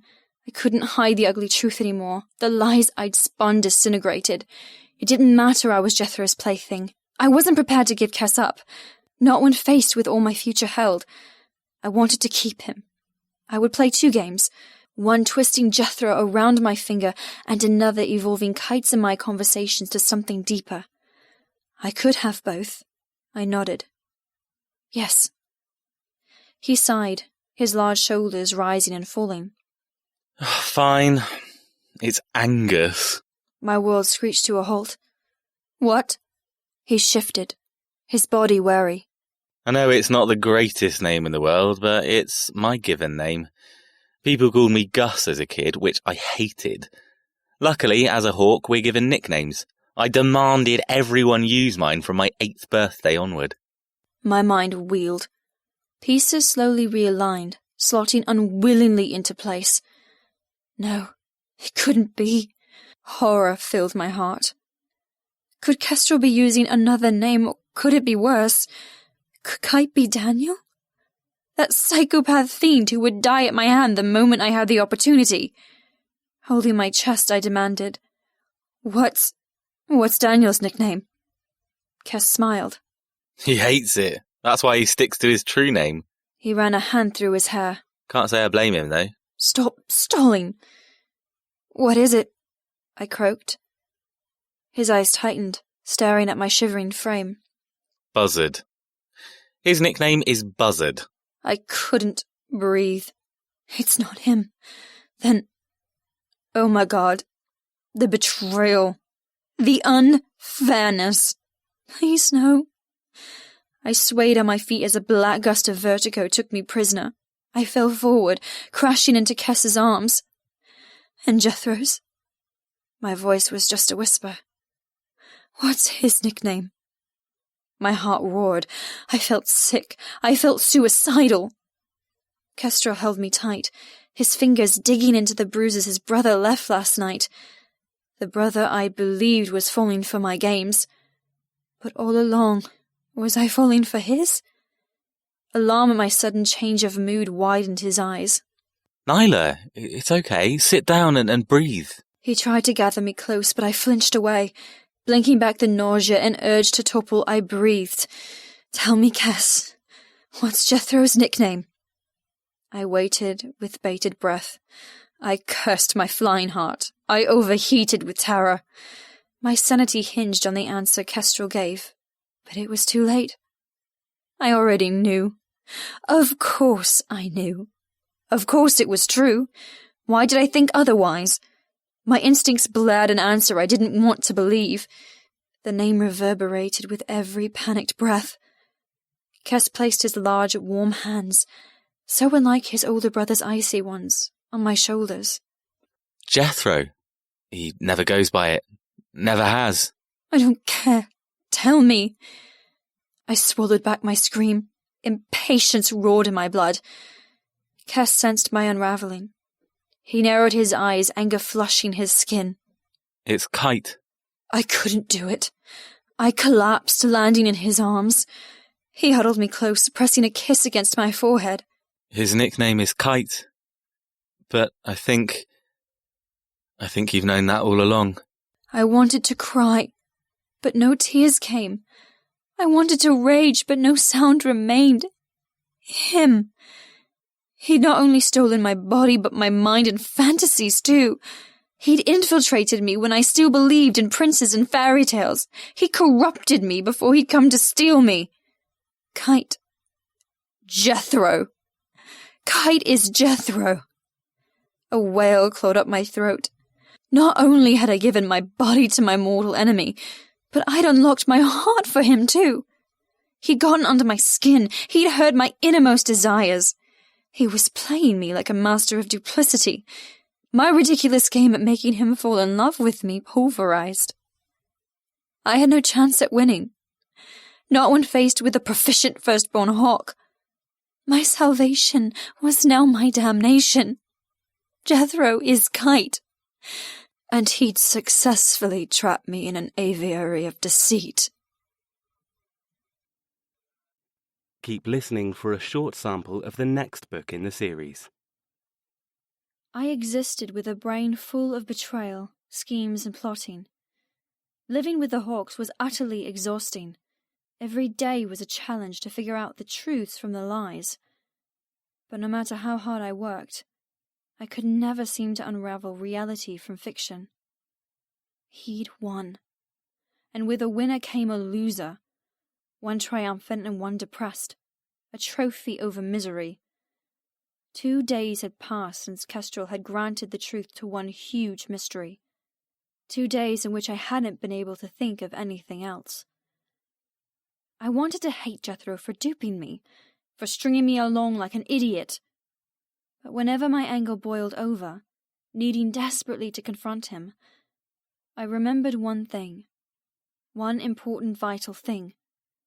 He'd initiated contact before he was told. He'd communicated with me almost as if it were a cry for help, rather than a plot to deceive. If this were another trick, then so help him. I'd find a way to castrate him. But somehow, I didn't think it was. I had a horrible feeling this was the one way that he would let me in. An avenue of truths that he felt comfortable enough to continue, because a silent written word didn't have as much weight as a loudly spoken one. Which brought me back to my vitally important conclusion. Jethro wants to be honest. He wanted to stop playing charades and show me everything he kept hidden. He wanted to talk to someone. Perhaps for the first time in his life, he wasn't satisfied with the hand life dealt him and... Stop fabricating excuses. All day I'd been coming up with theories on why he was how he was, and reading too far into things that he'd done. It could be as simple as he'd been told to get in touch, told to initiate contact in a way that could potentially mold me into a more submissive captive, especially if I were to believe he was on my side. I wanted to believe he'd acted against his father, but no matter how much I wished it, it didn't mean it was true. How do you explain the knowing, then? I slouched against my pillows in bed. That was true. A part of me just seemed to know. Call it either sheer idiocy or feminine intuition. I believed he texted me because I was the first outsider permitted into his world. The only one not a hawk. My brain hurt. When we were alone, when we weren't arguing or fighting, there was an enchanting calmness, a connection. Closing my eyes, I let my mind skip back to Cass's unwilling promise, the way his eyes had darkened with secrets as I collapsed into his arms from the vertigo spell 2 days ago. Nyla? A crushing headache appeared from nowhere. It was the most I could do to stay present and not permit my mind to relive every text Jethro had sent to see the hidden agendas, now that I knew it was him. I'm okay. You can let me go. I struggled out of Cass's embrace, my skin humming from his touch. I needed some space. I needed a world full of space to get over the treachery and lies. You didn't know. You hadn't guessed. Cass crossed his arms, never taking his golden eyes from mine. I glowered. How could I know? I thought the messages were from you. He flinched. Yes, that was the plan. To make you believe it was me so he could continue on with whatever little mind games he was playing. Leaning closer, he added, I haven't been privy to any of the messages he sent you, or you sent him, so don't feel like I've intruded on details that I shouldn't. Anger infused my blood. If you were both in on it, why didn't he show you the messages? Why were you so nice to me? What the hell does all of this mean? Cass moved away, reclining against a sapling. I was nice because that's just who I am. Yes, I come from a family with twisted-up morals, and I'm loyal to those twisted-up morals, but I also did it out of loyalty to my brother. If you're pissed, direct it all on him, not me. Oh, believe me, I'm pissed. Beyond pissed. My hands balled as my mind filled with crazy ideas of retribution and revenge. I would make him pay. I'd cool down before you spring it on him. Best to keep it quiet. Cut doesn't know. It was just me who knew Jet had been in touch with you before he was given the go-ahead to collect you in Milan. I froze. Why did he initiate conversation with me almost 5 weeks before he could claim me? We hope you've enjoyed listening to this excerpt from Second Debt, book number 3 in the New York Times best-selling Debt Inheritance series by Pepper Winters. Continue Nyla and Jethro's journey when